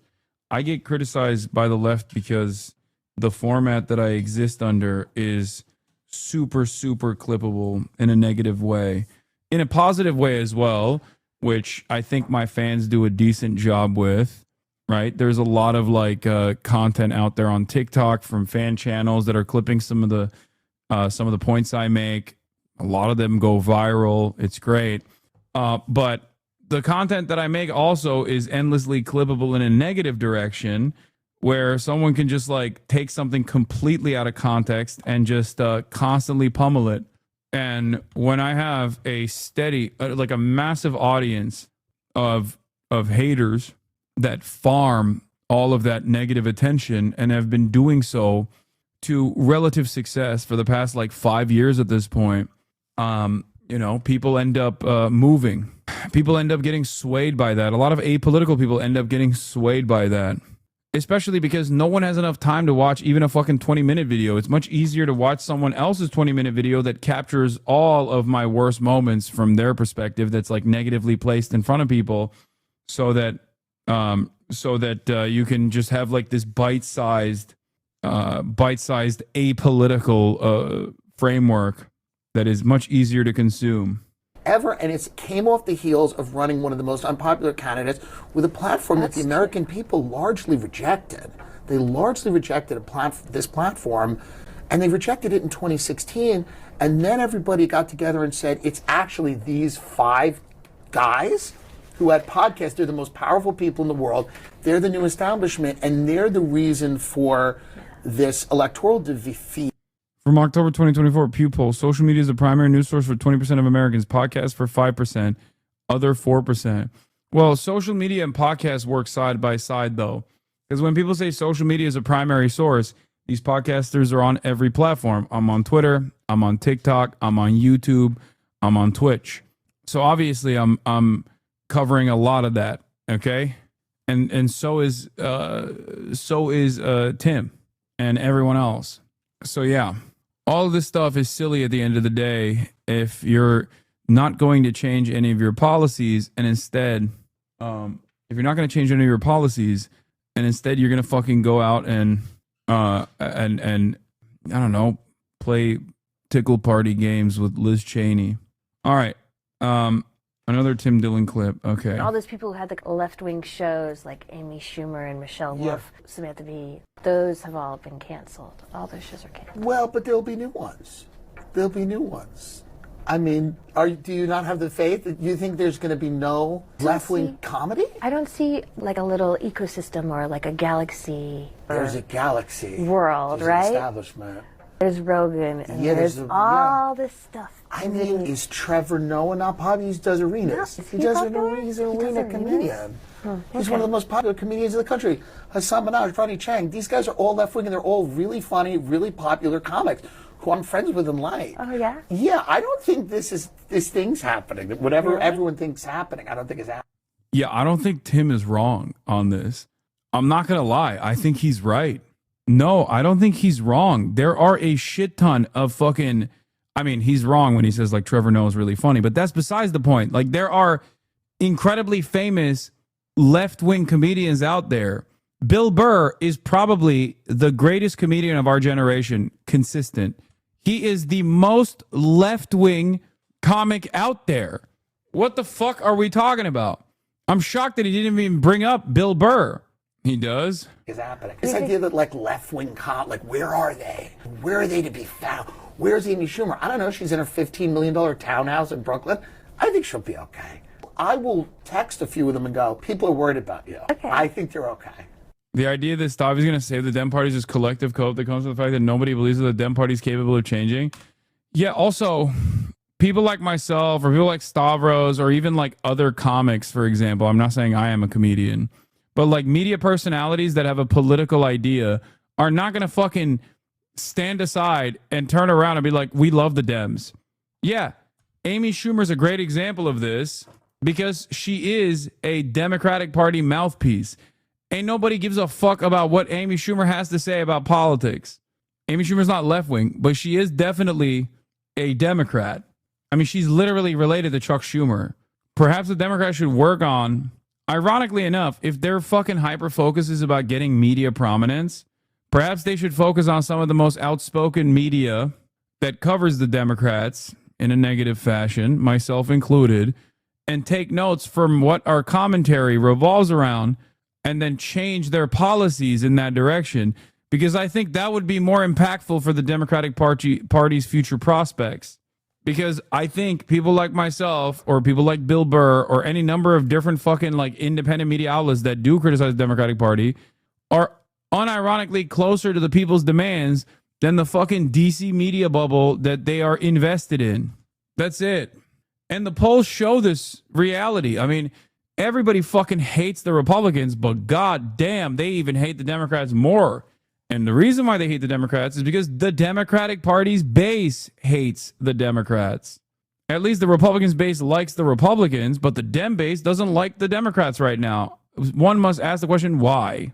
I'm sorry, but if you're getting outflanked by a podcaster that was literally invited to the fucking inauguration on the issue of Israel, which is I know everyone wants to fucking brush it aside and say it's not that significant, but definitely a major point of contention for basically every American at this point. Like, if you're getting outflanked by Theo Vaughn, who literally interviewed Donald Trump, played a role in Donald Trump actually humanizing himself, went to the fucking inauguration, what are you doing? They do this for everything. They're supposed to be the popularists, right? They're supposed to take their notes on transphobia. On transphobia, they love listening to the polls. They're like, nope, sorry, trans people. I guess you're going to have to fucking die. We didn't defend you at all, but we're going to defend you even less. Actually, we're just going to fight you alongside the Republicans. And somehow we'll be able to win support back doing that for some reason. Not going to work. Very stupid. But when it comes to Israel, they're like, whoa, calm down. No popular sentiment there. When it comes to fucking Medicare for all, nope. Popular sentiment doesn't matter. Shut the fuck up. Perhaps the reason why popular sentiment doesn't matter on all those issues where you don't even have to demonstrate moral courage, by the way, perhaps the reason why they don't want to listen to that shit is because they are invested in the moneyed interest. They're invested in maintaining their position as a controlled opposition party. You know, I work with hundreds of people and none of them seem to know much about what's going on in Israel. I think you overestimate Americans' awareness. This guy again. If you ask them, do you think what Israel's doing is good? I think the overwhelming majority of them would be like, nah, not really. At least polls don't show what you are explaining. And Israel is just one example. Ask them if they want free healthcare. Notice how I said not just Israel, but other issues as well. So many people know. Bro said he works with hundreds of people and just lied. Yeah, I work with 1,000 people every day, and I polled them on their opinions, okay? Yeah. For some reason, nobody is speaking out loud about Israel at my workplace. I go to work every day, and no one is taking the time out of their day to start talking about Israel. You want to know why? Because if someone randomly did that, you'd be like, that's a Nazi. Okay? People still have the fucking awareness to recognize that that maybe is not the best look. Okay? Out of nowhere if they brought it up. But if you were to ask them about what they think about Israel, I'm sure plenty of them would just be like, yeah, that's fucked up. What cable? No, there's a splitter on the ground over there. Wait, this one? Well, try it. Try it and see. I don't know. What's up? No, I don't have gum here. Just nicotine gum. What is what bullshit? What? Dude, it's on the kitchen island. Or on the next to where the charger is. Hey, Austin's here and Christian's here and March is here. And we're gonna go fucking spud time. Gonna go spud it up, lads. Fucking hell. Spud time. The biggest political Twitch streamer in the world just told tens of thousands of people I should kill myself. I will report to the Australian Federal Police to make sure that he is denied a visa to enter Australia in the future. Wait, what? Okay, good luck, Drew. Body cam footage of international terrorist Drew Pavlov's arrest following a CPS raid has been released. What are you looking at? Why are you standing there showing me your midriff, you slut? Yeah, also, why did Asmongold, who is the biggest political Twitch streamer in the world, why did Asmongold tell him that? Well, Asmongold's never leaving his house, let alone flying to fucking Australia, so don't worry. Can't do a lefty Joe Rogan because you'd never find a liberal who's willing to entertain the possibility that the giant of Kandahar might be real. Wrong. I am that guy. You don't know what self-reflection looks like until you get called a grifter by Asmongold. Oh my God. Asmongold reacts to the Aiden Ross and Connor Eats Pants drama. Fake personality. Always shows a grift off shitting on on the most popular thing. A lot of Minecraft streamers do this instead of trying to rebuild their community. Damn, dude. 68,000 likes. When I see stuff like this, I am reminded that like the incredibly narrow focus that we have on this stupid fucking platform, like even on Elon Musk's platform, the Nazi platform, even the other fucking Nazis don't fuck with Asmongold, okay? Like, you can try every goddamn day. You can try all day, okay? You can pop off on YouTube all you want. It doesn't matter. When the average person that takes daily showers encounters this man's opinion, they go, oh my God, how can someone live like this? Getting called a grifter by the Roach King himself. I'm trying to get you to read this. Good take? No, I'm not going to read it. We are going to be going to get a spud later. Brutal new data for Democrats on the demographic shifts in the 2024 election. They lost ground or failed to improve with every cohort and subcohort, with the exception of a 1-point gain among married white women. Spuds are stuffed potatoes, jacketed potatoes. We did it, Joe. Dude, imagine being so fucking shitty. Imagine being such a disastrously shitty fucking party that the guy who was like, we're going to melt every brown person, was able to make major fucking ground with a bunch of Latino men. Like the alternative wasn't like, why would anybody fucking vote for the Democrats, man? Why? They are just the gayer and more smug and annoying version of the Republican Party. Why would anybody vote for that? It's like the diet soda version for a country that does not care about getting diabetes. One of the funniest things I hear so regularly is stupid ass fucking liberals that still have the audacity to come in here and be like, Kamala Harris would have been better on Gaza. It's like, bitch, she's not even running for president right now. And it's an incredibly popular issue. She's literally not said a single damn thing until Eden Alexander was released. And then she still was like fucking awful Hamas terrorist piece of shits. Thank God for our big, beautiful, brave president Donald Trump releasing Eden Alexander from the treacherous grips of Hamas. He was just a simple boy. Like, what do you mean? What do you fucking mean? She has every opportunity. She's not in politics right now. She has every opportunity. If she was this like bold fucking Israel destroyer that you claim she is, she'd probably be fucking out there at least being like, yeah, this is really fucked up that the Trump administration is doing this genocide. I would have fucking actually done something different if it were up to me. No, that wasn't the one that was kidnapped from a tank. That was the one that was kidnapped from a military installation She ain't talking about fucking Trump's deportation policies, partially because she also was advancing that same cause, obviously. You know? Kamala Harris is the Jill Stein of the Democratic Party. It's crazy. What is this? What the fuck is this? Objects in the mirror are closer than they appear. What? Hassan Piker's bitched about me in his live stream to tens of thousands of people. Do you understand what power this is? A random 25-year-old from Australia, completely rent-free inside the Hassan Piker OODA loop. This man does not stop posting about me. God, I fucking knew that Bad Empanada should not have fucking mentioned that little creature. Is it true that Trump is get angry Bibi? Angry get Bibi? No. What is this? Explain. Oh, the gay month. Did you see that? The gay month is coming. Yeah, progressive DA Larry Krasner fucking won, by the way, and is also cooking. What is this? Feels like this guy would get arrested for a warrant if he tried going near a courtroom, but see you there, bud. Even Nick Pollum is cooking yeet now. Anyway, all right. Oh, I was going to talk about this as well. The Department of Justice is investigating Andrew Cuomo. News confirms the Justice Department is investigating former New York Governor Andrew Cuomo. He is currently running to unseat New York City Mayor, that's Eric Adams. Now, you'll remember that Adams faced criminal charges until the Trump administration dropped them. Scott McFarlane is looking into this for us. Scott, good morning to you. What's this all about, and what do you make of the timing? Hey, Gail, good morning. Two officials familiar with this matter tell CBS News the criminal investigation centers on Cuomo's testimony to Congress regarding his response to the COVID-19 pandemic. U.S. House Republicans have been pressing the Department of Justice to investigate Cuomo for months over that.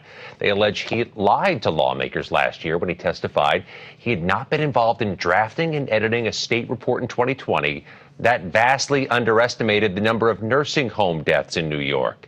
A spokesperson for Cuomo says the former governor testified to the best of his recollection and has not been contacted by law enforcement or received any subpoenas. He went on to call this probe lawfare and election interference, plain and simple. The Justice Department dropped charges against current New York City Mayor Eric Adams earlier this year for alleged bribery and campaign finance offenses. It was a highly controversial decision, with the Trump administration accused of doing so to pressure Adams to help the president on immigration matters. Both Adams and Cuomo are now currently running for mayor in an election this November. The Department of Justice has not provided. So this is a common technique that the American government applies to the likes of Erdogan, for example. It's also a common technique that the Turkish government also engages in, and many other governments also engage in. Whenever they have someone that they want to control, they will use oftentimes a frivolous lawsuit or a very real lawsuit. This Department of Justice investigation, unironically, is a valid one. But the timing of this Department of Justice investigation makes it so that it is very clearly done for political purpose. The reason why they're doing this, like, is there a valid inquiry into Andrew Cuomo potentially being the annihilator of boomers during COVID times? Yes, that is a valid investigation, except the reason why they're conducting this valid investigation is purely for political purpose. They recognize that Andrew Cuomo is most likely going to win the mayoral race, at least by their estimation, and for that reason, they are trying to get him under control, just like they did with Eric Adams. This is exactly the same thing that they did to Eric Adams. Eric Adams, valid investigation took place. Then they used, once they got into power, they used that valid investigation to their advantage to literally make Eric Adams comply to the fucking ridiculous demands that the administration was making. That is exactly what happened with Eric Adams. They dropped his case so that he would play ball. Now they are starting a case. Hold on. What's up? Yeah, I haven't stopped streaming. I'm gonna leave right now and I'll be there right on time. Like literally right now. I'm going right now. I'm leaving right at this very moment. All right, perfect. Bye. That was Phineas. He's making sure that we're fucking going. Sir Caps-a-Lot? No, it's not fucking Sir Caps-a-Lot. I'm getting moving right now. I'm moving and shaking, baby. Don't you worry. We're also gonna be live. We're doing an Uber trip as well, as I know you guys love that. I was gonna drive there, but then I was like, you know what? I can't deprive you of classic fucking Uber ride. You know what I mean? Yeah. Hold on. I need to use my brain here, and I'm having a hard time doing it. Don't worry. Austin is already pre-complaining that I better call it Uber Black. I know I'm not riding in no comfort. I'm a classy bitch. Is the camera and everything open? Yes. Okay. Tell you it is a clip chomp. Yeah. Fucking diva pre-complaining, dude. That's crazy. I don't think you'll beat Chemtrail Guy. That's what you think, dude. I'm so excited to talk politics in the car on the way. Can they even hear you? I don't know. All right. Okay. Where you going, BB Cakes? I'm going to fucking... Well, got to see alive What is a Woman. Finally happened. You know he's a professional. Right, I'm flipping it. You know he might actually stream more than you do. He does. Yeah, I don't know why you're... All right, we're back. Also, why are you besmirching his name? Yeah, why are you besmirching the good reputation of Christian? What's crazy is I kind of forgot what that meant too. Of course. Yeah. Classic. I think it is alarming that you forgot already. The word besmirch? Well, you should use simpler words for a simpler people. Don't describe gay people as being simple. Pride Month is literally like... Hold on. No, wait. I wasn't talking about gay people. I was talking about people in exactly general. What you were saying. Yeah, you were saying... Don't even try to considering that, what yeah, your argument was that, like... That's the language of the proletariat. March, I'm getting a hotel room for you, by the way, for DreamCon. Okay. Wait, is proletariat... Hey, can that's someone the post rich the meme people, right now? March, we need to do this right now with no notice. Okay, smile. Yeah, What if I had plans next week? Well, I texted you in the group chat. And you Yeah. said Yesterday. You told me yesterday. Marsh, you need to go on strike. No, I'm down. You need to unionize. I'll join you in a Give union. me a hotel room. I expect it to be a 2-bedroom suite, 5-star hotel. You're going to DreamCon next week? Yeah. Nothing Bro, less, that's Pride obviously. Month. You're missing Pride Week? West Hollywood Pride? Well, of course he is. What, is that even a question? Are you kidding me? That's insane that you think I would... You were going to stream with me on West Hollywood Pride, remember? You think that this I thought you were going to do a... This would sway you. This would be a Wait. part of my calculation. I can't believe he's missing... Wait. You're missing West Hollywood Pride song? Wait, we were gonna do a podcast for Pride. The gay community start of shambles. Pride Month. Wait, what day are you leaving? We can't. You can't talk about that? I don't know. I don't know yet. I don't even know. Oh my God, where is this DreamCon? It's in Texas, right? Or It's in North Texas. Mexico? Houston. You're going to like one of the most homophobic parts of the country to celebrate the start of Pride Month. It's crazy. First of all, is there even a Pride Month under Trump? Like, what are we talking about? Pride Month? Oh yeah, no, there's a Pride Month. Well, The gays are going to rally regardless of who's in office. yeah. You kidding me? Any chance to celebrate? Shit. Gays are gonna get more racist than they were before. Yeah, the gay community is capitulating to the right. Yeah. We're reducing the letters. Say the word, I'll put the lens on you. We're moderate gays now. Yeah, the tax codes be hitting. That's right. You know. They be hitting. I don't. Who's we? You got a turd in your pocket? Yeah. Gay Twitter's blowing up right now. By the way. Why? Because of what you. Yeah, they've imploded. Yeah, it's trending already. What is it? Because you're not gonna be at Pride Month. And you're going to. It's you're the going whole to Texas. month. You got a whole month. What do you want? You're gonna have to do something to make it up for me.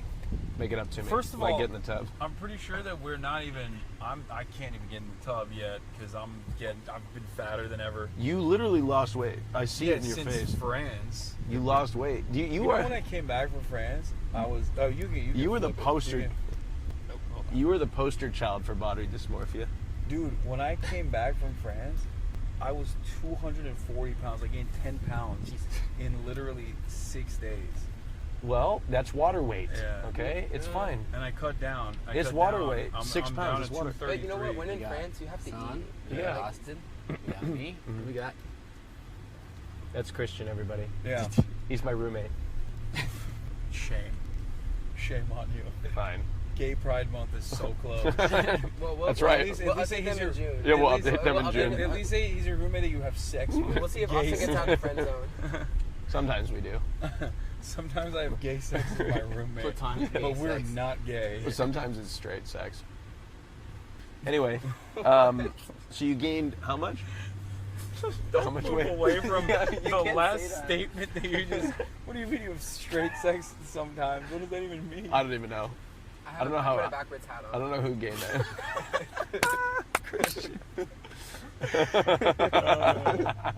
that. No, he keeps his socks on. That's right. That's how you know. That's how you know it's straight sex instead of the gay one. No, sometimes it's just boring, which is like that's why. What? What the Don't say that at the stand. No, I'm It's his kidding. fault. If I'm it's kidding. boring, it's his I fault. was trying to make a joke and then I realized. Not yours, King. I'm excited. Not yours. No, it's never boring. No one believes that. I didn't real. I went for the joke without thinking about the insult. Yeah, Classic. It was classic. Classic Austin. Sorry. Is this? Oh, I'm not gonna say it. Yeah, no, just fucking talk about noticeable landmarks. I haven't been. I know you're about to say, and the answer is yes. I haven't been on camera in a minute. I'm a little rusty. Okay. Yeah, I know.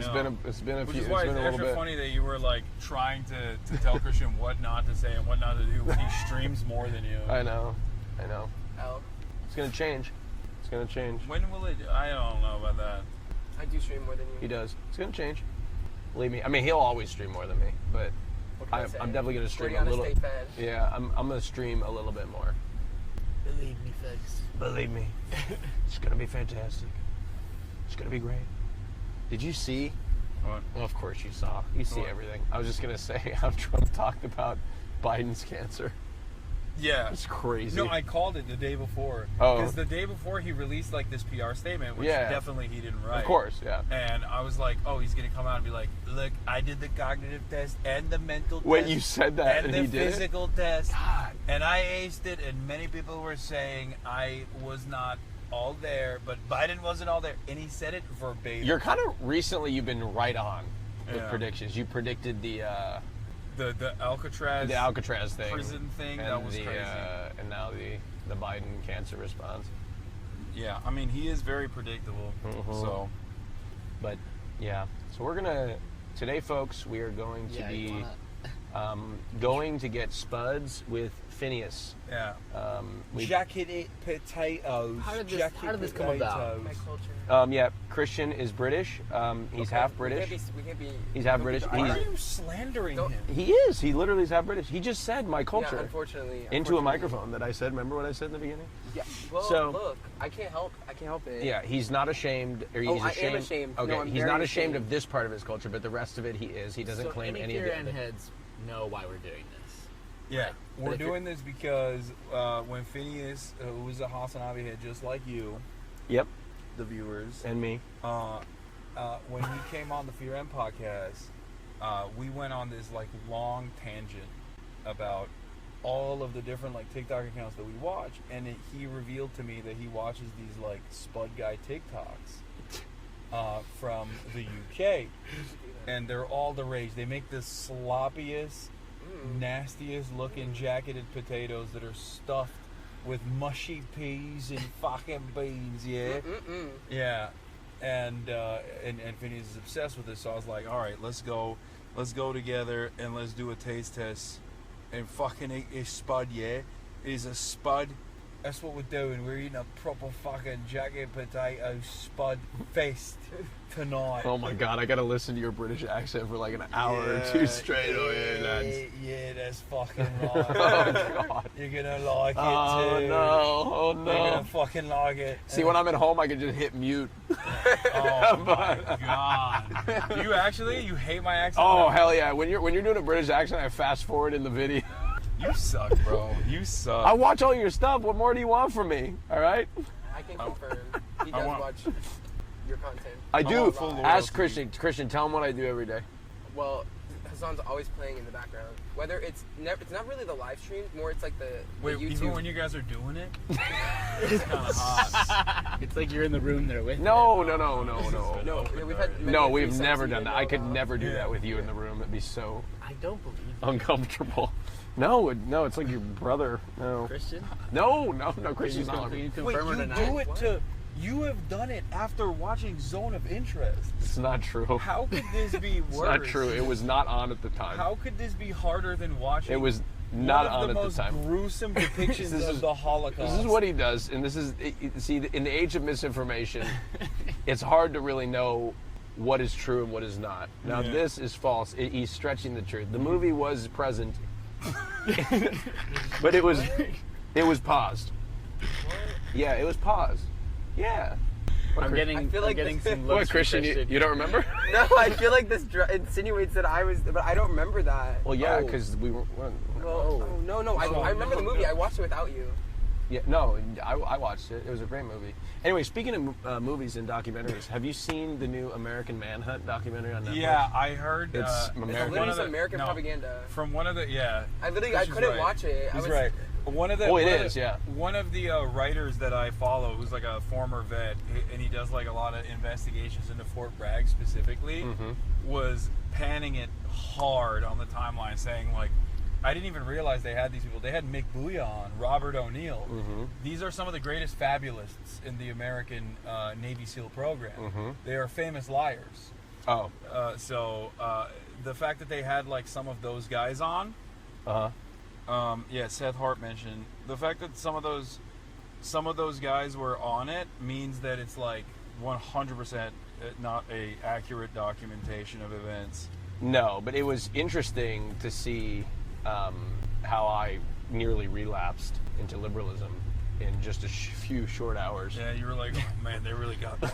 Watching a documentary? They really got that scumbag. Fucking yeah. War on Terror was worth it. $7 trillion spent, 1 million dead that's not. Rockies. That's not. Well, What's interesting about it is in the documentary that I did find interesting is that the documentary. When did we invade Iraq? 2004? 3. 3? So the documentary at 2003 skips to like 2008. They skipped like 5 years of the Iraqi war. Parts. They skipped the entire Iraq war, invading Iraq, everything. They skipped the bad parts. And they don't talk. Well, they briefly covered the pushback that the United States got on bombing innocent civilians. They briefly covered it. Briefly. But where I slipped into liberalism, back into liberalism, is when they talked about Obama. That's it. Point blank. Period. They talked about Obama. I saw look handsome and charismatic. I saw Obama get inaugurated, and then he took out Bin Laden under his administration, and I started to become overwhelmed with patriotism, and that's what I'm saying, and that's what we need in this country is not necessarily Obama, but we need somebody like him that. That has some good policies. I'm calling it right now. 2028, he is going to fall for Pete Buttigieg and try to argue. No. I literally told my mom the other day, I said, Mom, no Pete Buttigieg. She's like, but I like it. No, Mom. Party for Socialism and No. I'm not. It's not happening. No Pete Buttigieg. No Newsom. Yeah, no gay shit, huh? No Newsom, no Buttigieg. No, it has nothing. In fact, that Pete is gay or not. He can be gay, straight, lesbian. I don't care what Pete is, right? What? He always talks like a politician. Gay, straight to lesbian is crazy word. Have you not? Right? That was see Bernie Sanders. Yeah. He just went down the alphabet. On Andrew Schultz. What did he say? He's like, the Democrats, they say, oh, you're gay, you're the most wonderful person. You're black, oh, how amazing. I don't care about these things. Did he say that? It was a really funny line. He was just trying to like criticize Democrats using like identity politics as a shield, but then he came across like kind of funny in that moment where he did it not the best job. Oh really? Yeah, you would have liked it. He was being homophobic.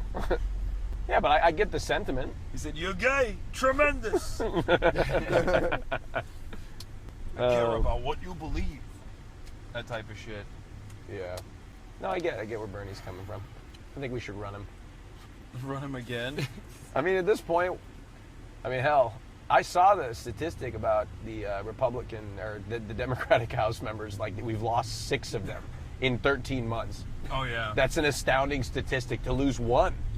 Like, that's crazy. Well, it's not 6 Well, when in you look a year. When you look at the average age, it's like a retirement home. When you look at the average age of the Democratic politician, you're like, okay, well, that's expected. You know Yeah, what I mean? yeah. No, but you look. I worked at a retirement home, right? And oh my God. No, I did. And, I know. And so It's you'd such a show perfect job. No, for you. you'd show up on a Monday, and it's like, oh, Betty died. You know what I mean? Yeah. It's what? It's true. It's true. It's what happens in retirement home. You don't expect that in fucking Congress. You know what I mean? Well, same age demographic, so You know? That makes sense. You know, people. What do you mean, Jesus, man? They were like Betty was 105 years old. That's what happens when you get to 105. You die. You die. One morning you're eating chicken piccata. Good morning. Yeah, they get whatever they want when they're that old. And then the Like, next you feed your dog, like You were serving the old Betty chicken piccata? No wonder she probably fucking died of heartburn. yeah. You fucking clapped her, dude. I didn't make the menu. You Okay. killed her in the August years of her life. No, I didn't. She had so. How much sex were they having? Oh man, there was a couple. Did you hear couple. it? No, I didn't hear it, but like it's very common amongst that demographic. Yeah, they fuck Wait, a lot. didn't you serve at the restaurant? I did. Well, Yeah, he was serving ass. At No, the it was shit. not. He was Bending serving over at the looks. restaurant. Huh? You But- were getting hella tips. Huh? no, they I wonder. From a generation where they're So like, there was this "I'm one open guy. about that." Yeah, they had somebody that got married. Like she was widowed and he was widowed, and then they got married. And anyway, you could just tell he would come down with the hair all messy, with his walker, and You knew he was. oh yeah, he going was to getting going it. to town. Oh yeah, he was getting it for sure. Wow. Yeah, they have like crazy high STD rates Yeah. in old folks' homes for Mhm. that reason. Yep. Ooh. Like the villages and shit, they Yep. have crazy high Really? Yeah, but STD rates. isn't the Villages also a swinging community? I mean, I think all old folks' homes are swinging communities. That's Fair. basically what happens. There.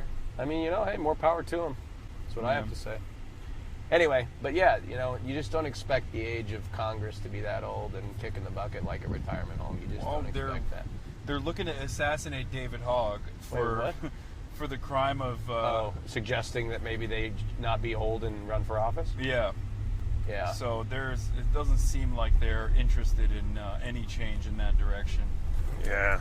Well, So I don't believe we're getting any change. what the hell was going on? I was on Twitter and Doug and Atrioc were talking with Gavin Newsom. Yeah, I think they're the Dems are doing like some Twitch shit where they're Why don't like talking. Why to don't they people. come to me? I think no, ain't seriously. got it, Just talking bro. about how you're not on your lip shit. I and then interviewed you just asked Hold for on, the hold on. Democratic Party to come for you- come Don't to you. even say that. Also, I got hey, yo, bro. Chill. I interviewed Bernie Sanders before you did. Okay. I did. That is actually It's not wrong. I That's think. true. Yeah. I interviewed Bernie Sanders first. And for longer. And for longer, I did. Yeah. I did. I definitely did. And I then got to interview. I also played cards with Ossoff, a couple of senators. Ossoff. And, I set that one up. You did, and then you didn't show up, so I had to do it. No, I wasn't. Oh, no. you gave it to me. No, I set it up. They were worried at the time. Right. About anyone that was radical for the Georgia race. Oh, right. And they literally didn't want me or AOC. So they chose liberal, moderate Austin Show. So I was like, I got some people for you. Yeah. Isn't that crazy? They were like, yeah, we can't have you and AOC on. Yeah. It's crazy. Like, sure, whatever, I'll help out. So anyway, not to take away from Atrioc and Doug. Not saying that they shouldn't have been on there. I'm just saying I'd like an invite to talk to Gavin Newsom because I would like to challenge him on some of his politics. Period. Well, you're never getting invited. Well, yeah, true. True. Yeah, way to really sell your case there. Well, I'd just like to him to describe his strategy for including right-wing crazies on his podcast. Yeah. Ahmed, you said you were coming from San Diego. Are you dropping someone off? Are you from there? Yeah, I'm from San Diego. Nice. How do you like it? I love it. How long you been there? Since 1996. God damn. Where'd you come before San Diego? Jordan, Amman. Oh, you're from Jordan. No, Nice. I'm from Iraq. Oh, you're from Iraq, and then you moved to Jordan. Oh, I'm sorry that you had to hear my friend's insensitive remarks about Iraq. I didn't say anything. Did I? That's crazy. You did. Oh, I did. I was You were watching celebrating. No, I was not. I was You were not celebrating celebrating the that at all. illegal invasion. No, I was not celebrating that at all. Celebra- Excuse my friend. I'm so sorry about that. I'm from Yeah. Turkey. Yeah. I have to put up with this shit all the time. He's Lebanese. You know how they are. I am Lebanese. Oh, you love that, don't you? I am. You love- That's the you first did time it. he's called me Lebanese in a Yeah. while. One of those kinds of Lebanese, if you know what I mean. Yeah, I don't speak any Arabic though. That's it. Yeah, exactly. Proving my point further. Okay, so my Wikipedia page The because daywalker. Because the one time I mentioned Syria because of my family in there where they immigrated from. Uh-huh. Somebody keeps changing my Wikipedia page to Austin Show is a Lebanon-Syrian American streamer. Oh wow. Named- Labano? I don't even know, but that's what it says. L-E-B. Here, let me look it up. Look. wrong. No, look. Yeah, look. Austin Show is a Lebanon-Syrian American Twitch streamer. That's awesome. I don't even know if that is a thing. I didn't know that was a thing. Yeah. Oh man. So you've been in San Diego since 1996, and you came through Jordan. Right. What do you think about everything that's going on right now? It's your goddamn Where? What? Where? What in America? Yeah. Bad and good. What's good? What's bad? Bad. They should start giving more money to people. They should have more job available. You know, they need to cut off on percentage. You know, rental. A lot of things need to be cut off because I remember I bought my apartment in 2008. My apartment was $145,000.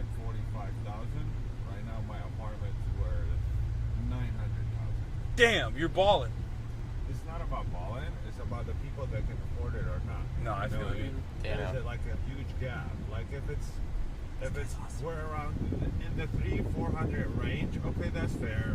You know, oil change, new build, whatever. You know, there's a fair amount. But the huge gap that jumps all the way up, people can't afford it. A lot of people that left from San Diego, from LA, either they go to Texas or Arizona or Michigan just to afford to be in the house that they own.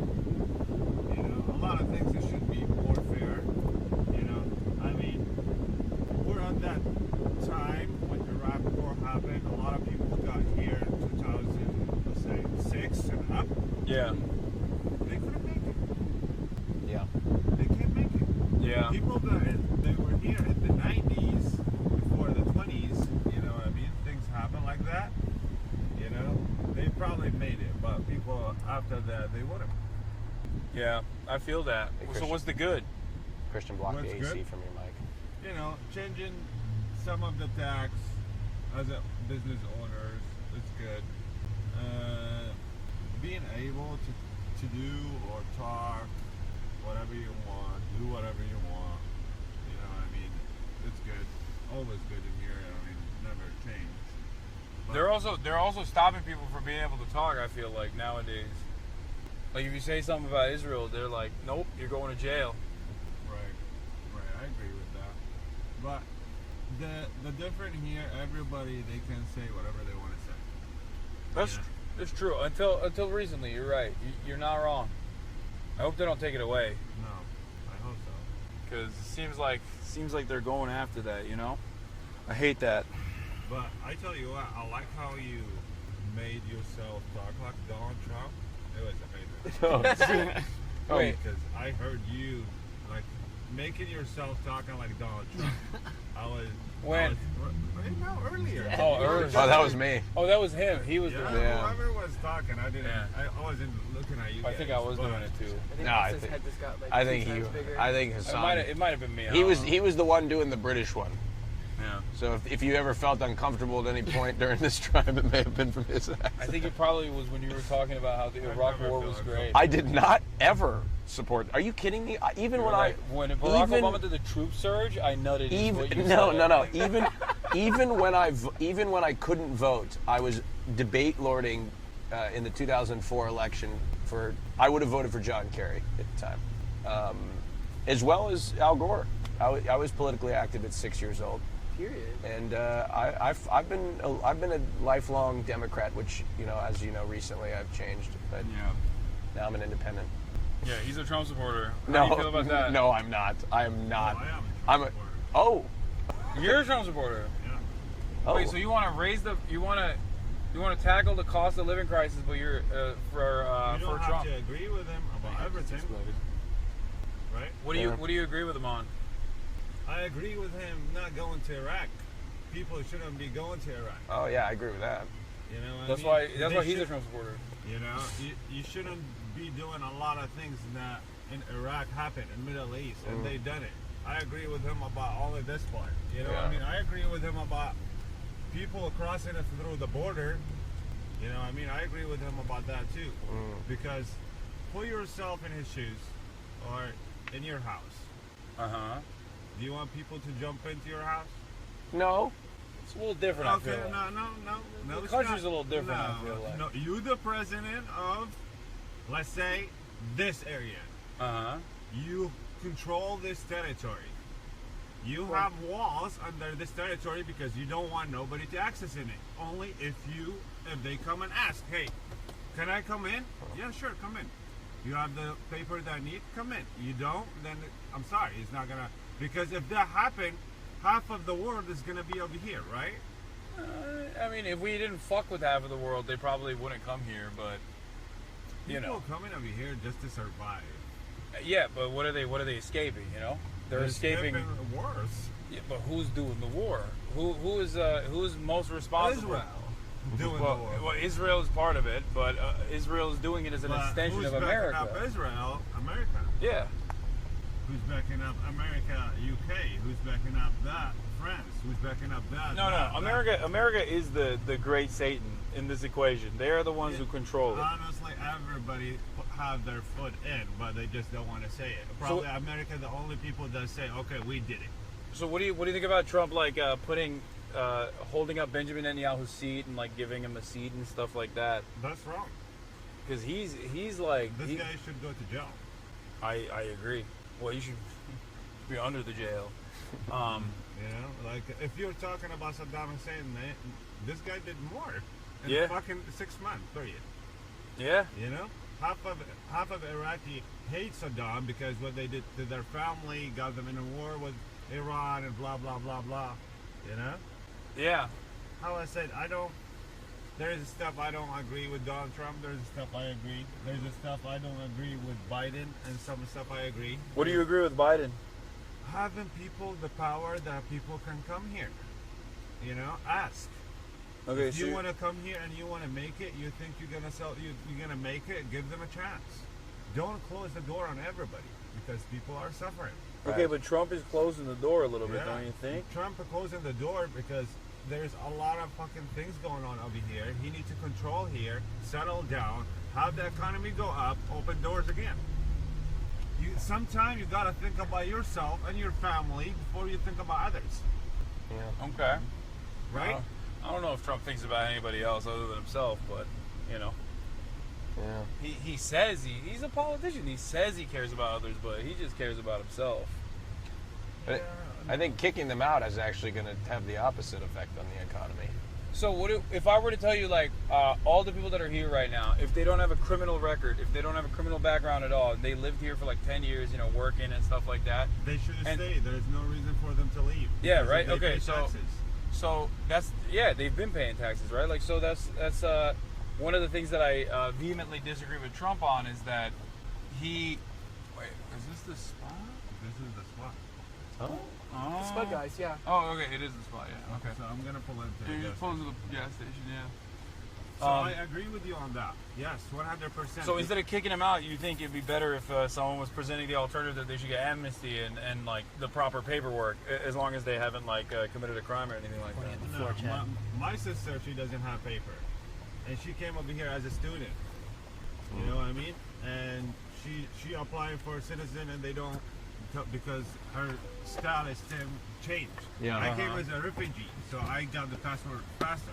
But hers is taking almost 10 to 20 years, and she haven't even got a green card yet. Yeah. Good luck with that, brother. Yeah. Thank Well, you. thank you for Have the a good ride. one. I appreciate it. Thank you, sir. Yeah, you too. Well, God, I fucking love Uber conversations. I'm noticing a trend with Uber drivers. Yeah. Fucking awesome. Like the sign was over here. Yeah. What? I thought you were gonna come to the Spud Guys because remember when you came with Phineas? It's here. I wanted to try it. What's up, man? Kevin, nice to meet you. Nice to meet you, Kevin. Were you guys coming here or you just coming? We're going there. We're going to get Spud. Where is it? It's right here. Okay. We have it at the front. It's a little closed up, but it's back out here. It's funny we were talking Dad? about you guys today from the podcast. That Wait, just are you is one so of the Spud confusing, guys? that Yeah, that's conversation. why. Oh, okay. I was like, I thought you were just like randomly. No. Jesus Christ. Okay, this is hidden as fuck, dude. Wait, they're behind us. Hey, they're behind us. Hassan. Hassan. What? Oh, there they are. What's good? One of the guys of the Spud infiltrated. He fucking popped out of the gas Austin. station. Nice to meet you, David. What's good? Hi, Phineas. Hi, good to see you. What's up, man? Hassan? Oh, so sorry. Wait, We've not met. Yeah, I'm Christian. Nice to meet you. Christian. Oh, Let's get get out of the way. guy. We're blocking the guy from Smash Mouth from getting through. What do I do? You got to put the magnet on. Okay. How you doing, dude? Good, man. How are you? Good. How's life? No. Good, man. How you I'm doing? fucking Good, stoked. you know? Good. Just been traveling back and forth. What's up, chat? Do we go through here for the Spud? I mean, this looks This like is a a kind of hard- a grand entrance situation. Oh, I smell the potatoes. Ooh. Hassan, we had David and I had kumpir while we were in What's Hamburg. up? We had Ooh. kumpir together while we were in Hamburg. It's fucking good. You had what? Yeah. Kumpir, bro. Oh, kumpir. Kumpir. Yes. I mean, this is it. Oh man. Hassan. We've been really relishing how AI they've gone. Like, look at Hey, how are look at ya? the AI. Good. Is this AI? Yeah. Oh yeah. 10 minutes? Yeah. No. They can That's fine. use. They can Okay. use. They'll be ready in 10 yeah, minutes. it's fine. What's up? Oh, you guys are not. Huh? Yeah. Yeah, we got a podcast. Yeah. Yeah, he's here. Yeah. Oh, what's good? Look at you in a brick and mortar. Congrats, dude. Oh, you've been. They didn't used to be brick and mortar. We used to go to a parking lot. I did it for you. I ordered it, but it hasn't came yet. The gift hasn't even arrived? Wow. What are we making? Garlic butter. I mean, we've hit you right at opening hours, so Yeah. it's all good if you need some if you need a beat. Can I buy a Diet Coke from you? Anybody want a drink? BDS, bro. Oh, it's not. It is. Oh shit. Okay. Never mind. Water would be great. Yeah, water would be great. What's up with it? It's BDS. Yeah. I didn't. Sorry, Chad. I had no idea. What's BDS? I got divestment and sanctions for Israel.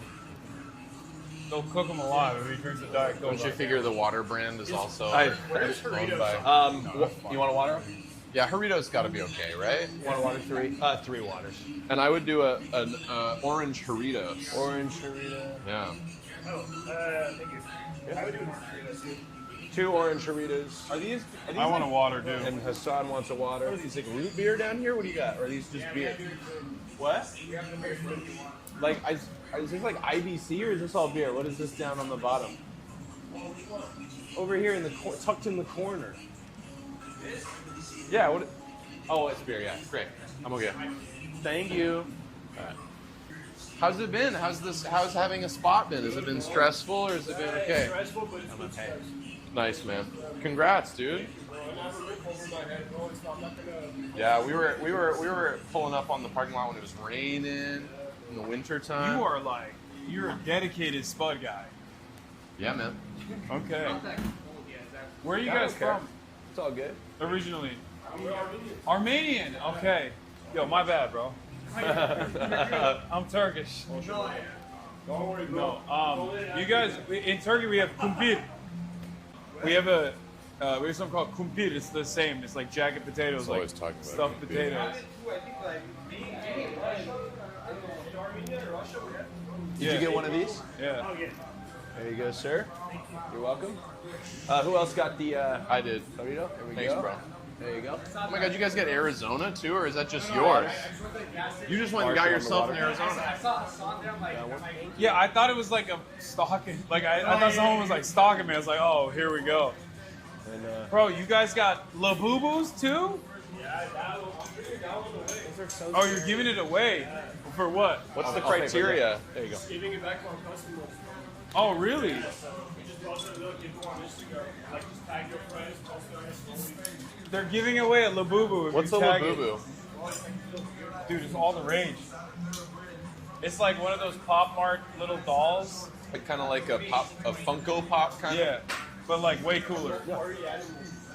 Thank you. Way cooler than a Funko Pop. Walk us through this. of. Well, listen, man. Again, this is my first time in the actual establishment, so they've grown one or two? items.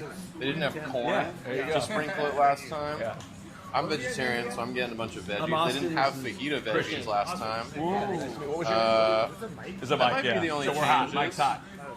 Cheeto dust, that's also new. I've not had the Cheeto dust or the hot Cheeto dust. You guys have added so many topics, bro. Yeah, I'm on the podcast with Hassan, and Christian's a streamer. Pretty sick. And Marsh is a producer on the podcast. Yeah, we've been on tour. Amazing. It's been so fun.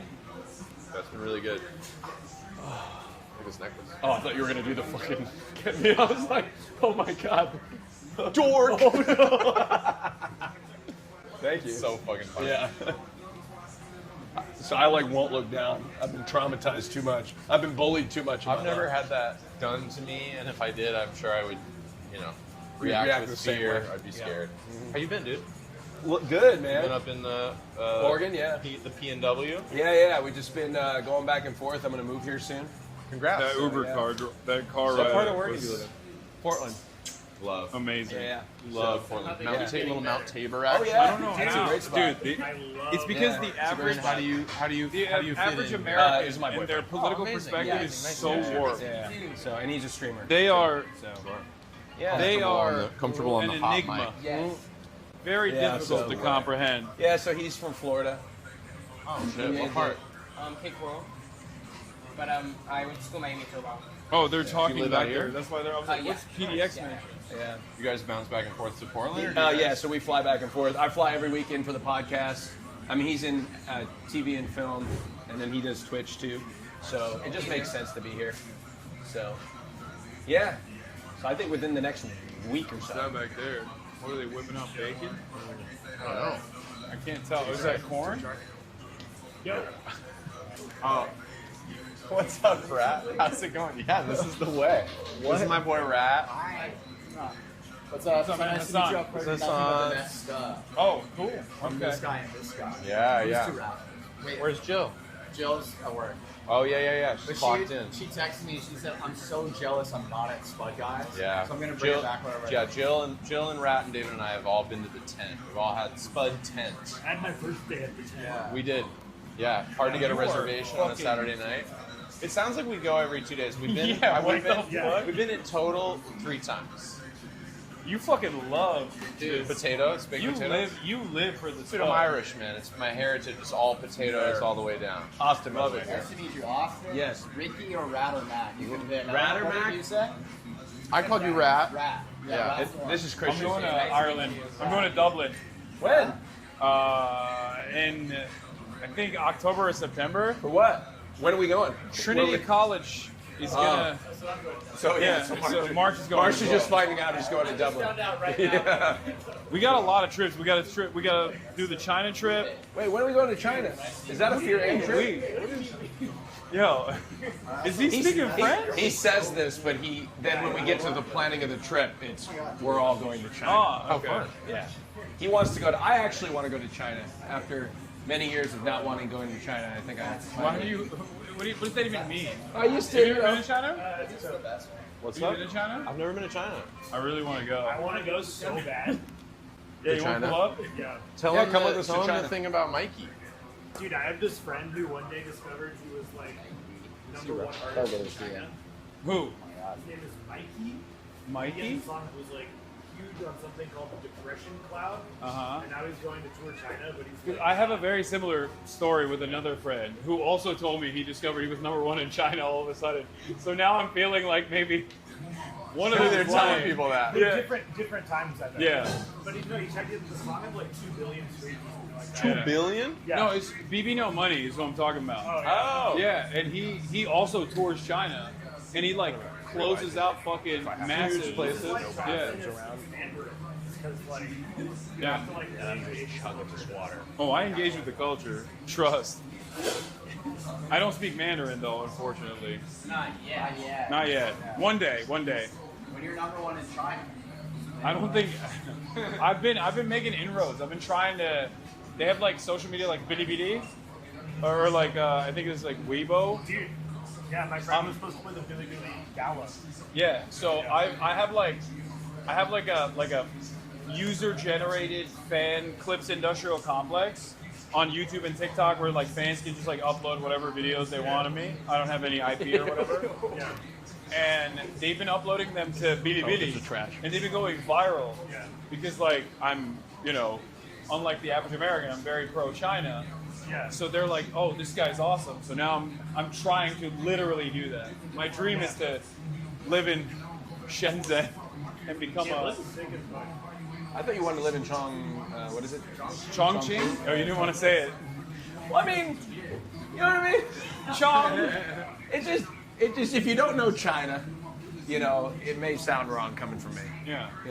So I just want to err on the side of caution. Yeah, I know. Biggest city in the world. You ever seen Chongqing Express? No. Really good one more watch. Oh, okay. What is it? What's it called?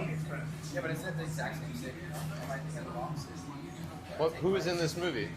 No one that I would know the name. Really? It's just like the most famous director in Hong Oh, Kong. is it? It's Chinese film. It's his other movie.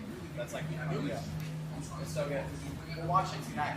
I'm gonna come over to my one tiny little apartment. Once we're done with the spud, Oh, bro. once we get spudded up, You're never done. Once you eat it, you're living it for like a while. I mean, I've had this before. I'm gonna match this up. I can't criticize it too much because they're Armenian. I'm Turkish.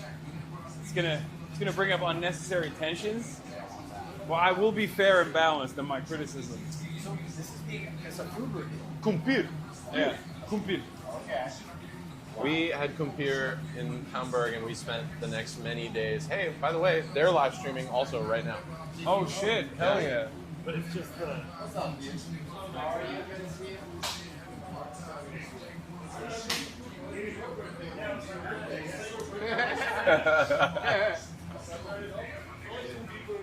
Well, there's What do you say? Well, just give it a second. There'll be more than two. Chat's going crazy right now.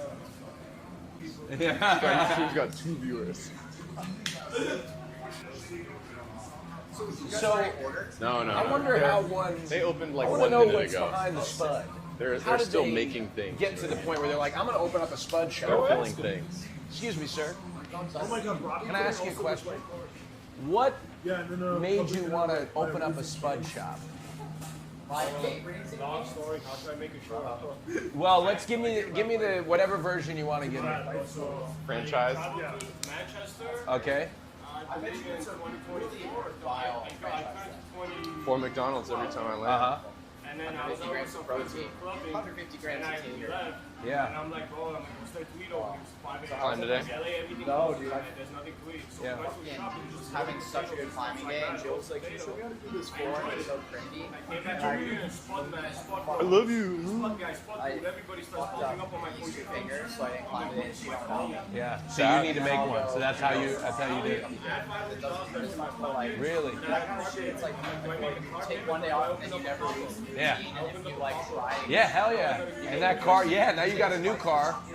Did they come after that one? They take that one? Today for a couple minutes. Okay, good. You caught up eventually. That's cool, man. That's awesome. Well, congratulations. Well, I also like. And did you I haven't start with a gotten smaller less- store and now this is the bigger I one? haven't gotten less capable. I've gotten much less stamina. Wow.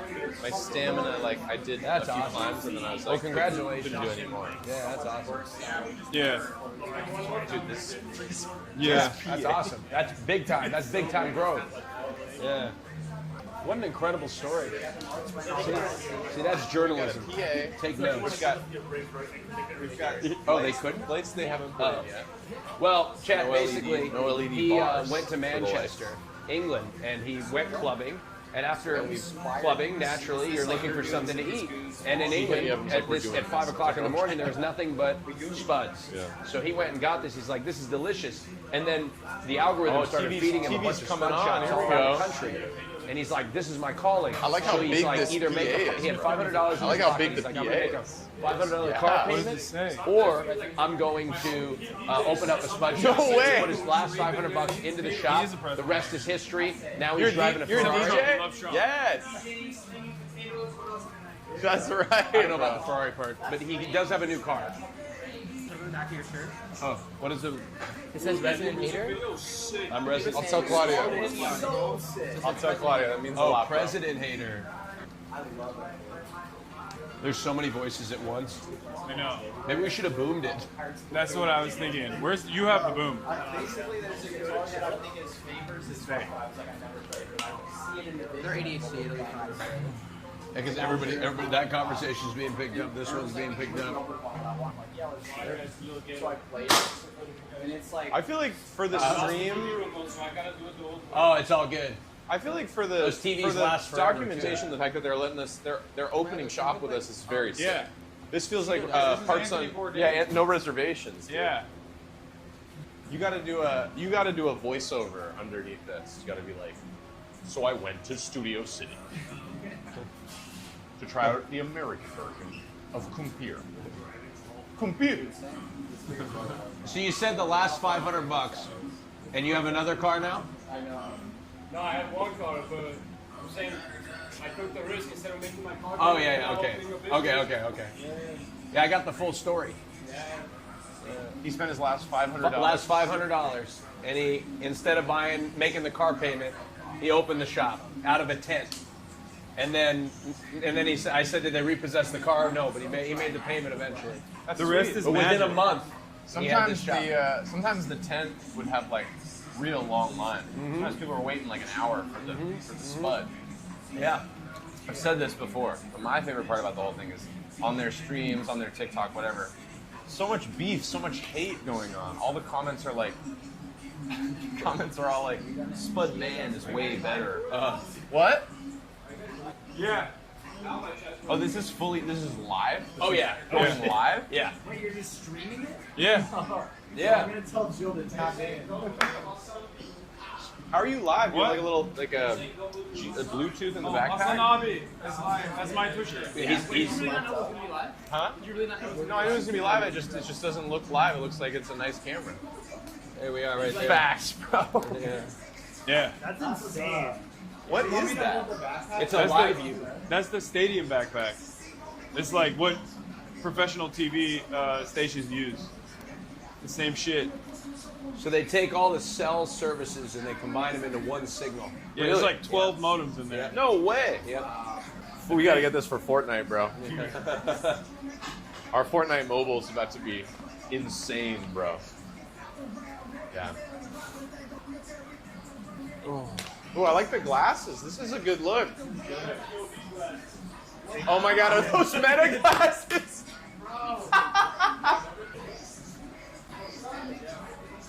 How's it going, dude? Is he live on Facebook with the Meta Glass? So are you streaming from here? Got it. Really good. That's crazy. Should we get some stuff or? I've never had it, but kind of curious. Sweet. Yum. If I can take it.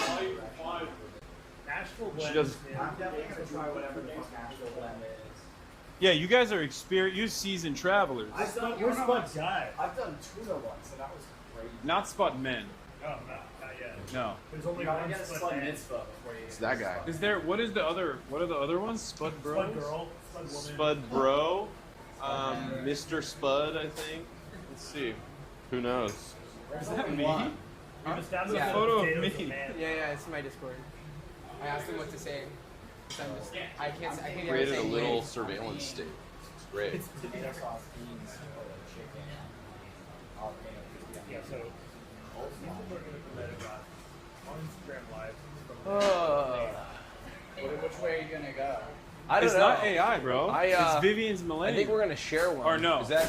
That's what this that a area good is, idea? right? Or the. I'm getting one just I thought it was the artist that made the rendition, Okay. So you're not hungry right now? but I think it's just Vivian's Millennium is the. Okay. She was like, I'm so fucking. No, Vivian's Millennium is this like the restaurant that they're Is a it? part of. I think, yeah. This is like I thought it was the name of an artist. It's the name of a very famous artist. Let's Very see. famous illustrator. I'm too curious now. We're gonna ask him. Vivian's Millennium is the restaurant, right? Yeah. Like this place is Vivian's Millennium? We're from. Yeah. Got it. I walk out, she's been taking your cold leftover Spud Guys. Got it. So you guys come in every day and take it over. Yeah, so And it worked out. Yeah, she's always like, before he went to school, she was like, oh shit, like. What time does the business pick up the most? Like at night? Yeah, fuck yeah. Oh, Yeah. okay. So I'm Well, glad we're ahead of the crowd. Yeah, that's what I'm getting. We're ahead of them being open. Kind of like I'm a pregnant woman. Yeah. Shit, it's so hot. It's hotter in here than it is outside. Which way are you gonna go? I don't know. I'm not sure. What's the best way to Keep go? the steam going. Which way? Are you mic'd up? I mean, honestly, we gotta get you mic'd up, dude. I'm trying to like, you know, Pride's next weekend. I'm trying to like, you know, I'm trying to make. I'm trying to stay lean. So like, I'll probably be. Yeah, I know. That's right. We gotta. There's people are. Yeah, I'll probably get a little serve. chicken. We gotta. We gotta be assert our assertive. dominance. We gotta be assertive. And then We're sharing one, right? yeah. So, You guys can go first.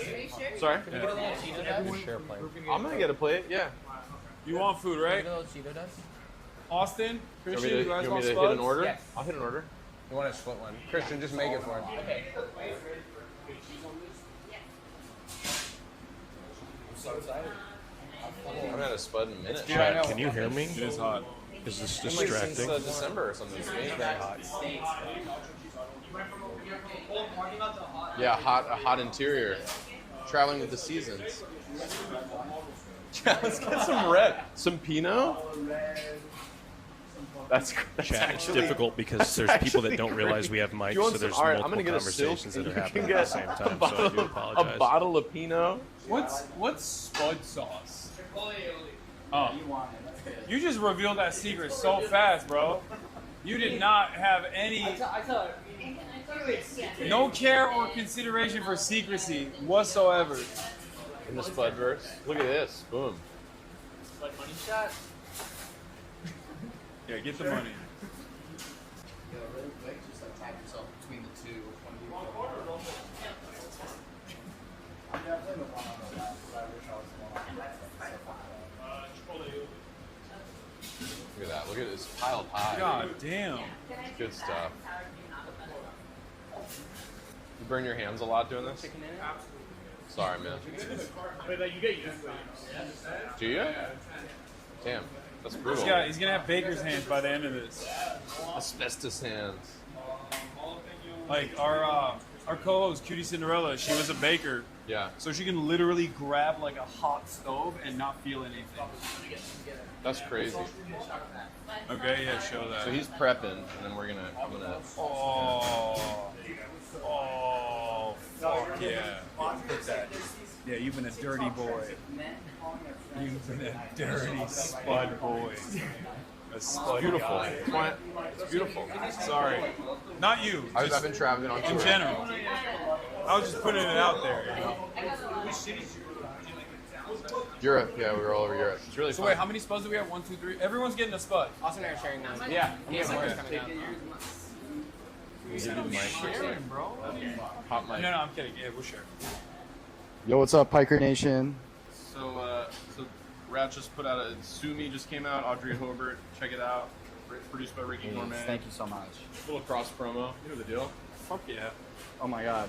Yo, what's up, Piker Nation? Comment what you want, what kind of spud you want us to eat. Yeah. Sound off in the comment section below which spud you want us to eat. Go crazy.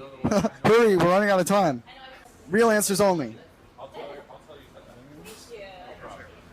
No, you can just, we'll share it. Are they? They love mouth noises. Yo, do you guys like two random dudes? These are like those ASMR mics, right? So sorry, chat. I'm so sorry. What was I gonna What say? did you move back to LA for? Well, we need some TV and film stuff. Sorry? I'm trying to do some TV and film stuff. Nice. So yeah, I signed with an agency and I'm a manager. Rise Artist Agency. Yeah, congrats. Thank you. You was doing Broadway before. right? Yeah. I can't tell you what this means, but I'm so excited. I can't wait. Is this really live? Are people really listening to what we're doing? Not Broadway, but I've probably come before. Yeah. They're having so much fun. What are you Getting on some radio. Are you playing Snow? Yeah, bro. Can I hear that? There you go. Come to the side with the things that I tried on just to decide on. Yeah, it's not good. Have fun. We're just waiting anyway. You ever thought to do that? No. You got a real knack for the streaming thing. Dude, yeah. I really need you guys to tune in. Do you want to? I'll take song requests. What are It's those playing on my things called iPhone. again? The boo-boo. Labubu. Labubu. What do you know about labubus? Dude, I don't know shit about Labubus, but apparently they're all the rage. So now I want one. That's kind of how that works.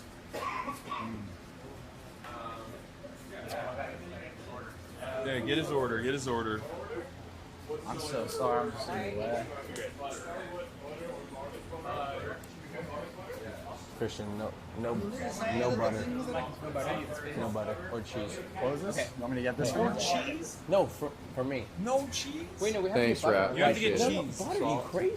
That's the seasoning. Salt and pepper. Bro, what the fuck are you doing? We gotta get a little butter. Okay, I have to get butter. Cheese and tomato beans. Butter and cheese. So garlic butter, salt and pepper. Okay. And then No tuna, No, cheese. Okay. no tuna. No tuna. The king's vegetarian. Ooh, I was thinking maybe the He does want beans though. Hey, ooh, little spicy cake. You're crazy. What can I say? Look at that ladle. Okay, what else? Yeah, it's good stuff. Good stuff. I'm sorry. You're good. Maybe the. Let's do a little corn. I love it. He's adding some corn. Corning it up. Corn last time we were here. Corn is new. Corn is new. You heard it here first. Sauce do we get? We can get spud sauce, sour cream. You can't get corn unless you're the king. Sauce or spicy mayo. Crispy onion. Small amount of corn. But I don't know if it matters. You don't want too much corn. So much bean and very little corn in comparison. The ratio, it's all about minutia like that. Yeah. I feel like I gotta try some hot Cheeto dust. You got that? I was wondering who's going to try the hot Cheeto dust. He's Dustin. Squirty on to say how she do that. Call him Hoffman the way he's Dustin. Is it fucked up not to get beans on it? Like, do I have to get beans? You should get beans on it. Beans are great nutrition.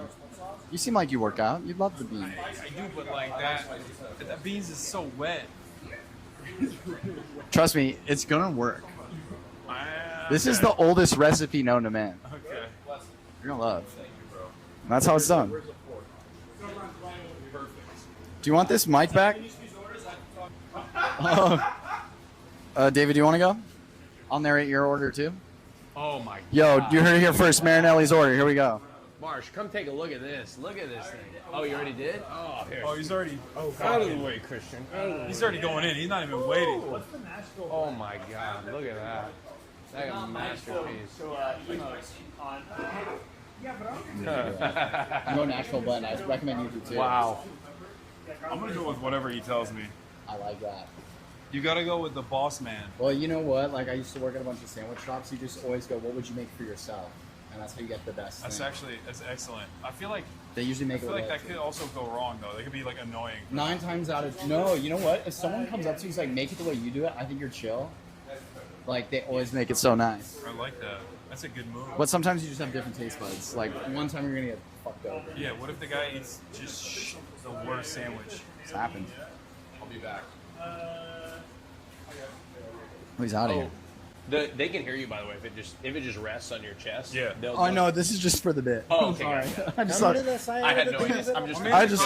Sorry, my bad. I'm just hoping that it's like I'm ruining clipping it. for them. I'm And ruining the bit. I'm You're sorry. I ruining had his no Steve. idea. No, it's cool. That's cringe. I'm so sorry. No, there's nothing. Hey, I'm so sorry. you are in the biz. You know there's no such thing. No, I know. I'm sorry. I don't want you to be sorry. Nobody should be sorry. It's. Austin tried. Lol. Oh, it's because Chad's complaining. Are they mad at me? Blowing their ears out. Fuck. They're just audio files. They just. Yo, sorry, it's not high-fi enough for you. Can I get some crispy onion? Oh my god. Like, nobody wanted Phineas's goons, but that's what they're getting right now. We'll put this mic back on him, okay? I'll sleep it on. This is better. It's really hard. I really like your shirt. Notably more. Do you want me to turn on the air I like couldn't agree more. Do you want me to film it so they can see? Music is so cool. This is the shirt in question. Oh my god. What is this? I also like it. If only the Grammys shared this sentiment, am I right? Or Pitchfork? Okay, who else wants to go? I'll go. Okay, here you go. The All sun's right. up. Boss man, what do you suggest? Well, how would you make it for yourself? No tuna. Okay, I don't eat any seafood. How? So afraid to say anything. Yeah. Tomato sauce beans with the Chipotle chicken if you like spicy. Am I good? Okay, I like spicy. I'm so good. Dude, this is the spot. Okay. Yeah. It's all about. I like that. No, I'm ready for it. Yeah. Regardless of Pride Month. I definitely want hot Cheeto dust and jalapenos too. Oh yeah, exactly. Quick little, Run 6 miles quick little tomorrow, that'll be bulking good. session. No, I got it. Yeah, no, that'll be good. You good with that? Where'd the Like fox that. at? No. Damn, it's squirt. I like bean runs. Squirt. So do you guys all like kick it as homies? Oh yeah. That's awesome. Oh yeah. Well, when he's available, I see. you know. And how do you guys all know each other? Marsh through. I mean, I met Marsh a long time ago, but we all know each other. We all work on the podcast together. Hassan, myself, and Marsh. What's the name of the podcast? Fear and. Fear and? The Phineas line. Yeah. Dude, I've been hearing about it, and I need to actually tune in. Yeah, I'm so excited. Yeah, it was good. Well, dude, I want to, but it's also like if I knew too much coming in, it'd be weird. No, it's all I'm meeting good. you guys as people before I'm. No. Do you want to get mic'd up while you're eating, just by yourself? No. What kind of sauce are we working at there? Sauce? How did you tune Spud sauce. We haven't Okay. talked about that on stream. Instagram. Oh yeah, we don't have to talk about it. No, we it's can talk okay. about It's okay. Instagram. Dude, That's cool. look at that. They're just getting more, you know. Yeah, they're getting So it's more. a Bad boy. That's awesome. Yeah, Is there a lot of fucking boy. boring and shit? Between What? us, Christian and I. Yeah, there's a little bit of lore. That's what's up. I left him on Reddit a couple times. He left me on Reddit a couple times. Perfect. And then he Thank you. Then he hit me up.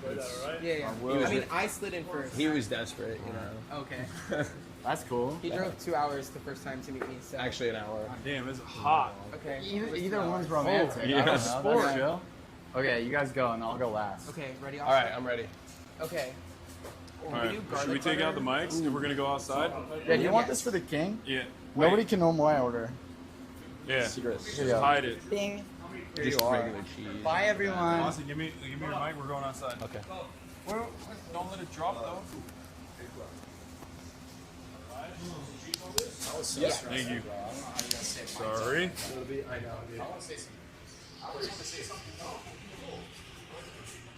Alright, time to try some authentic Oh shit! UK It is so much chiller delicacy. out here. Here. Oh god, it's so nice out here. Mic yourself up to get some fucking mouth noises in there. Holy shit. Magnet? Is that what? Oh shit. Yeah. You guys Fair do enough. TikToks. You don't use this level of production. No, dude. No, it's mostly Rat running around with the camera. Yeah, Rat's It's all in post for us. Yeah, we fix it in post. All right, first ever introduction to the Spud guys. Sorry for stream. I chew loud as fuck. They can't pick it up. What'd you get? Badly. I got whatever he told me. He wanted to put tuna in there. I was like, no. But instead, I got the Chipotle chicken. Did you get a habubu? No, can I get a fucking habubu with Nashville sauce? Okay. Yeah, back. The tomato sauce beans is the one he recommended. So good. I love it. I probably would have gone with bacon, but I didn't want to. When the boss man says this is what's up, you got to go with it. Yeah, they got a whole restaurant. Tomato sauce beans is like, Is this their whole space? gotta be, right? I don't know. Crispy onions. The crispy onions are bomb. I feel like Anthony Bourdain right now. This is actually how it must have kind of felt though. Right. Yeah. Because he was kind of rolling pretty deep, I feel like. No, when he was in Lebanon, he was getting bombed. That episode just is like so good. just like us in Studio City, eating fucking jacket potatoes. No, No, come rip it. Yeah, come on over. Put the mic on. Girl, put your Dude. mic on. Because we too are getting bomb potatoes. Alright, let's see. Yeah. Authentic UK delicacies. That's right. What did you guy. think? It's good. That was not convincing. It's good. It's good. He's a food diva. No. It's hard to impress him. Is he really? Right now, What food has been pretty impressing solid. you? Go out to eat with his son. If I was Show you smashed the at true 3 in the colors. morning, Yeah, I this mean, if would I was be- hammered, this would be Yeah. the bomb. It's just the viscosity is all over the place. It's very wet food. I hear you. I hear you kvetching. I love it. I'm so happy. This is incredible. Holy shit. Here we go. I think the crispy onion is the thing that really makes it for me. I need this. You know what I want in this? I'll be honest. What would have improved this for me? Red Red wine, Pinot Noir. No, less wet beans and more crispy onions and more hot Cheeto dust. Well, I got good news for you. What? It's a direction away, dude. Yeah. There is a jacket artist. Sit. There is a jacket potato artist in there. You want one of these? Sure. Happy to oblige, bro. Here, I'll leave it when I'm It's over good. drinking. He I'll put fucking on. loves it. Oh yeah. Oh no! Look at loves it. That's what loving it looks like, right Yeah. there. Oh, Oh yeah, my dish is gonna be clean, bro. Dude, I have to take a little pic. I can't believe you guys have excluded Cutie from this also. No, we literally we did not want her to come. Why? Well, We just thought she'd be weird because she's a fan of yours. Oh my god. he's Cutie. That's a cool name. That's what I hoped my nickname was, but I got Rat. Why rat? Get it, bro. My name is Matt, and I had a worse nickname, and I was like, please let me get a new one. What was I it? was Fat? Kiss Ass. No, it was Kiss Ass. Not to us. Fat? I was just going off the rat. Not to us, by the way. We never called him Kiss Ass. No, This is like in high school. Why'd they call you? You were ass kissing? Are you kidding? I was like, Miss Villanova, how was your weekend? Shout out Miss Villanova if you can hear me. I don't think so. She's not watching. Yeah. Dude. No, she's a big fan. I feel like Miss Villanova could tune in. I don't know. But like, yeah. And then I became Rat. Because the guy that was Rat was like, you're Rat now. Oh. And it was just everything. The rest is history. So true. Oh shit, dude. The Nashville is the wet. What's the Nashville? Paprika. Can I try it? Garlic. Yeah. Give me another bite. I'm so hungry. And then I'll give you a little piece. So the rat passed it down to you. Yeah. That's how that works. Yeah. and Okay. then I like, I kind of learned to love it, but a couple of years where you're like, this Cutie, is I think you great. should have been here.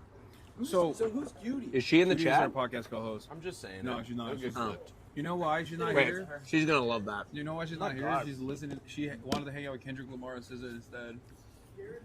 That's where Claudia is too. She's not weird because she's not a huge fan of them. There's a Kendrick Lamar thing tonight? Yeah, Kendrick Yeah. Lamar playing SoFi. Oh, fuck. Should we go? What? He's like, what the fuck am I doing here with these bozos? No, I want to be at the Kendrick thing. This is the best case scenario for me. I love you guys. There wouldn't be love at the Kendrick There's that concert kiss if you guys ass, weren't bro. there. I like You it. see it in motion. Yeah. Yeah. Are you Which- the editor? Are you editing content? No, I'm just Who's editing? for this to be his YouTube channel editor. So somebody that It's gonna be on YouTube. actually sure who does it. I'll figure YouTube. Austin Ox. Do you never do the editing? He does. I do for the podcast. He offshores his editing. Because I felt like we talked about the podcast. Yeah. No. I'll either edit the podcast myself when traveling, or we have a go-to editor. Got it. If you were taking us to your favorite spot, what would it be? I already have one a place in mind. Where are we going? I just found a. Well, I mean, it depends. If I'm going like actual favorite, I probably my party trick is Sun and Dung, which is a Korean joint that makes this like very specific type of this dish called galbijim, and it's incredible. Is that the blowtorch thing? Mm-hmm. Hell yeah. Hey. Yep. So later, like right after we're done with this, are we heading there? Or like, Yeah. should we bet? Yeah, how much can you put away, Hassan? Because Rat can really put it away, dude. So much. Should we go head for like band for band? Yeah, you want to out meet me? I'll do whatever, man.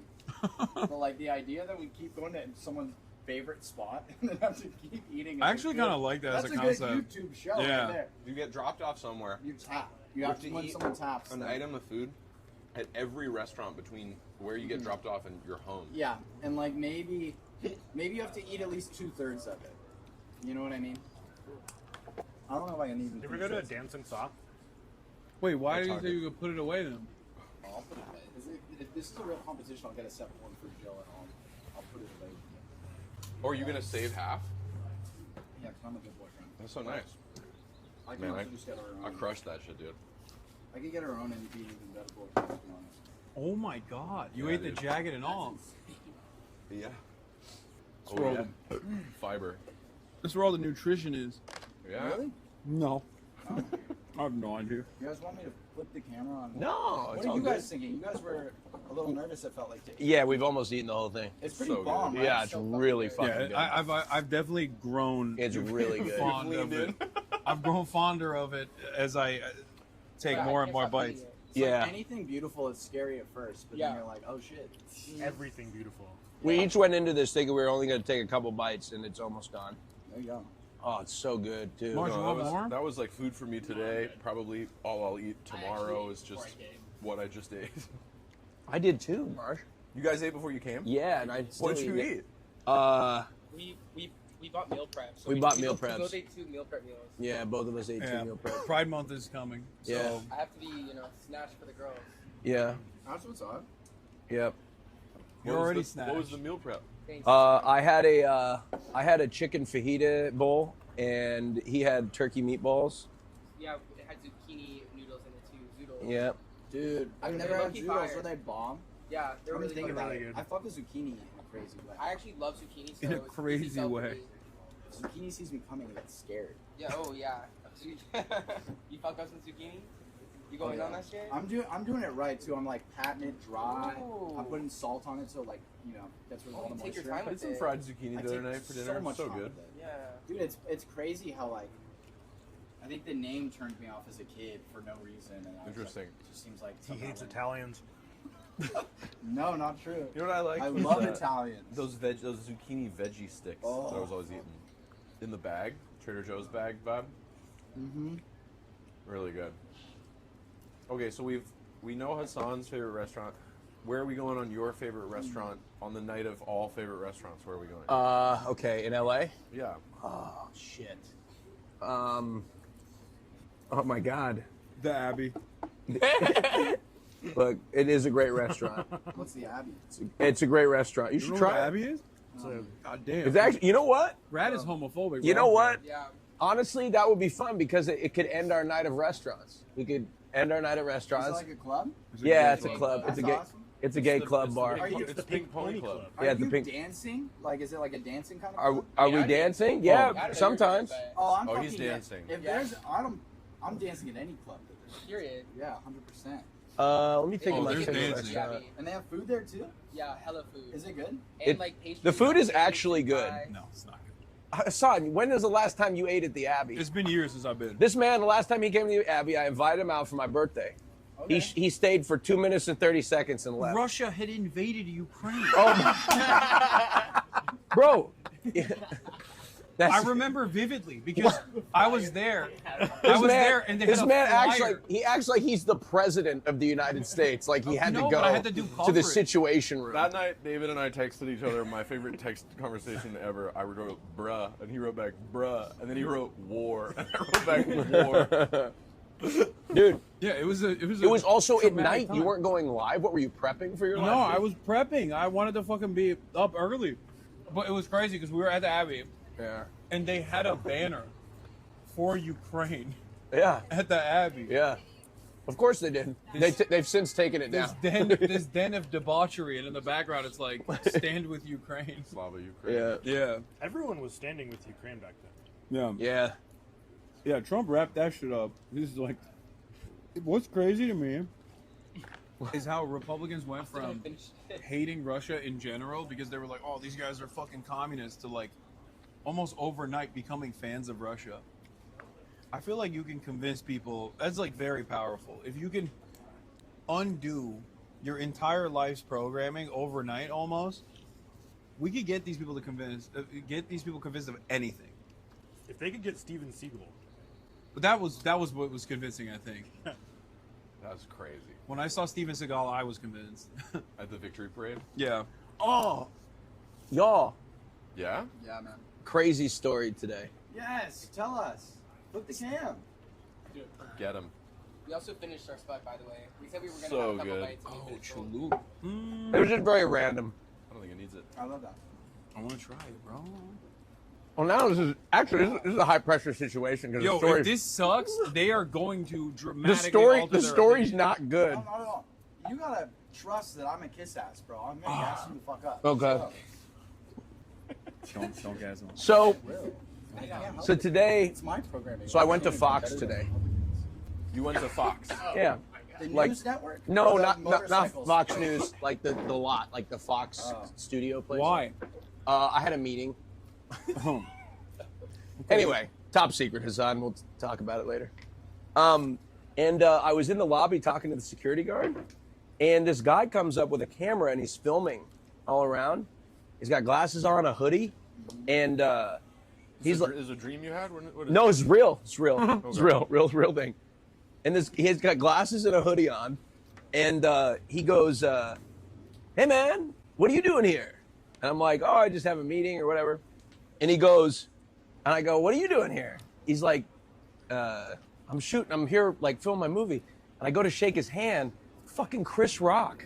Okay. Wait, so Chris Rock came up to you with a camera? Swear to God. And said, "Hey man, what are you?" That saved my story, thank God. Wait, at Fox News? No, it wasn't at Fox News. It was at Fox Studios. Oh. So, Why did you think this wouldn't land? well, I don't know, because it was. Why you know- wasn't?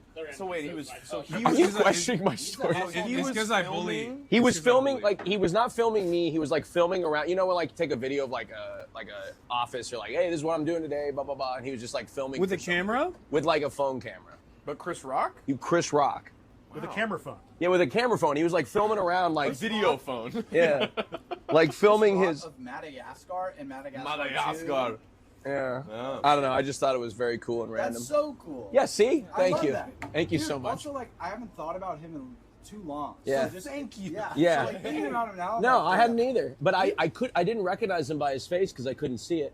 Everybody hates 'Cause he was Chris. in a- That show 'cause was his- a yeah. Yeah, or he had like a hood and glass. I couldn't see it, but his voice His hair, is what recognizable. Steven Seagal. Seagal? Yeah. Seagal. I said Seagal, he said Seagal. You guys think it's a real story, Chad? I promise you. Why would I make that up? It's such an obscure thing to make up. Yeah, no, nobody believes him. What, really? You're already Wait till that video of Chris Rock at Of Fox you- of Studios, you. and me in the video, right? So who paid the Spud guys? Wait. I will. What's Do you on? think we've dined and dashed? No. We have not. We will be back. I told him I was going to go back to say thank you personally when I was done. I- with it. Well, I do because to be honest, like Compliments to the guy. you build if you build rapport with the person making your food, they make it for you so much better, Well, they and put you love enjoy in it, that. yeah. And he really puts love in these potatoes. Love is This an not like a optional thing. ingredient, and he's putting it in. He Are really you goes out of are his you a way. type of guy everybody knows you when you go to your spots? Hang on. Take a beat. Hang on. I'm gonna do. All right, ready? 3, 2, 1. He's that I'm type that of bitch, guy, Dude, he is that type of guy. I love that.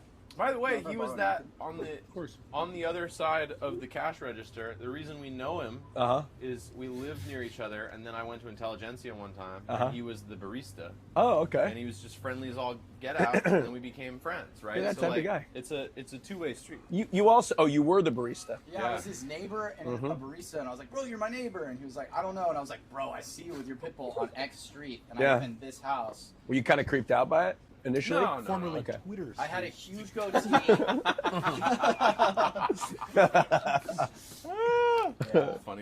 Funniest man alive, dude. Yeah. Funniest friend of mine. No, it's good. I like that.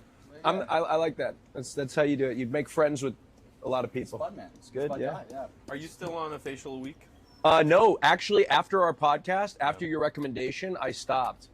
I You stopped. still going sometimes? I still go, but not once a week. No. Cool. Pride though. Pride. I'm in I'm at a crossroads because I'm trying to get lean, so I'm doing a lot of cardio, so I need more facials. Wait, what? Why does that? Because you sweat? I sweat a ton Dude. and I break out. You know, I got a star on my He's face. sweaty. I'm sweaty. I get Yeah, I that. get sweaty as fuck. So, but yeah, no. But ever since that conversation, I went down a rabbit hole on the How many impact facials? Yeah. of like peeling your face. So I do go a lot, but I don't peel as much. Nice. What's with your back? Is it because I had horrible back knee, and then his facialist was like, put Head and Shoulders on your back, and my back. Oh, interesting. If you're dealing with that, you don't. No, have no, to my use back, gloves. my back is clear because I use a loofah. I mean, I use a loofah, but I was still getting. And I have this purifying wash that I use. Did you ever do Accutane? I did. How was it? It worked great. My acne was a lot worse when I was a teenager. Wow. Yeah, I had moderately severe, really bad. You look like you got glassy skin your whole life. Yeah, he Maybe does. You haven't. No, he has. He has. He's thinking about it. He can't remember. He can't remember a time It's where like it's bad. when someone gets that compliment too, like, oh shit, fuck, everyone's. I know gonna he thought about it. He was like gonna try to bring up one point where he had some One sense. pimple, He's like, yeah. well, but he couldn't. That's cool. My skin low-key has always been tea. That's awesome. Is there His skin's any been secret? tea. Is there anything you're doing that people aren't doing, or are you just blessed? Good skin out there in Florida. What? Yeah, I would say the Florida humidity really does help. Okay. And like I was like outside my whole. But he lives in Oregon now, and You were- it's still hang on, nice. You were outside your whole childhood. Yeah, like just left him out. I would, my parents would have to drag us inside. Yeah, But it's like, got you know, it. we were banshee children running around barefoot. Banshee children. Yeah, it's true. I've just never heard that term. Like what part of Florida? Where where the banshees are, dude. Yeah, yeah. Sarasota? The Like- swamp. Yeah, like Southwest Florida. Wow. Yeah. Okay, damn. All right, that was a solid 8.9 out of 10. That's very high. That's very good. I take it back. I was just like you said, you know. It didn't come easy for me at first. It's really good. It was very wet at first. I was like, this is... You get the wrong bite. I mean, I should have guided dries your out. I should have Oh, it guided dries your out. spork Yeah. in the right way because you gotta To cut hold my hand You gotta through it. cut through the Earth's crust So- and get down into the. Yeah. Is the spork the cultural utensil to use for the spud? I think it's perfect. It's This is- designed for this. Yeah, but this is their first time having sporks. When we Okay. when Wait, we- really? Yeah, when we'd pull up in the parking lot, it was a spoon. I could fuck with a spork pho though, like with a little knife on the end. That's I cool. feel like that'd be good for like Cut. Skin. Yeah. That's too much. You're doing too much at that point. That's a thing? Never tell me that again. Wait, spork? How would that be? Spork pho. Spork pho? Spork. Wait, where's the pho? The knife Like is... The FE from a knife, maybe? It could be a spinork. Or what about? Oh. So you're anti-pho. Funniest man alive, bro. So good, so funny. Keep going.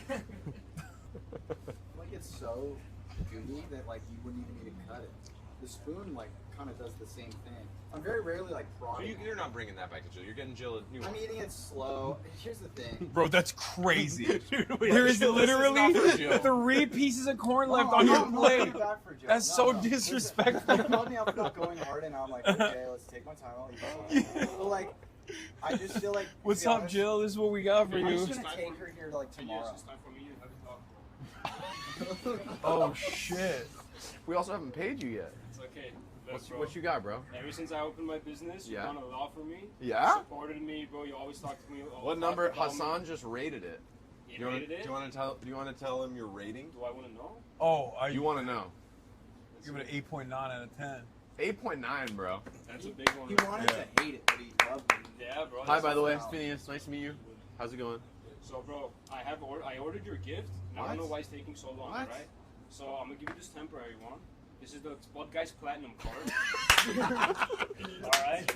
Yours is coming in it's gonna be metal with your name engraved on it. So it's literally gonna be like an Amex card before Spot Guys. This is crazy, bro. God willing, bro, we go worldwide. Anywhere you go in the world, if there's a Spot Guys, you go in there, you eat on the house. Wow. Wow. Star power. Wow. Huge, brother. Huge. We'll come back in and pay in a sec, dude. Thank you, bro. Yeah, yo, try to pay with that.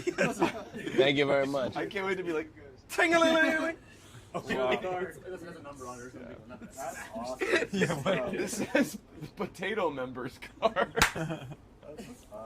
Member since 2025. What a sweet man. Dude, he's the best, bro. So the backstory on that is we went like the first couple days it opened because I saw it on TikTok and I was like, oh, I gotta go. And I go, they didn't have anything yet. There was like cash only, whatever. And I go, do you have like a Venmo? I don't carry cash. And he goes, I have a Venmo, but I only use it for gambling. Yeah. And I Oh, was yeah. like, I was like, oh shit. I was like, I'll give you the money. And he was like, I'll just gamble it. Oh yeah. I hope maybe you won big, dude. Yeah. Maybe you got some. Yeah. He's a risk taker. That's the guy. That's a risk taker. That's a risk taker. yeah, that makes I mean, sense. he bet his last $500 on this place. Wow, what a story. Dude, you take risks. Yeah. God willing, bro. Dude, God willing, we go. Wait, does worldwide. he have multiple locations, or is this the only one? He does. He already has. He has like one on the campus of USC. Oh my gosh. Dude. He's He's like he's gonna start He's a mogul. franchising them. He's a potato mogul. That's Spot called amazing. Spud Nuts, and honestly, it's a donut place, and they should collab. They should. I need to tell them that. Spud Nuts? Yeah, Spud Nuts Donuts. So I Yum. went to USC for a year. So Place, good. Pretty awesome. But imagine if you had a donut. David, what are you texting? Show the stream. Oh, I just put on my close friends. Just hit the craziest zinger of my fucking life. Hassan, who's your funniest friend? Probably Will. Will Neff. He loves it, dude. Oh. Will's pretty funny. Will is one of the funniest people on Yeah. the planet. Funny guy. Where is he? He couldn't make it. I don't know Where's what he the at? fuck he's doing. He was far away. Why are you being cagey? I don't know. He was being cagey. I don't know what Will was a busy guy. I don't know what he was doing. Will Was a busy. Is he dead? Will's No, dead. no, he's alive. He died. I don't know. I don't know. I think he had to stream or something. He's probably live right now. Yeah, he is. Yeah. He had to work. He want to come with us because he fucking wanted to stream instead. Yeah. We're live. Yeah, but he's Tell live me- on his please stream. Tell me we're live. Yeah. Warm Doritos, dude. Nothing like it. Unironically, yes. Oh yeah. Right now. Okay. Just a sip of it. Does the body good. I'm gonna go pay. Can we turn off the Go mics? back. Because I have to tell you a funny joke, but I can't just go. I can't. Aren't you not even on mic right now? You're Are they gonna, can they No, not they do can it? still pick it up. Still pick it But up. we're gonna end it anyway. But we wanted to 8.9. All right, everybody. Thank you so much for coming on and enjoying the show. Love you guys. See you tomorrow. Thank you. Shouts out to everybody. Rat. David. Rat, David, Phineas. Mr. Spud guy. Yeah. Shouts out Plural. to the guy of Spud. If you see anyone else Austin with Christian. Platinum card, it's a goddamn lie. There's only one dude. Yeah. Well, we don't know yet. Maybe he's being a